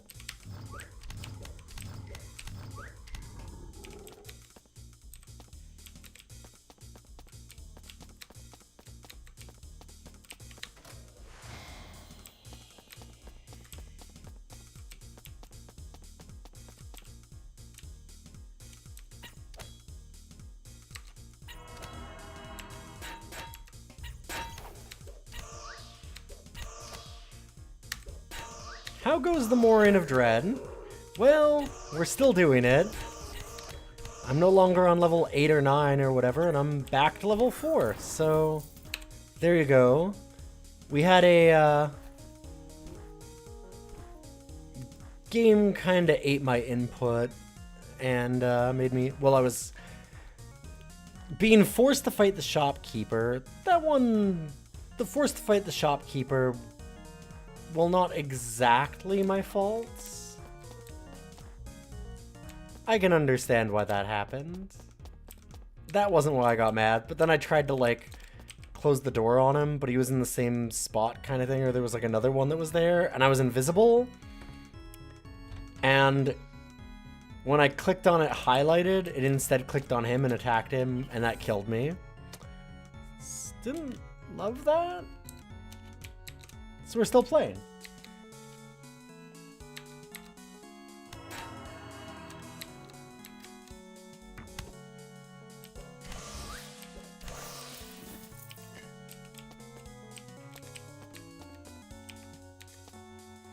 Hey, S. Kennedy, good to see you. The 145 watch streak.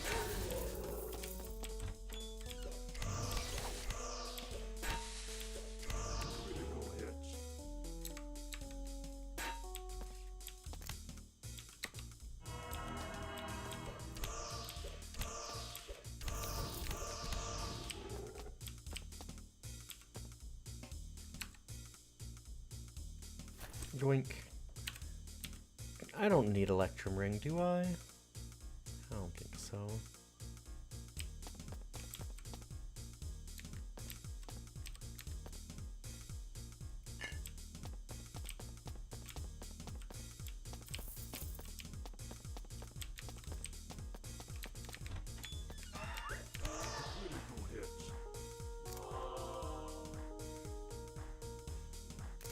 Okay, find an item.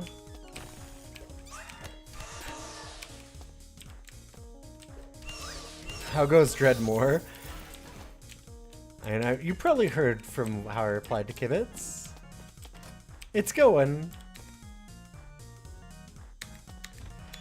Yeah, it's a little rough.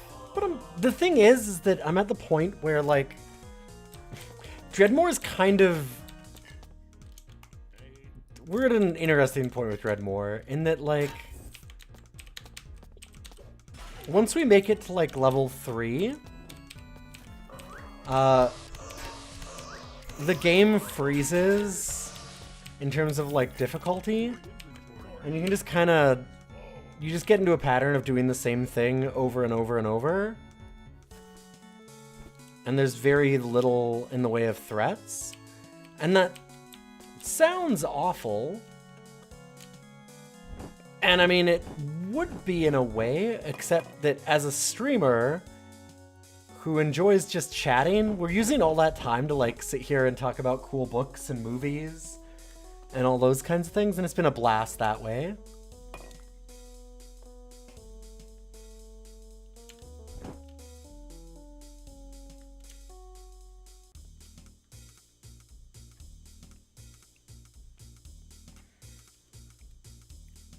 I mean, that's how we used to do... I would say that that's maybe a strength of mine as a streamer, and I maybe should play more games that let me do that.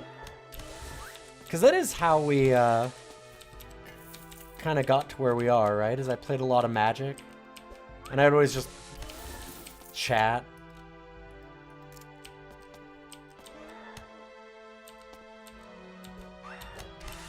I ain't no gamer, I'm a talker.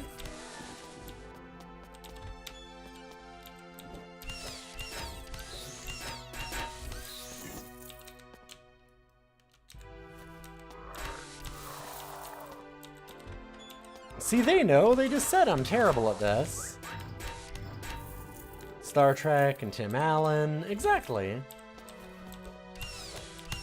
We can talk about Tim Allen's drug ring again.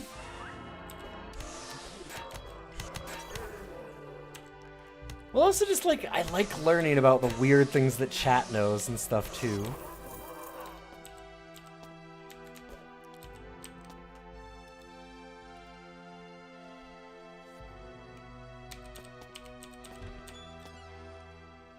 Do more Magic and say, is this your card? Alright, chat.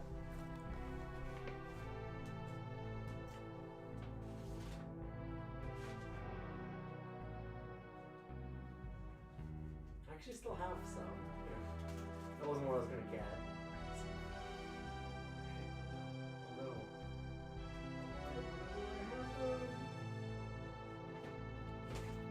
My joke! Yes, here we go. That's right. Is this your card? What one is this? Khan, son of Korat. I have almost no Magic cards left, but I do have a whole bunch of the old FFG Game of Thrones game from like 30 years ago.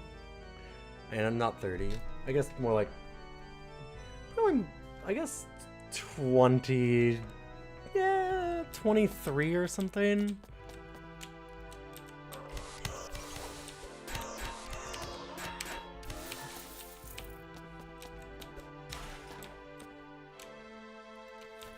For some reason, I still have those. I don't know what I'm supposed to do with them. I don't want to just throw them in the garbage, but that is kind of the only thing I can do with them now. No one's going to want to buy them.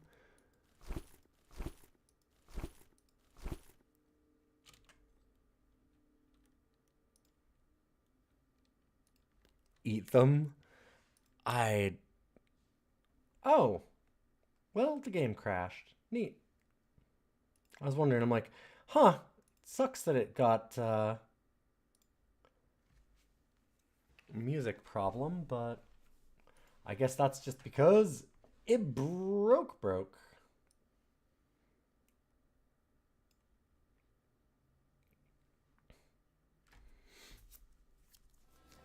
The other thing I have is a bunch of signed pressure points, which that's a blast from the past, if anybody remembers that. I still kept those. Donate them somewhere and make them throw them out? Yeah. Also, someday I should probably sell off my, like... I do have a little bit of magic left. I should sell off my, like, Thopter Pi network and, some disassembly required. I don't know. As much as Wizards and I had a falling out, I do appreciate some of what they did to help me over the years. And, that, like, there are some people that I really liked at Wizards that obviously had my back and cared about getting me on some of those, like...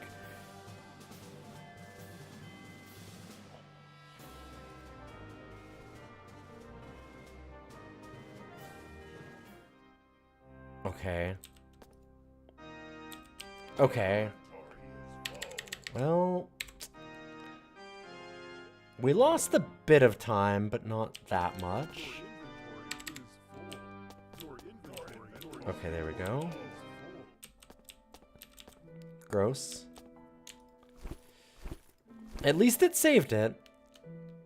I think that if it had just eaten it entirely, I'd be like, alright, and we won! We got a clear in the game. Perfect. Definitely, that's a clear. Game cleared itself off screen. Who knew?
Huh, Noble Knight technically has a couple of Game of Thrones CCG collections for sale. It's possible they might buy yours. If I thought it was worth the shipping and effort. I have very few cards. I don't have much. And honestly, like, at one point I looked, I was like, well, just in case, are these worth anything at all? And the answer is...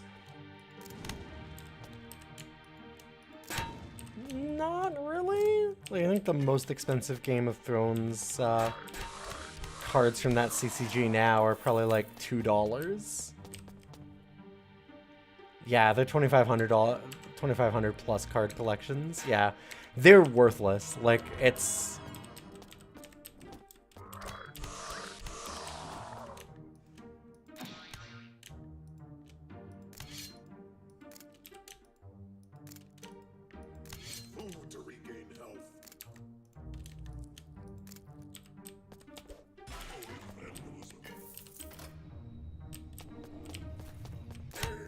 Whoops. Okay, don't step on the trap. Disarm it.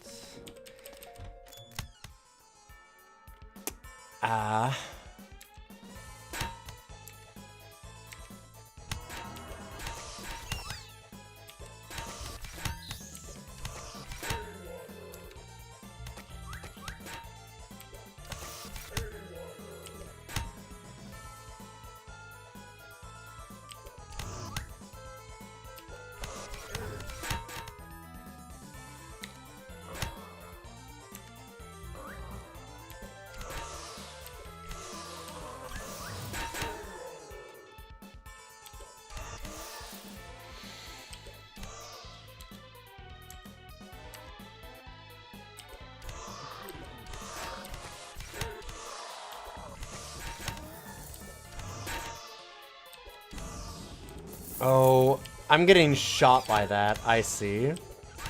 Sick. That's kind of funny. I should have been paying more attention. Someone down there was tripping a trap and hitting me with arrows over and over. Sick. Hey! Good to see you, Ashen Strix. I have a couple packs of those lying around because a coworker gave them to me to use as proxies for a game you were playtesting. Hell yeah.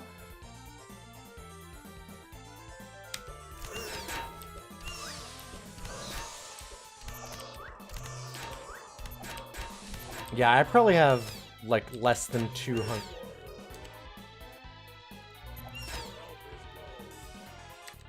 I probably have less than 200 of the Game of Thrones cards total.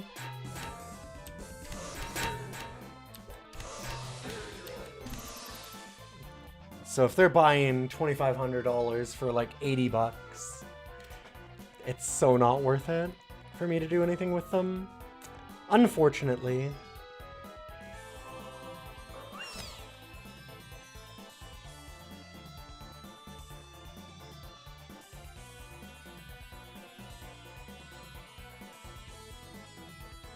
Nope. That one.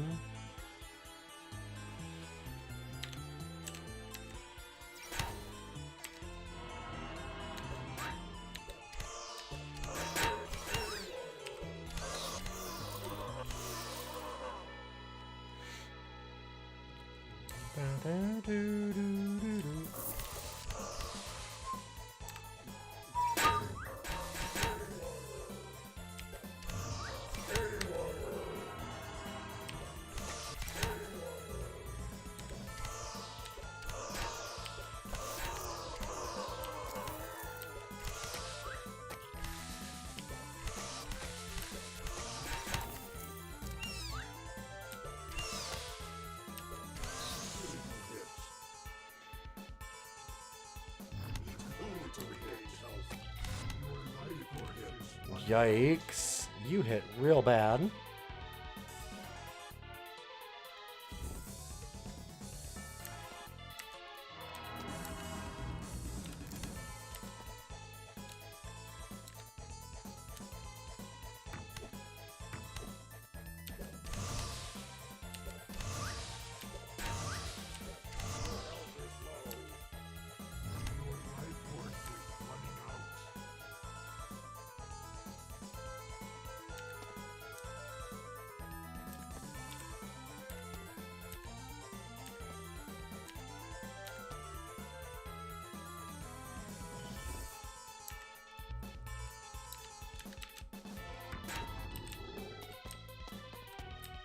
Baseballed.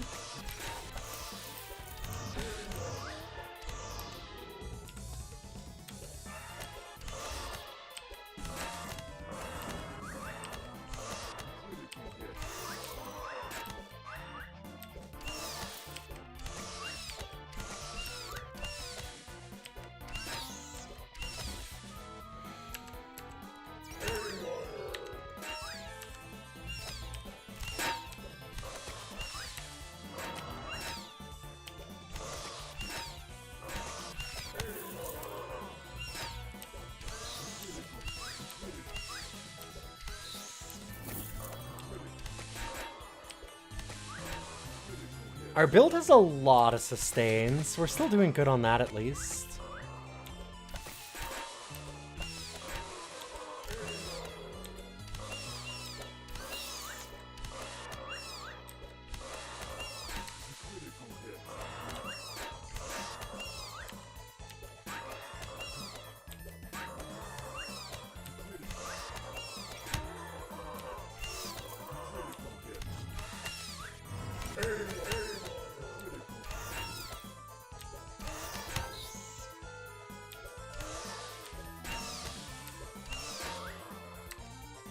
Got a lot of sustain and a few escapes, which seems like a great place to be.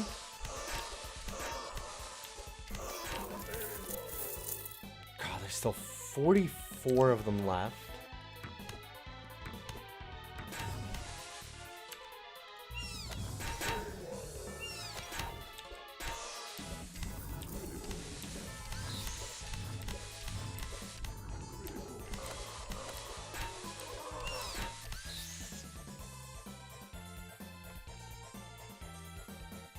No, I know that's what they're selling for rather than buying. That's what I'm saying.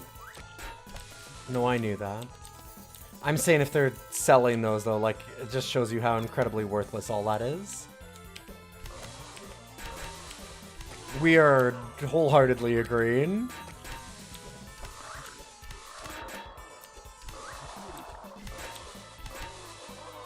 I mostly just think that it's very funny to have some Game of Thrones CCG cards around. Like, as an ex-Magic player, I don't know, there's something about it that it's like, do you have any Magic cards? No. I do have a bunch of Game of Thrones stuff, though.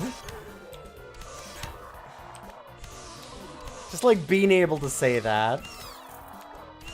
Which is really dumb.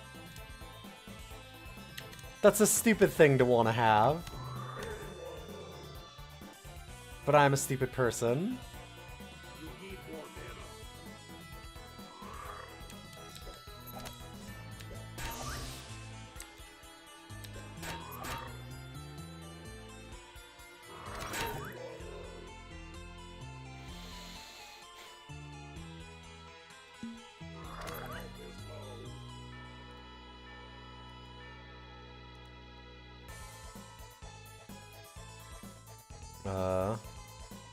Why can I not? I can see those, right? Why can I not move there?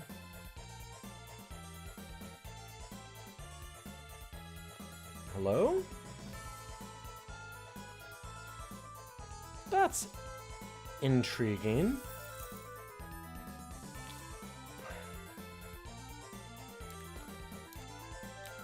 Okay, now I'd understand.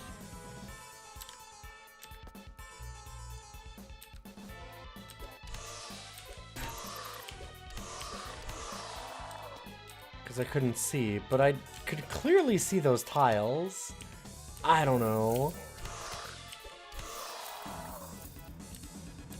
This game is not great about telling you why you can't do a thing. And a lot of times it's just probably bugged. This game loves throwing a lot of enemies, yes.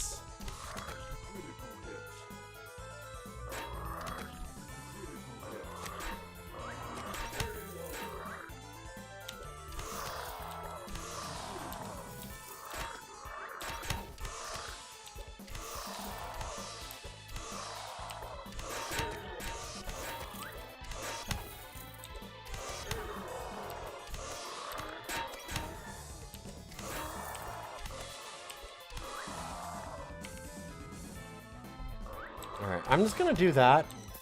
And the main reason is so that we get rid of more of these stupid witchy bodies. Because they resurrect their friends.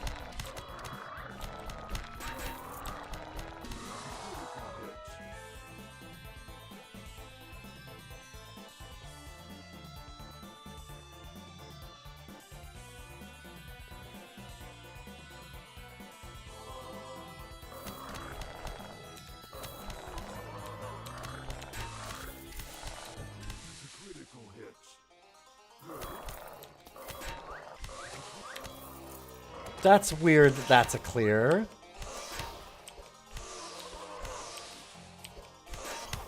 Huh.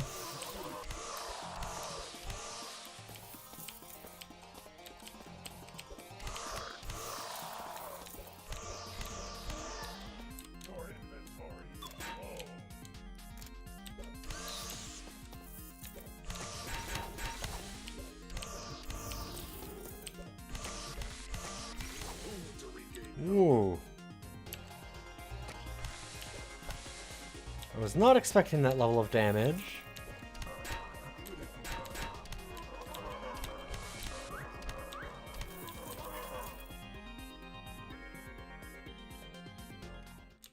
Oh, it might have been all revived stuff. Yeah, that's fair. Ooh. Definitely makes sense how many things are getting revived.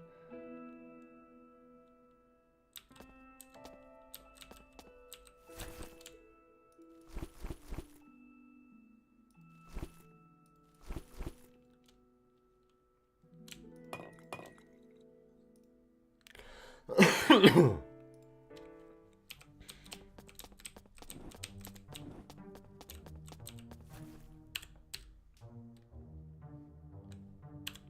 think Shield of Agnosticism's worse.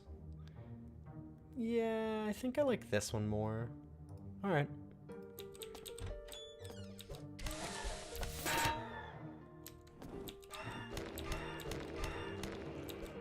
Ow.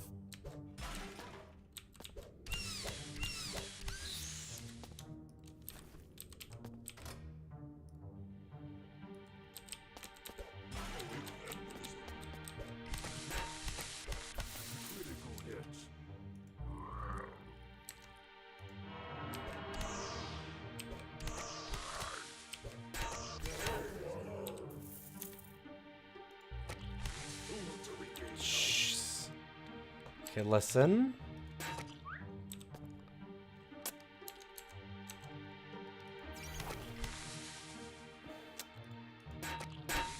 To regain health. To regain health.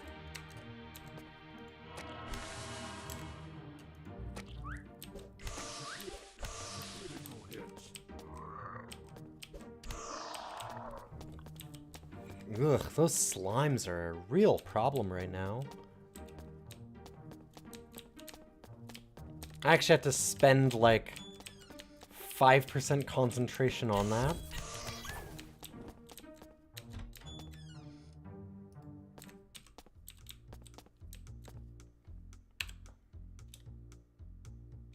Uh-oh. Oh. Weird. It erased my cursor for a second. That does generally mean that it's about to crash, so we're probably going to get another one here.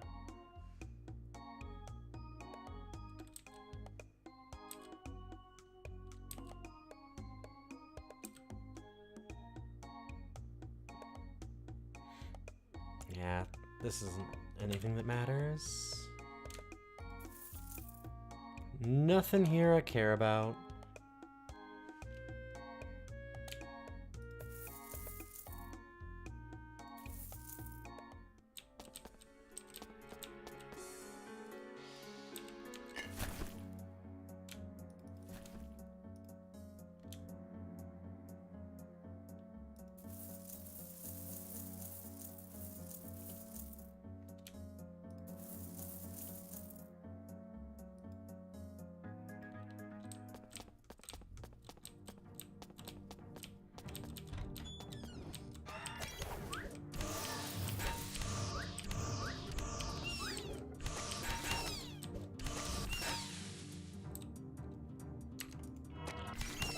Like, right.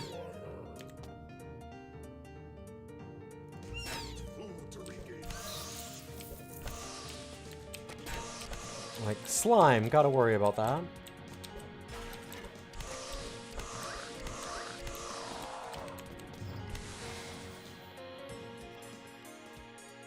That's extremely not what I meant to do. Just pressed a little too far.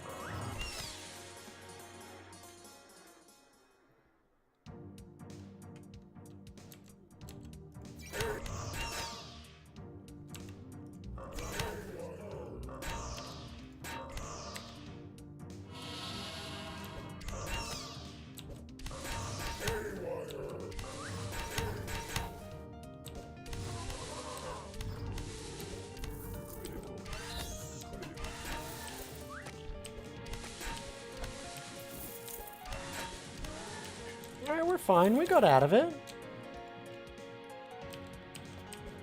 And we even completed our quest. Look at that. Landed right in the middle of the quest and still got it.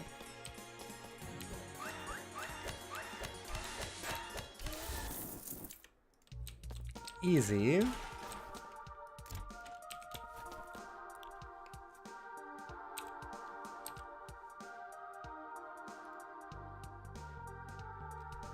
Nope. That, though...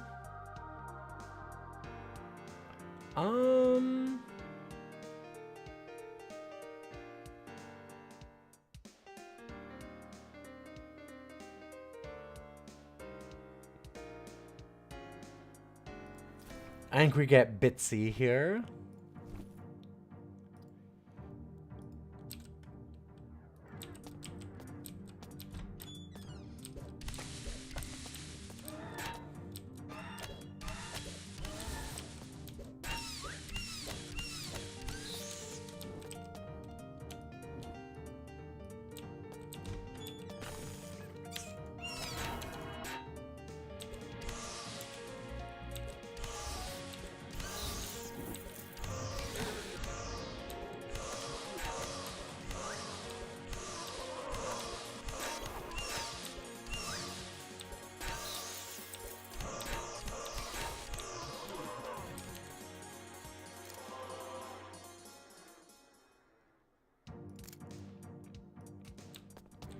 Okay, use the thing on the eyeball shrine.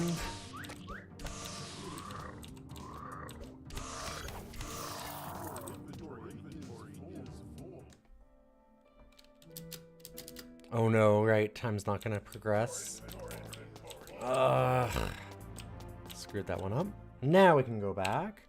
Without time progressing, I can't get rid of that status effect without using an item, and I'm not gonna do that.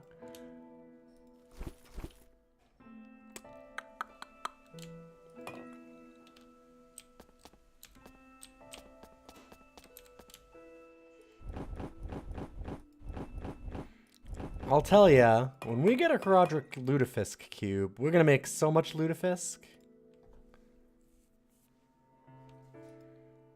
This is all our stacks to do that. One day, we'll find it, and we'll do a thing. There's gotta be one. It's funny, because I'm doing this because chat was like, no, like, it'll be powerful, I swear. And so I'm going back and doing it, now the game won't let me.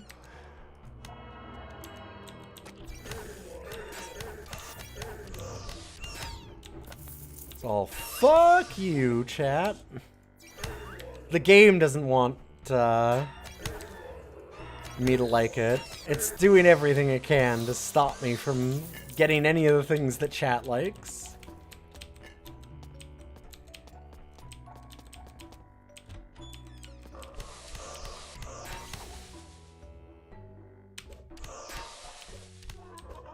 Instead it'd be the optimal thing, then it'd be powerful. Sure.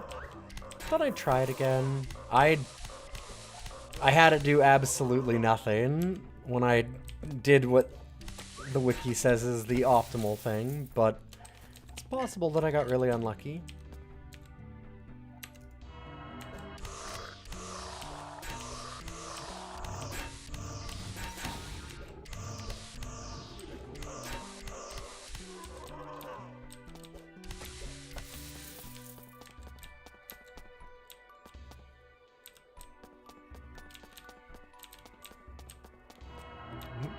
Okay, so our one quest is to summon it, and our other one is to find another item.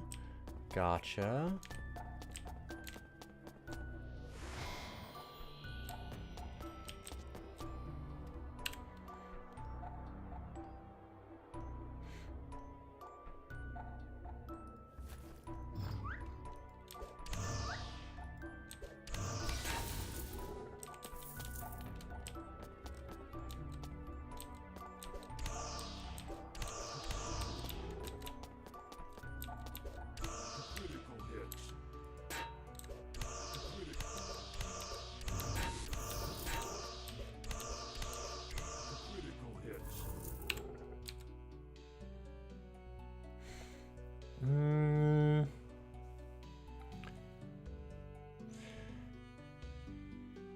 Oh, this got corrupted at some point. I didn't see.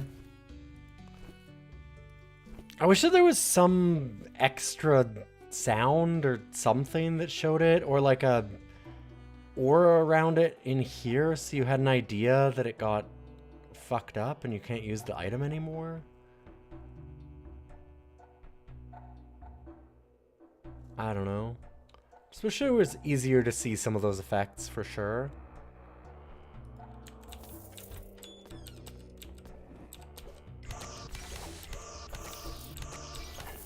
Legibility is a constant issue in the game.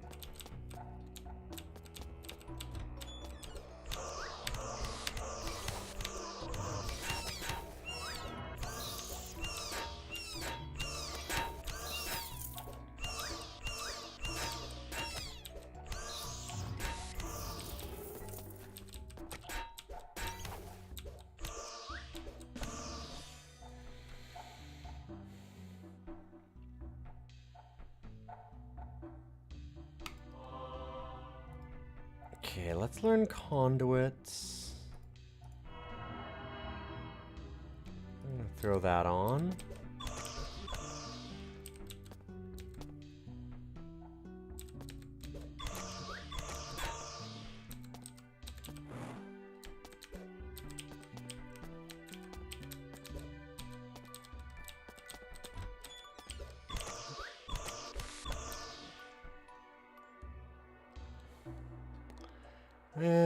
Not really useful, but you can always sell it. No reason not to steal it.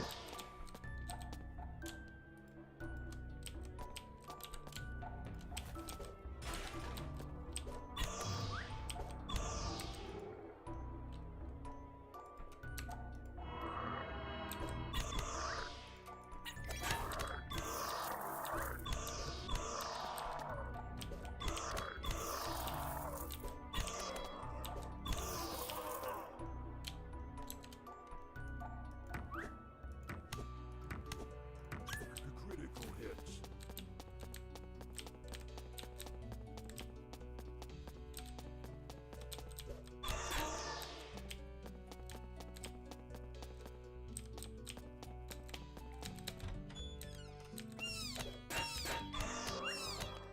And still no Herodric Cube.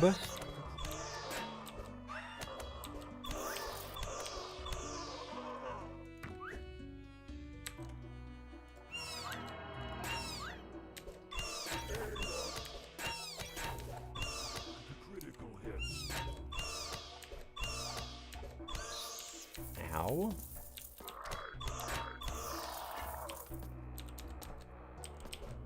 Critical hit.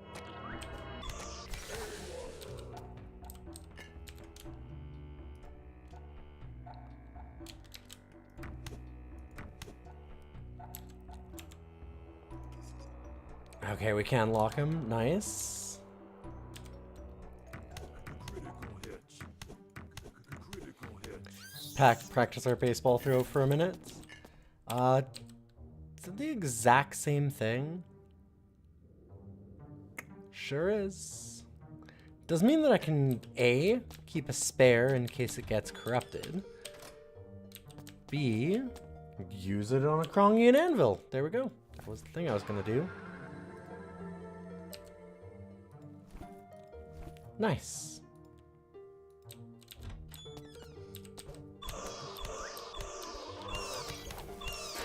Well, there's the Lutefisk Shrine. If we just had a cube, we'd be in great shape.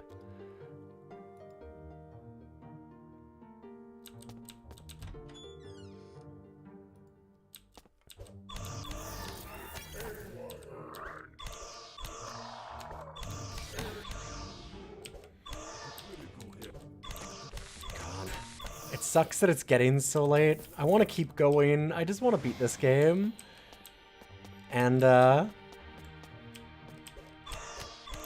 am supposed to be up in, like, 6 hours so that I can go and do a, like, hour-long bike ride to then go and do a actual foot race.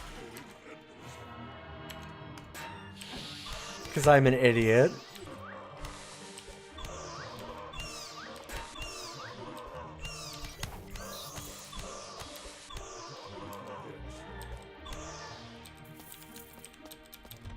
I want to mystify the running club. It'll be very, very funny for me to show up, like, win the race, and then just promptly leave.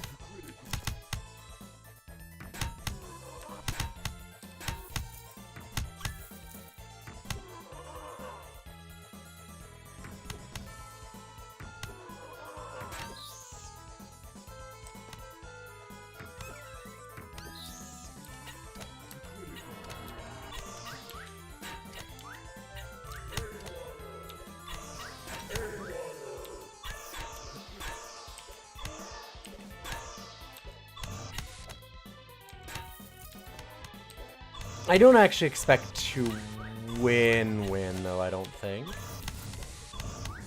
The best times that I've seen from some of the people there, I'm like...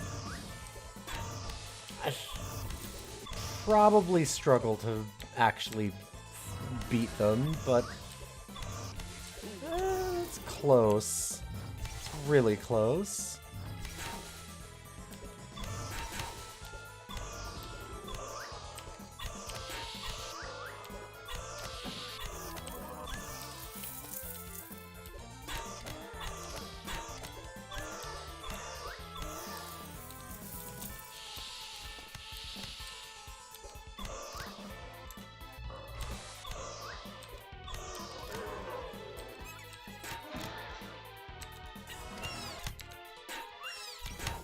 If I don't get first, there's like 0 chance that I'm not in the top 5.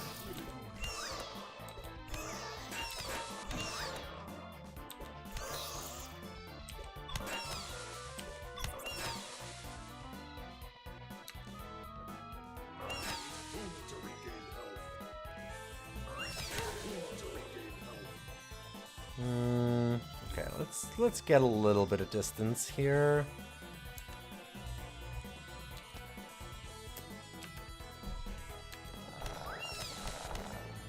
Get 'em, boys!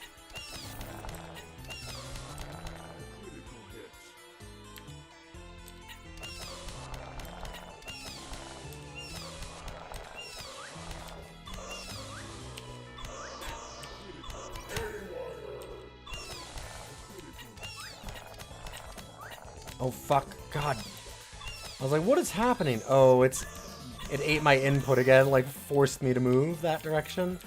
Good thing it didn't have me moving at the enemies, because that would have just killed me. I'm still amazed that that's never killed us.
Three left? Uh-oh. Oh, they all disappeared. That's gonna be hard to find. Dang. Let's see if we can't get them. It's probably one of them. Yup.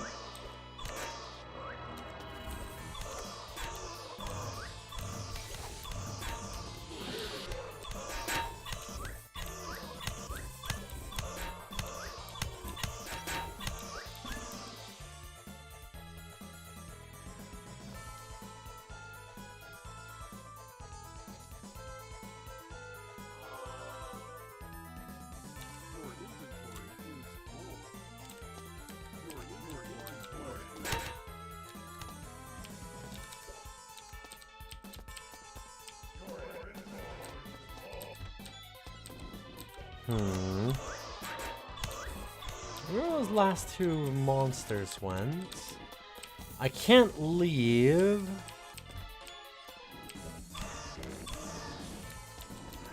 Not here.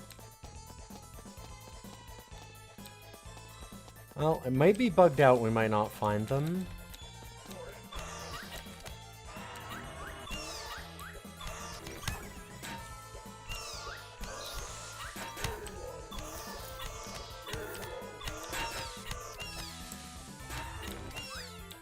Sometimes the teleporting ones, like, disappear. And the reason why I say that it's bugged is you're like, oh, well, like, they just left the area, which...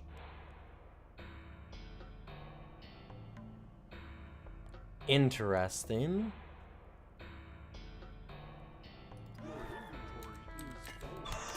You may go, well, that's not bugged. They just disappear. Like, they can just jump to a new area.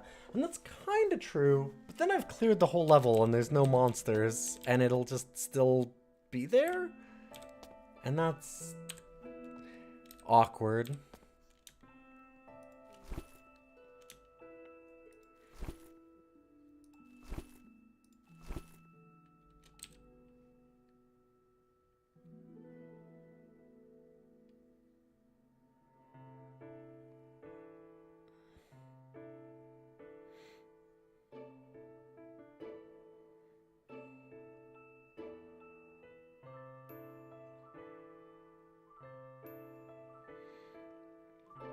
Every time I see this circinated silver shield, my brain says circumcised silver shield.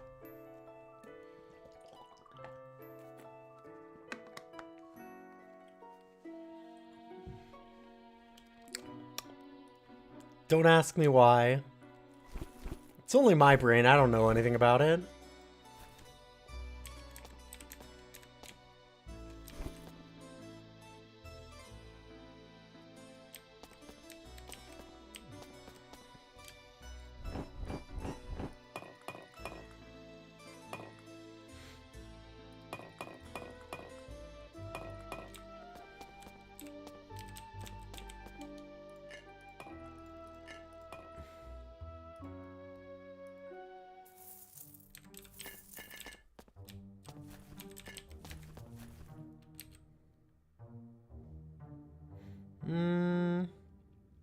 That's cool. I don't think it's better than this.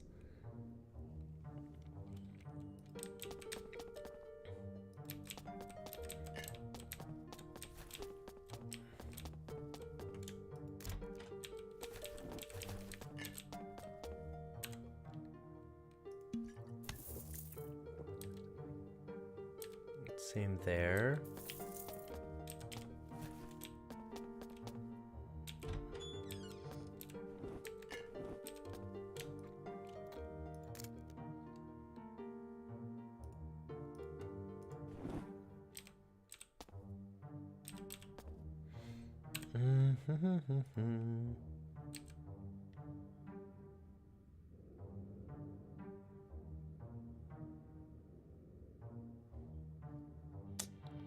That molten orb's kind of cool.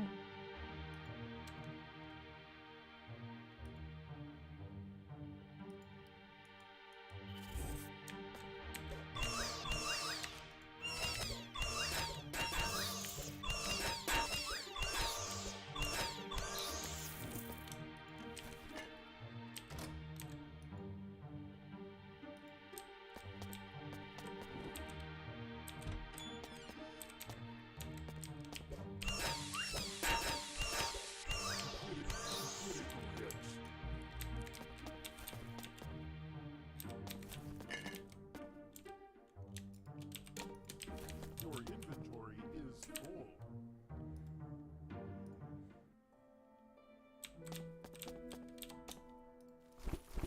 We really need to find a shop. And a cube. Cube more than a shop, actually.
That was weird. An item spawned on the chest.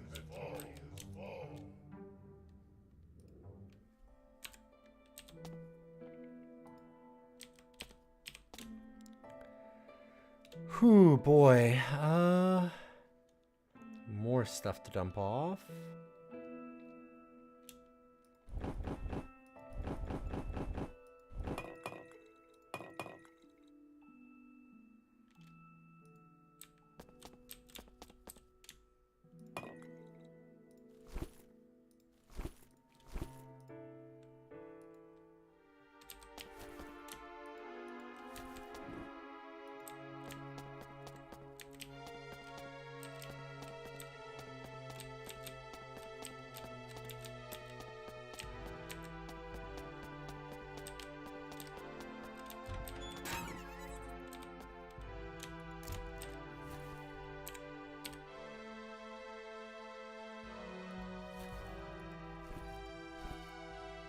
Better than that.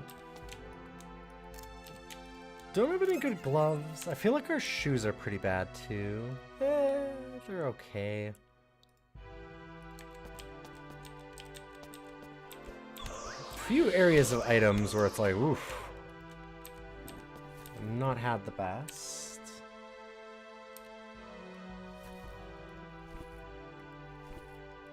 The dodge chance is neat, but I think I like having other stuff besides just dodge chance.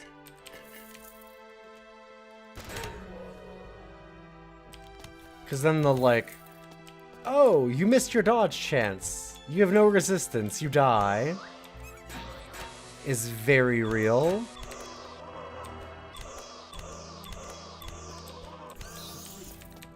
Not a fan of that.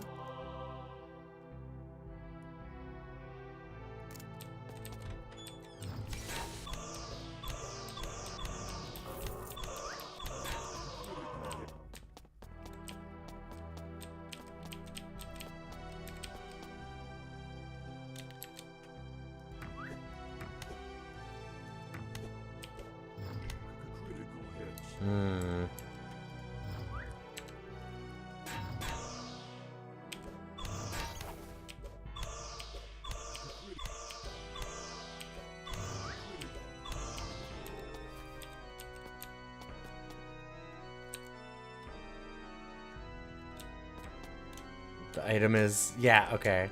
Just impossible to see. Cool.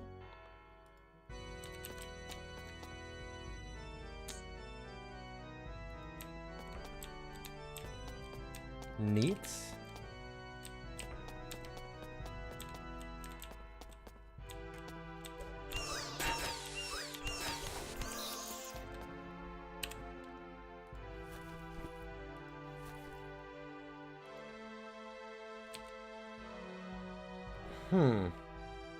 So this is only 6 damage, a bunch of block, and some regen. This is a lot more damage, a bunch of stats. Yeah, we're gonna swap those.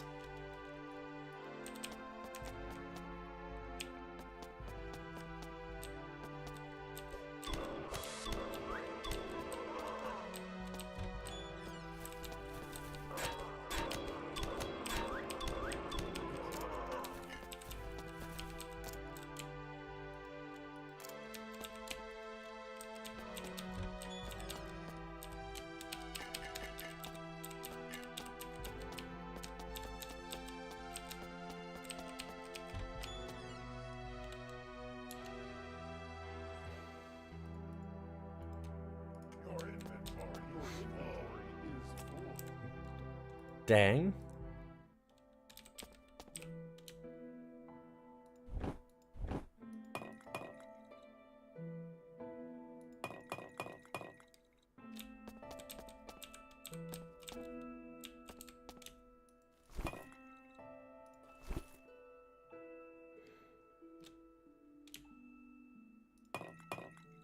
Sure.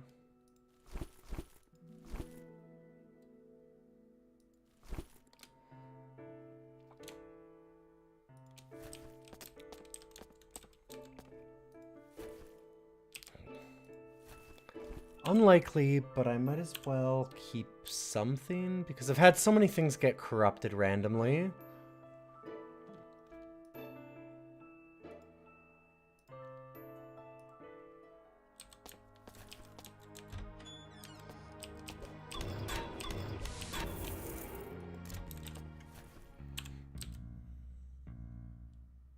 Nah. I mean, neat. But it's not better than either of these.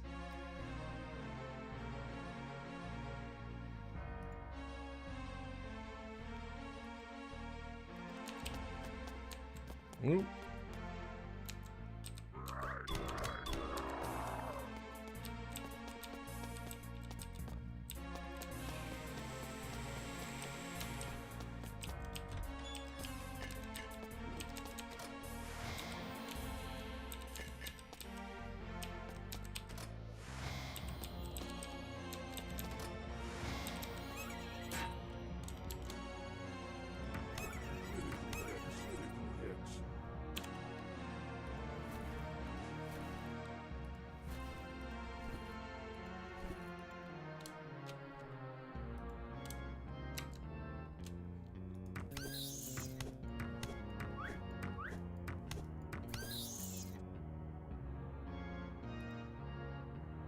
Right, I forgot. Probably should just warped over there.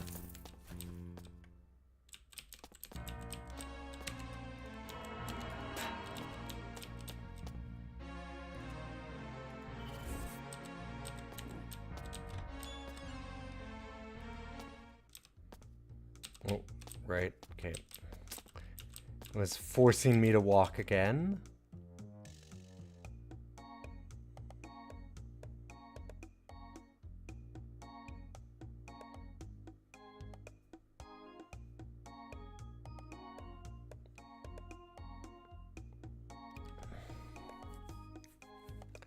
The Self-Righteous Sword of White Lies is a pretty good name. I don't think we want any of these. But we have a lot of stuff we can sell. And there was a ton of items early on that we kind of wanted. Yeah, fuck it. We'll do those.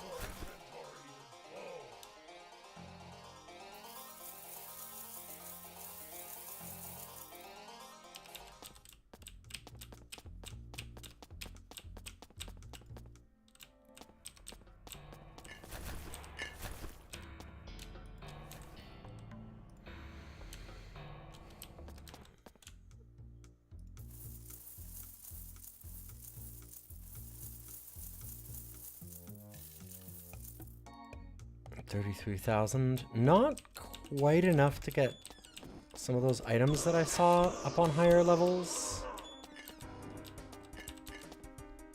Really close.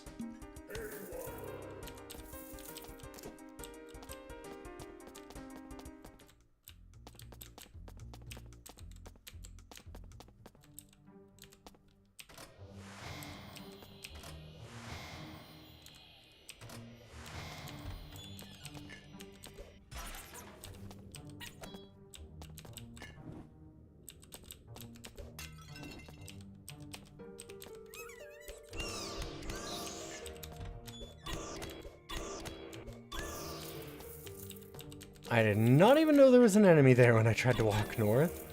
Good thing it wasn't something scary. Like, our character fully blocked it.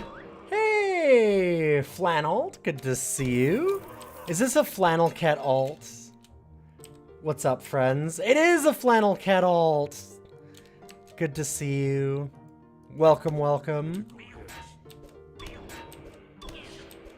For those that don't know, you should all follow Flannel Cat. Fantastic streamer. Wonderful person. And welcome, welcome all you cool raiders. I'm Ilian. We are currently doing a thing called Roguary, where I've been trying to beat every roguelike that I own, or the chat gives me. And we have been on Dreadmore for, some amount of time.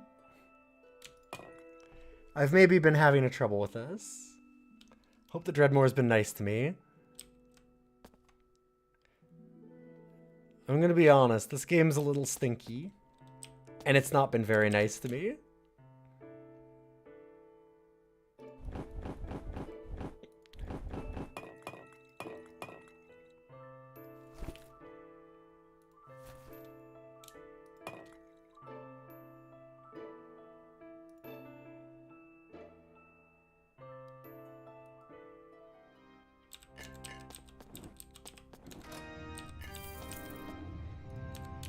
It's a game that has some really, really cool ideas. And then some terrible ideas and some of the worst execution I've ever seen.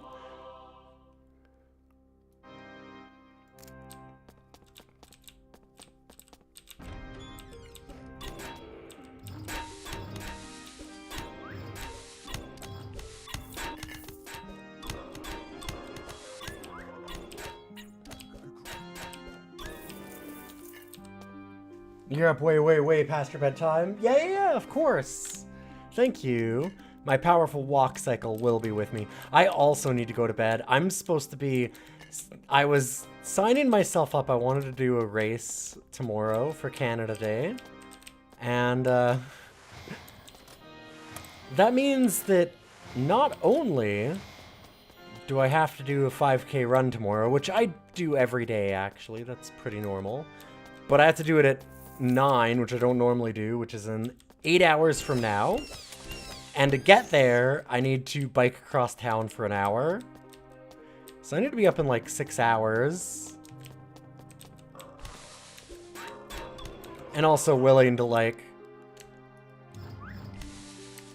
Yeah.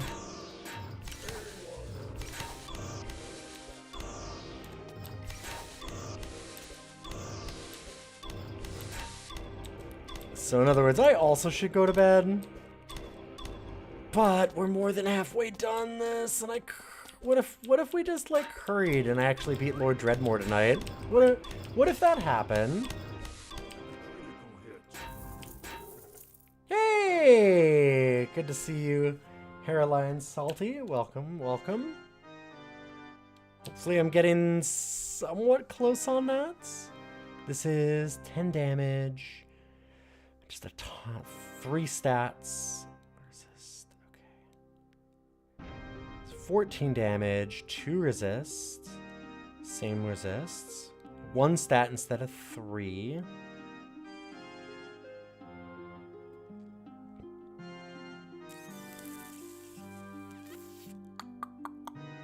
I think I like what's on this more than I like this. They're both cool. I think that's where I'm at.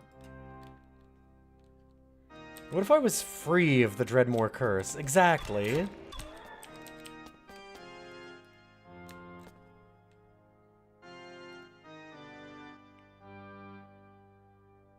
You get it.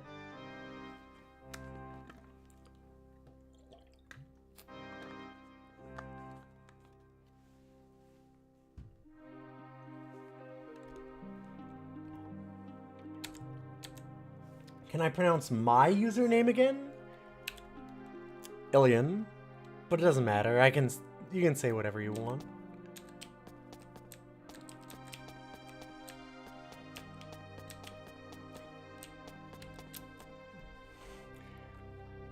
Call me at whatever you want, just don't call me late to dinner!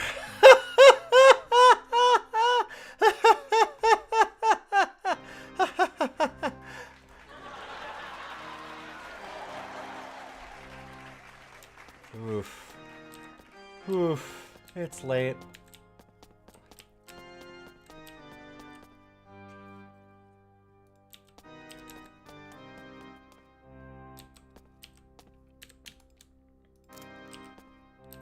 What are we having for dinner? I don't know. I'm kind of at the end of the month where, like, I run out of ideas to make food.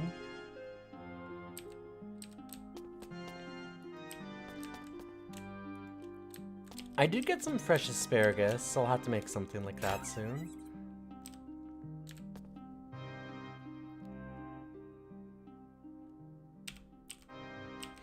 You're gonna rip off the beat every roguelike, but you're gonna do it reasonably? Well, then that's not ripping off my idea. I don't do reasonable. Hey, have you seen my other show called DOSider, the ranking of DOS games, where I rank every DOS game in existence?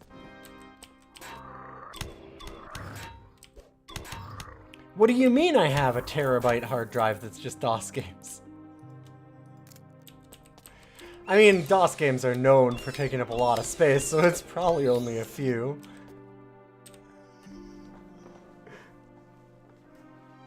There's not even 10,000 of them. It's close, but it's not quite.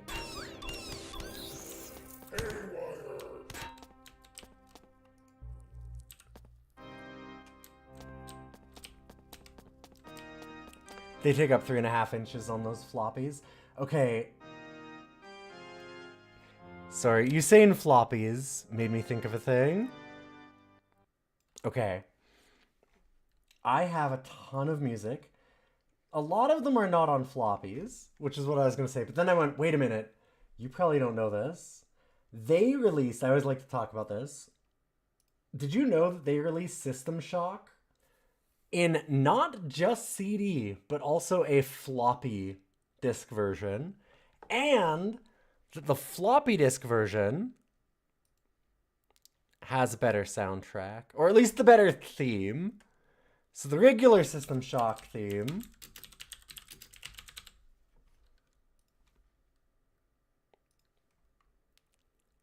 is this.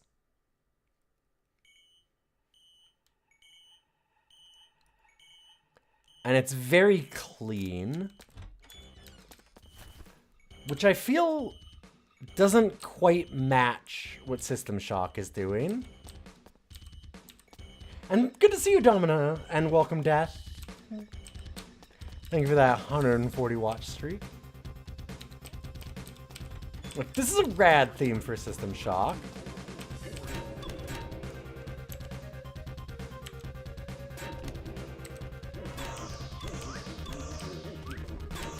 But like, it's got that really clean, like, kind of flute sound. Now listen to the floppy disk System Shock theme.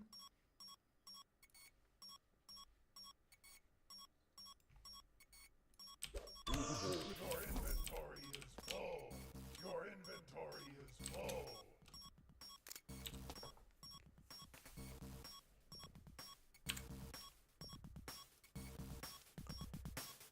Like, they're both good, but this one is... It's mostly when you get to the, like, kind of flute section.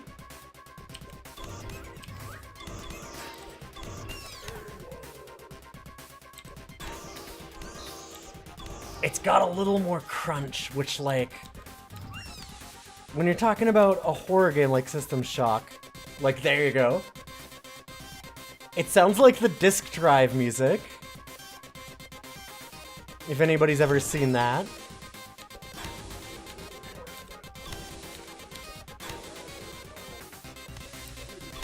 Where it's just like all the disk drives running to make music.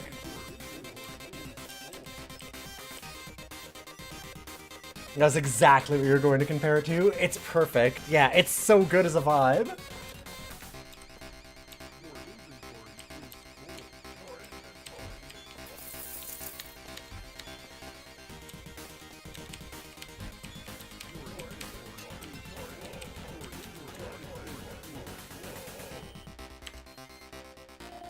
It's so perfect, though.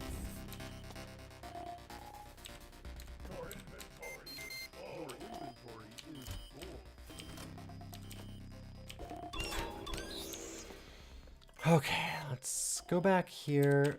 Are we ever gonna find Roderick Lutefisk Cube? I don't know. I'm starting to feel like we won't. We've saved up a lot of stuff to transmute. If I ever find it, it's gonna be good.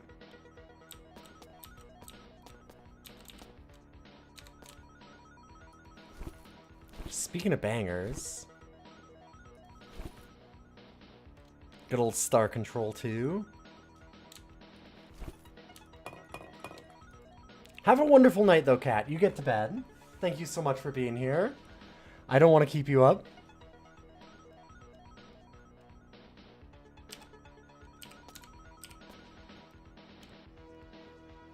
Night-night.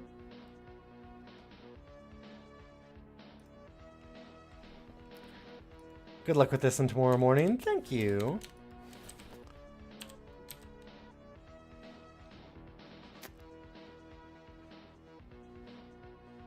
Like, okay, so does the Cake Town shield do anything?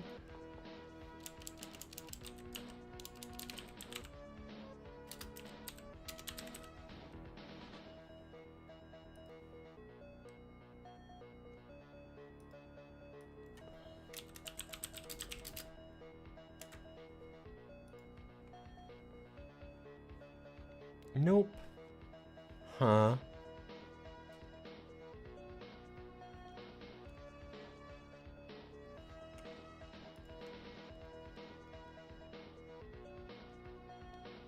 It is a This Is Sparta reference, yes. In fact. Oh. Shouldn't it? There you go.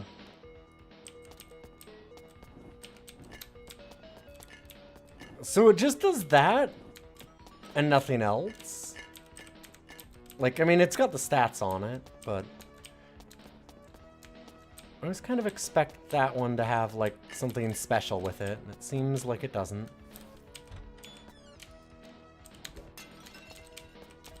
So I actually think I like the shield that we do have better.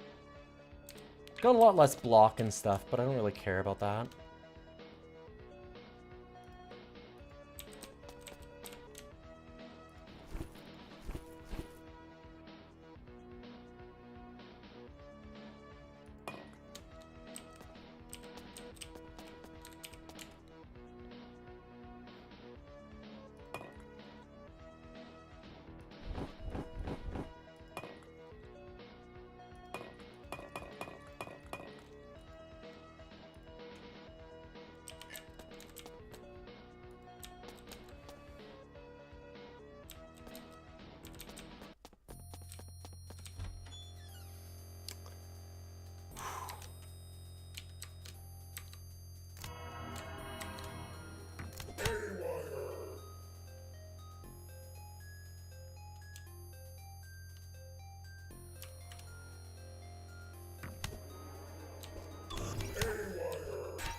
Desperately needed that level, so that's nice.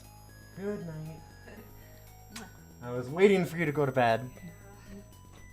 Oh, are you okay? Yeah. I mean, I'll talk to you later. Yeah. Very nice. Yo, thank you for the follow. Appreciate it. Okay.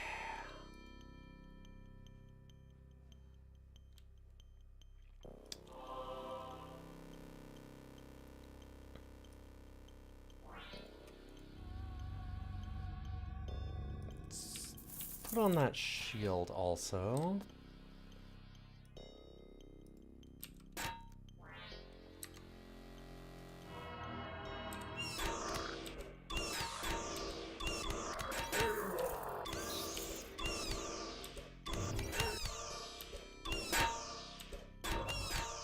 Oh boy.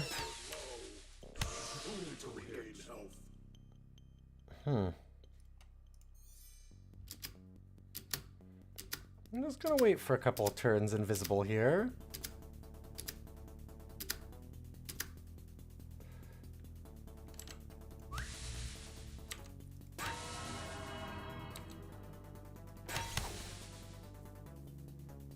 Put some things back on.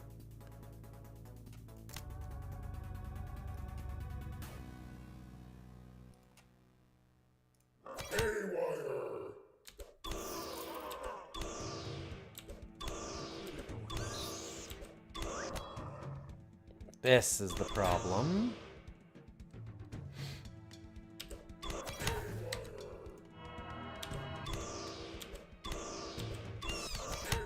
There we go.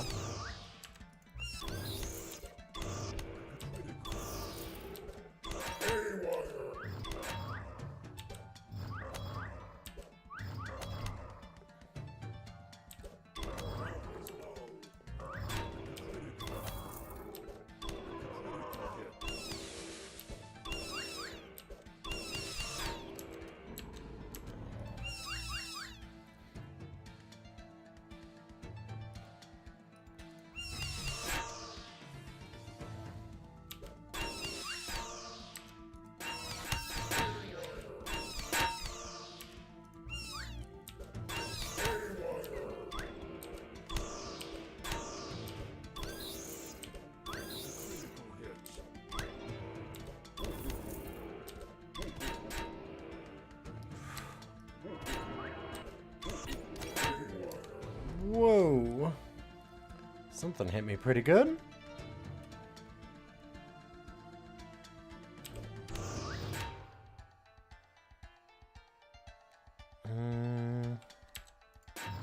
Eat food to regain health. Yeah.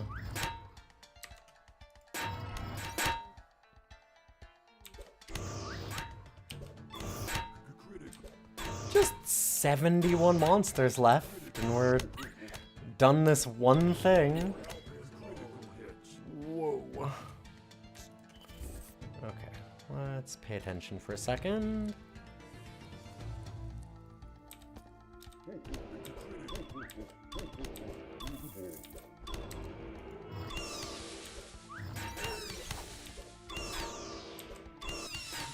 Food to regain health.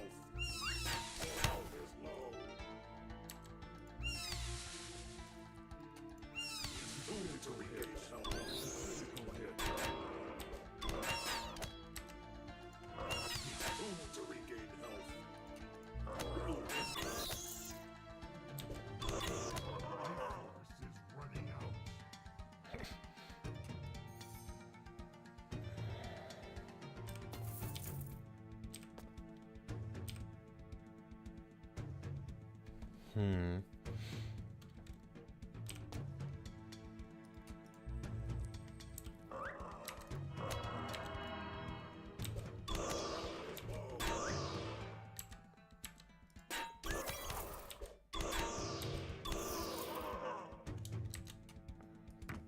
Critical hits.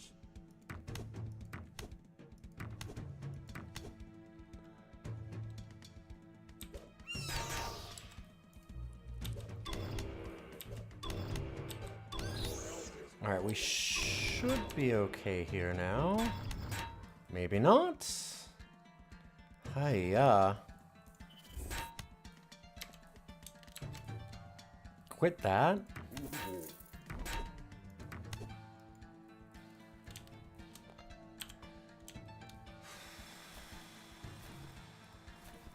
Well, we're running through some supplies, which is actually kind of nice. I had too much stuff in my inventory. Critical hits.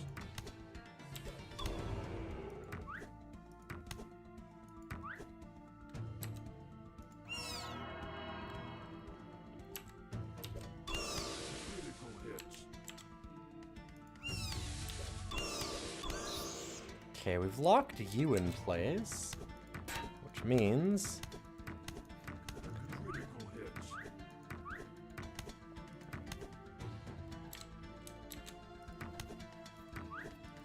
we just get to do this until it's dead. Amazing.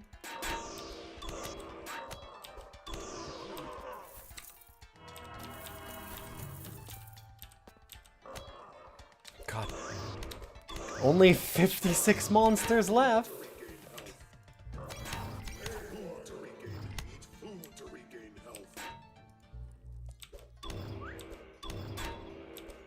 Critical hits.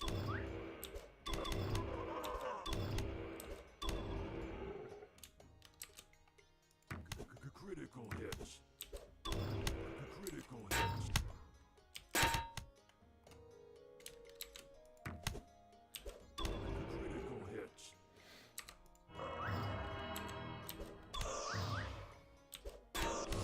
Food to regain health. Ooh.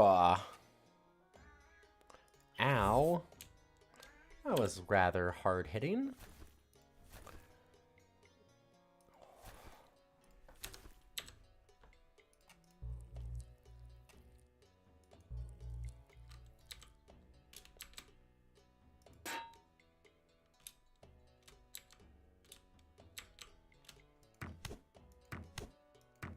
Critical hits. Critical hits.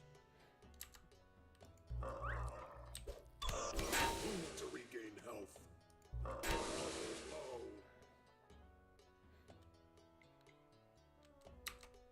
Health is critical.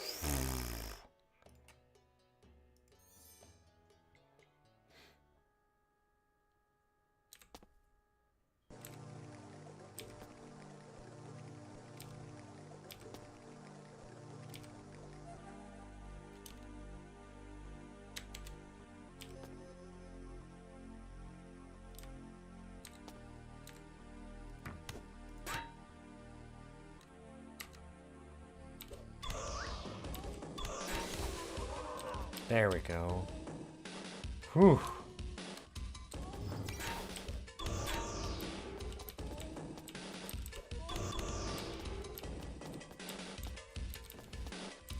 $50 remain.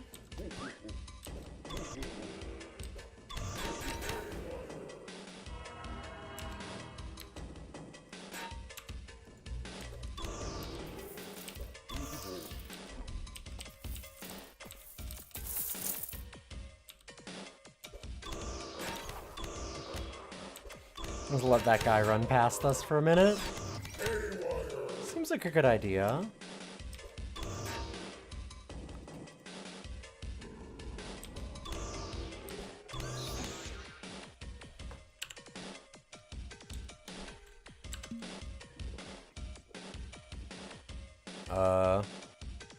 What?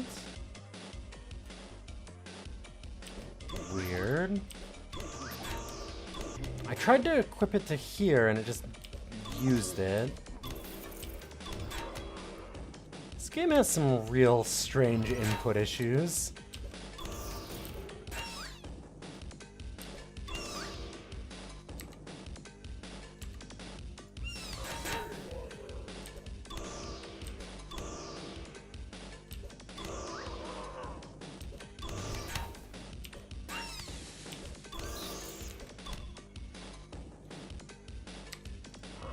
Food to regain health.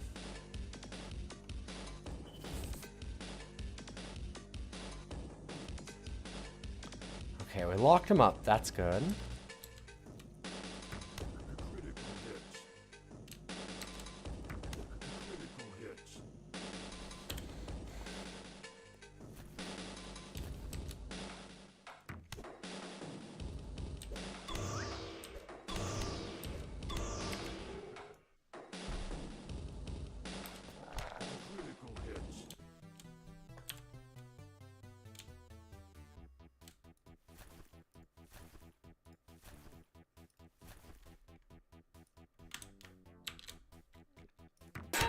Eat food to regain health.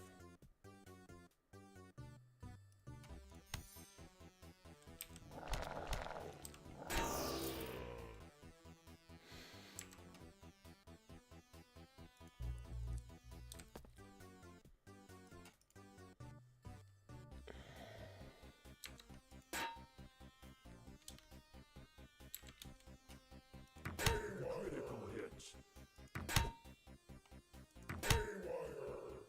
Huh. I think we broke them? That was very weird. Critical hit.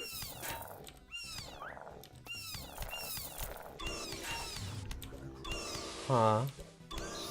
I guess I shouldn't complain.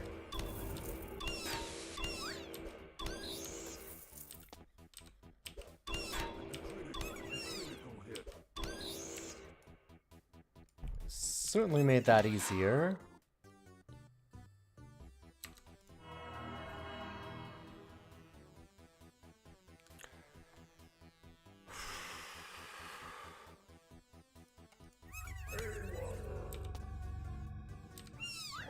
Critical hit. These jerks resurrect everyone, so we need to get them fast.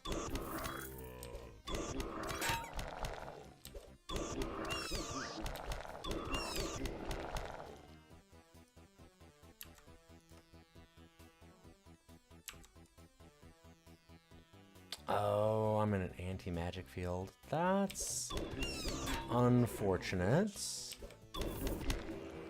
Critical hits.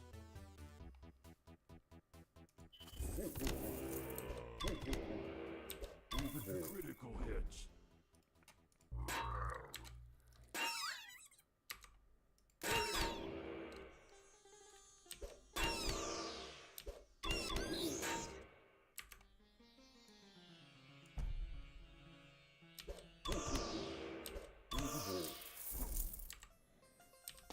You need more mana. Drink more booze. Critical hits.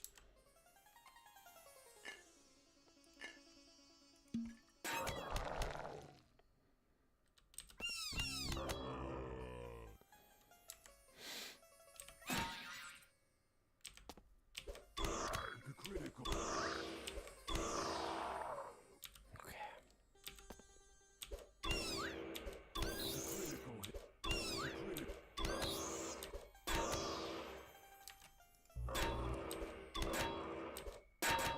Critical.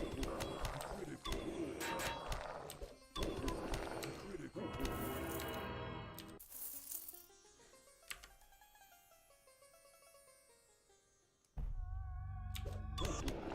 Let's resurrect a bunch of guys.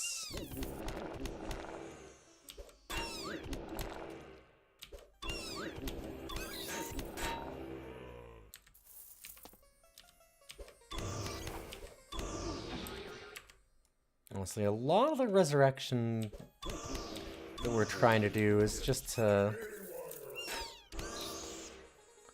prevent them from resurrecting them themselves.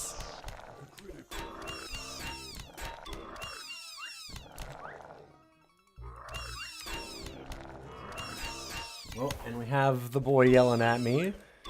He wants me to go to bed, which, fair.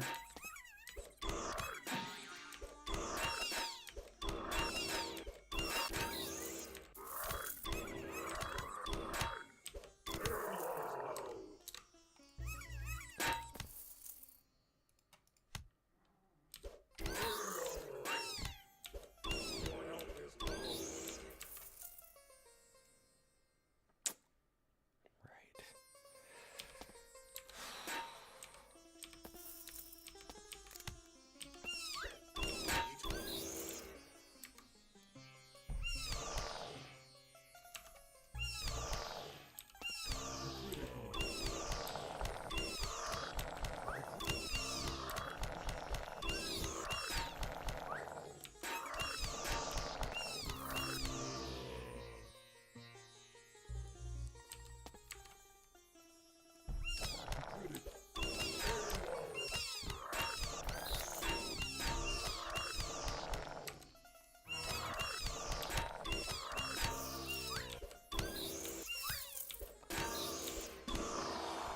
5 left. We're getting there.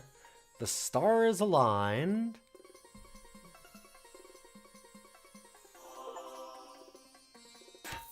Let's see what this does.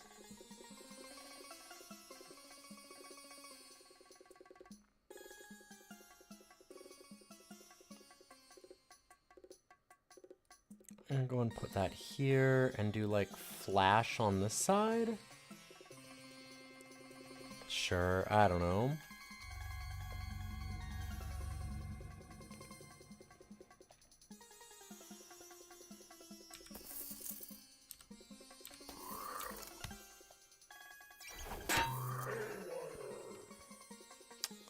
I see.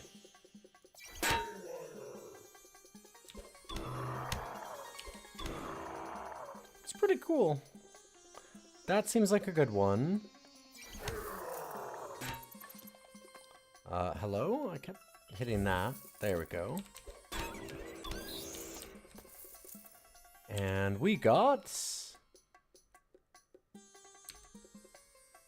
a tome that I don't really want to use. Yeah, it's something worth selling, I guess. Ooh.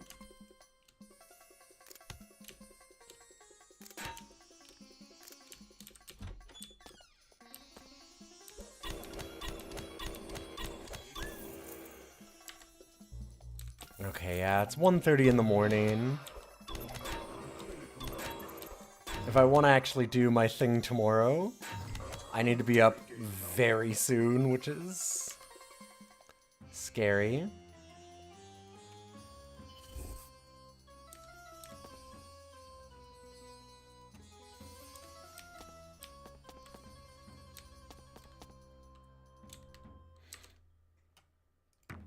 Critical hits. Critical hits. So I guess I better get going to bed soon.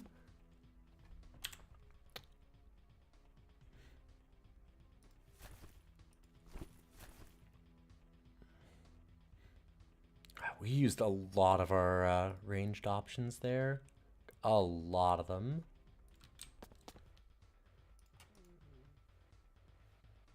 Why is this song so quiet? Weird.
I'm probably just gonna finish this floor real quick.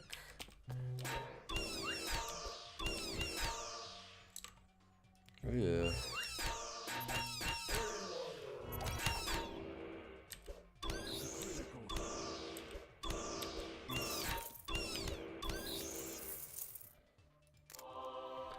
Let's use the item on the Mellow Shrine. Okay. So that'll have given us the item. Just need to find the shrine.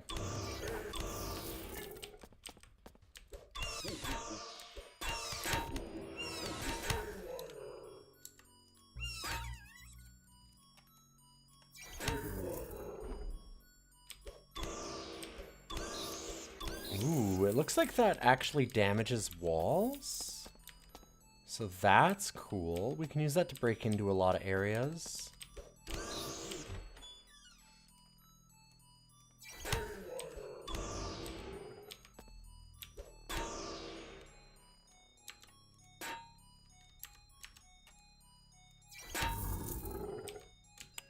Yeah, that seems strong.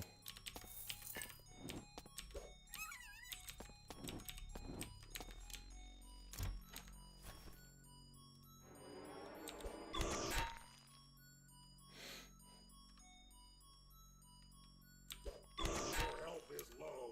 You need more mana. Alright, probably should have done that first.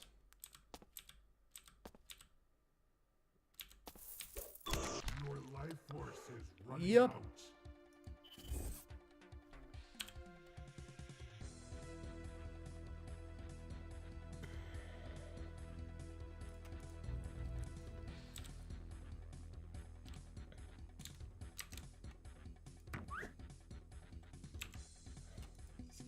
How about you don't come any nearer to me?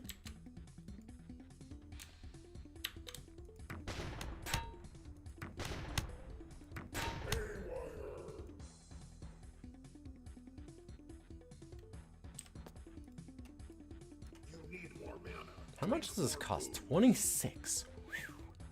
Whew. Dang.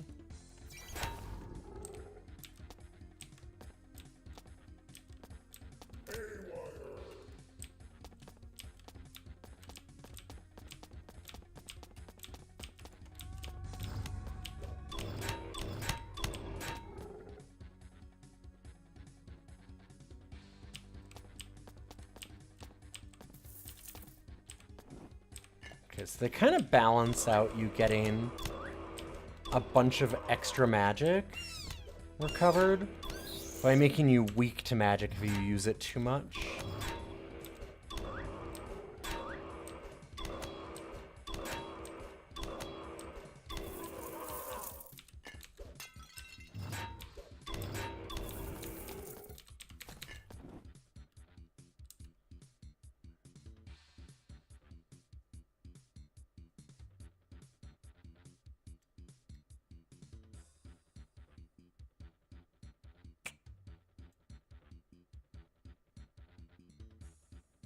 That got cursed. Dang.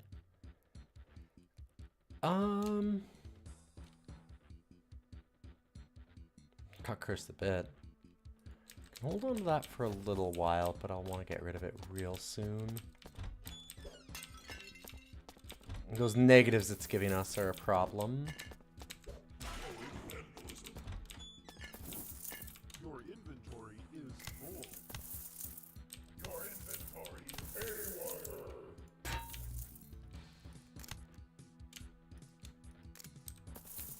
Your inventory is full. Oh shit, that's not what it did.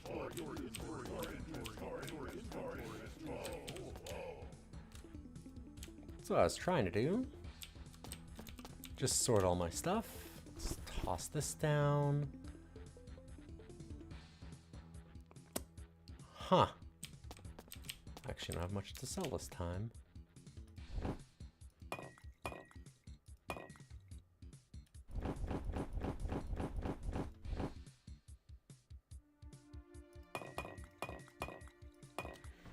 God, when we get that Heraldric Cube, or Heraldric Cube, it's gonna be, real nice. There's so many things to do with it.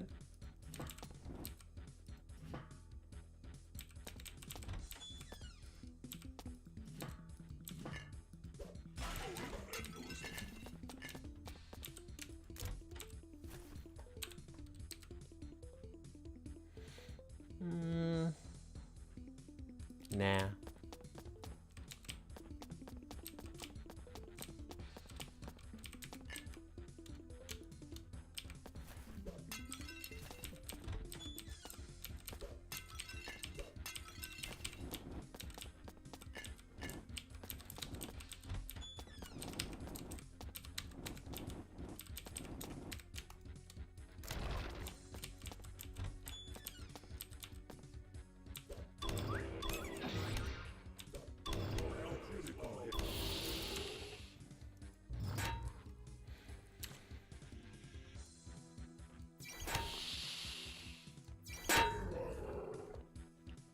Yeah, that spell is a lot.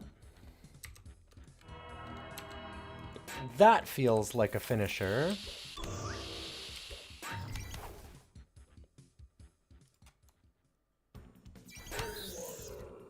You need more mana. Critical hits.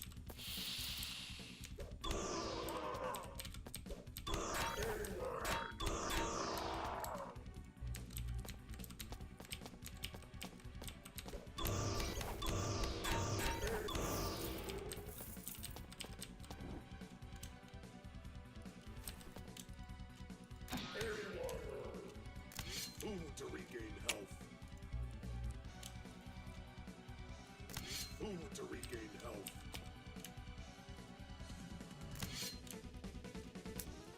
Come on. Dang.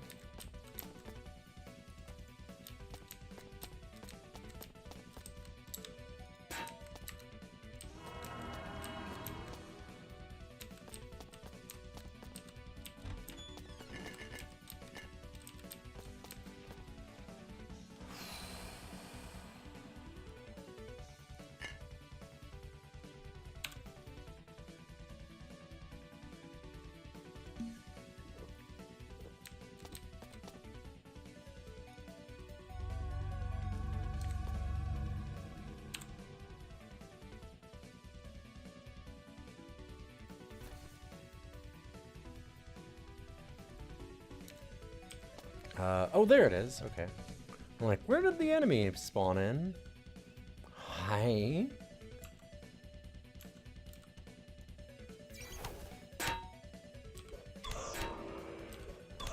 Would have been cool to see what it was, but...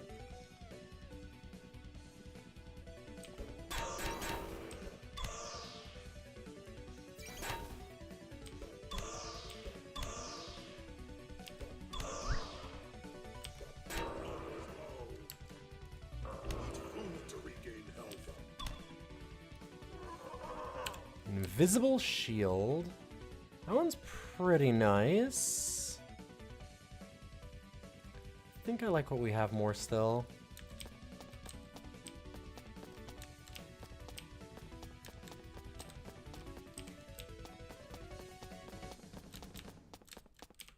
God, do I want to really try and like toss that in there?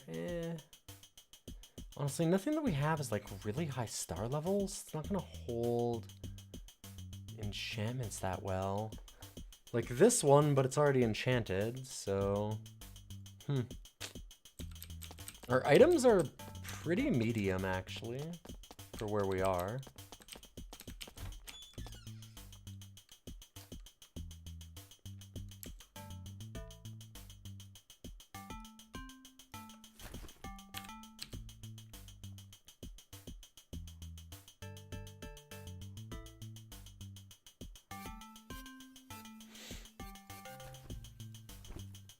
I think I'm okay with that.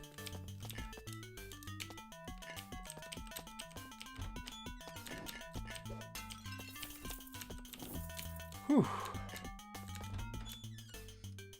Your inventory is full. Okay, we stole that. So it just... Wow, it just didn't work? I really wanted to replace that crossbow too. That's...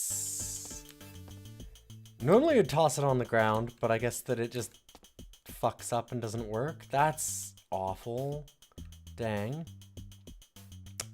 Oh well.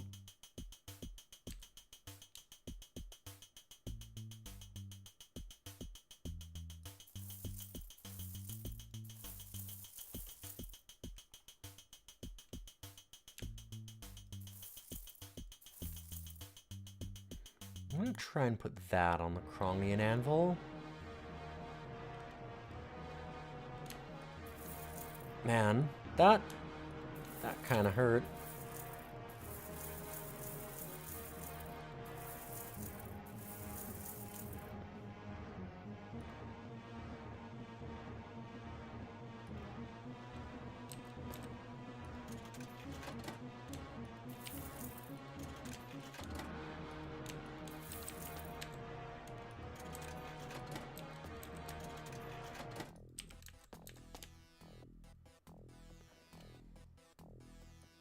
That really looked like a item that I wanted.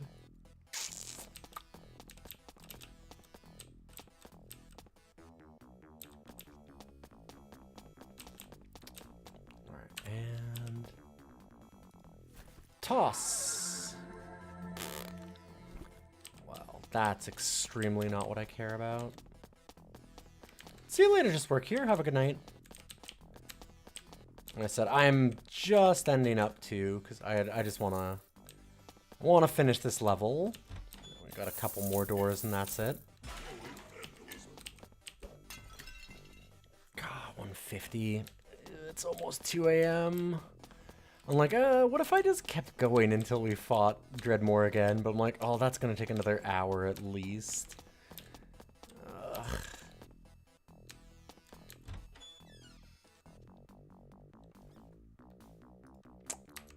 Unfortunately. Drink more booze.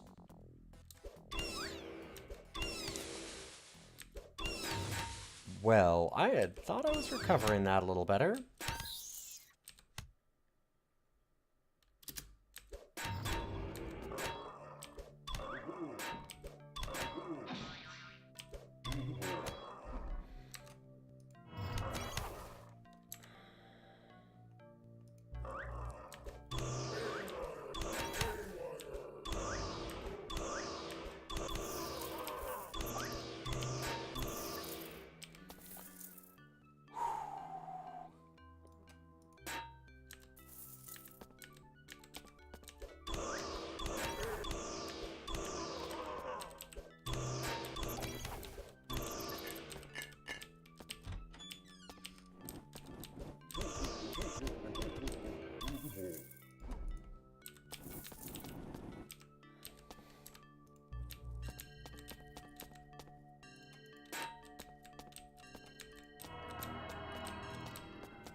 Get out of here. There we go.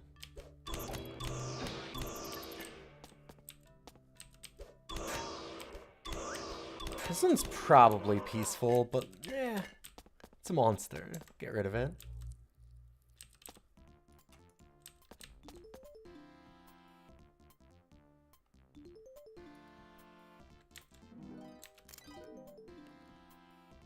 Alright, level done. But not this level done, which is definitely what I meant, and I'm certainly not just convincing myself to stay up another little bit later. That would be silly.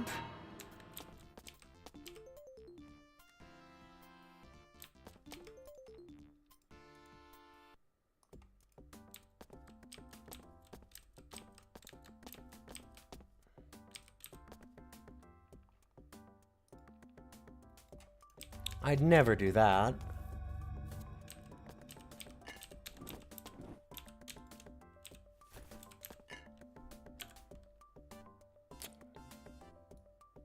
Gotta imagine the Holy Hand Grenade is probably a bit of damage.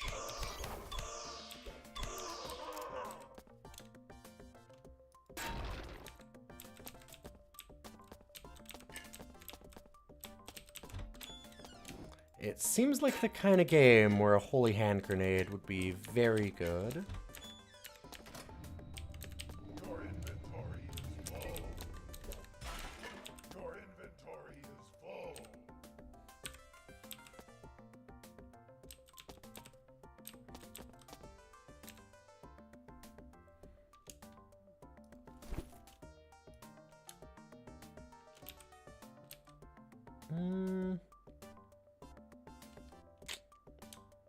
Nah. Like, cool, but probably not that useful. Wait! We got the Lutefisk cube. Holy shit, we can actually do things. That's cool.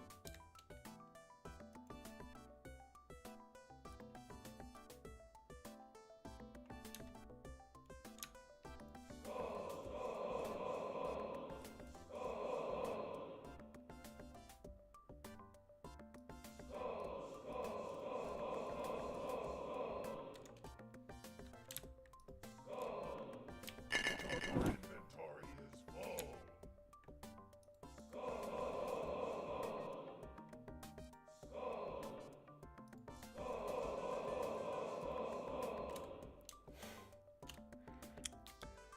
I said we were gonna go wild with it when we got there. We're finally there.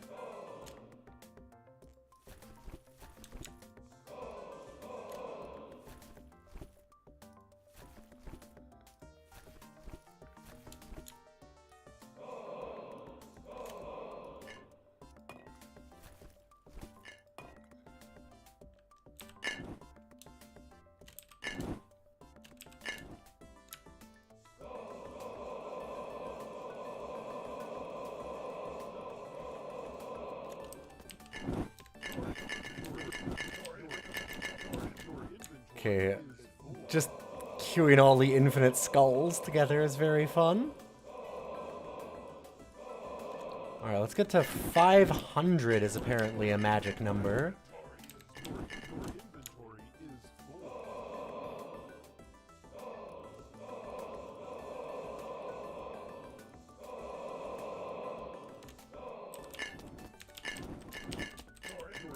Your inventory is full.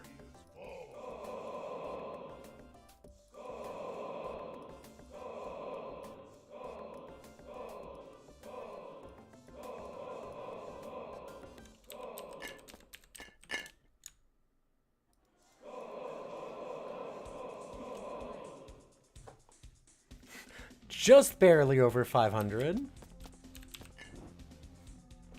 Oof.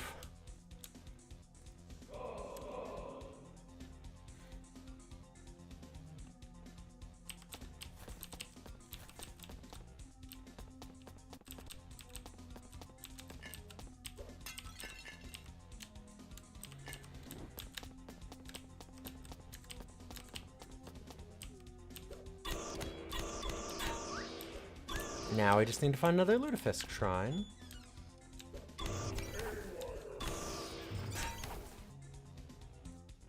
Not necessarily saying that we're doing that tonight, but...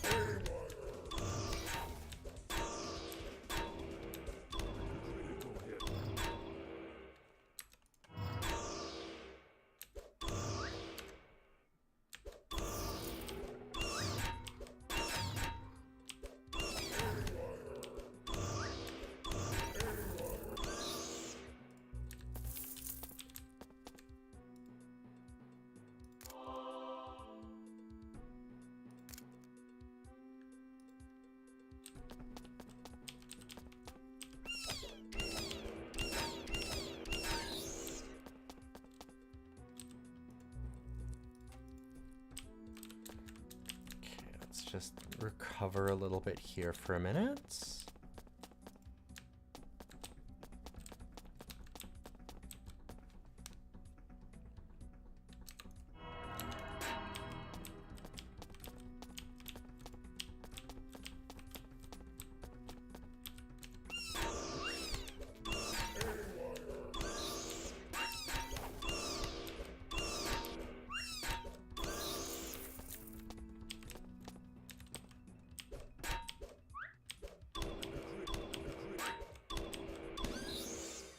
And our level.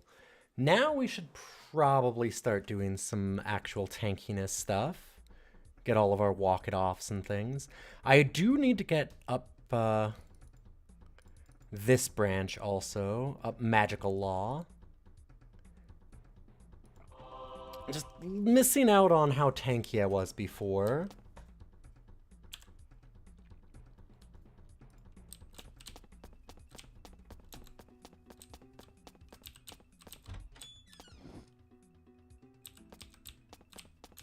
And it is exactly 2 o'clock in the morning. And I've got to be up in less than 5 hours if I actually want to do that run and stuff in the morning. I'm not sure I want to do it anymore because we've been up so late. But thank you all for being here. Really appreciate it. Thank you for the raids. Thank you for the follows. Thank you for the lurks. Thanks for the subs. Thanks for just sticking around. And don't go away. I'll try and host you over to somebody else. I will not be back tomorrow, but I will be back on Thursday. We're going to have a vote in the Discord. Free for everybody to join the Discord, but subs and patrons get to put the games into the polls.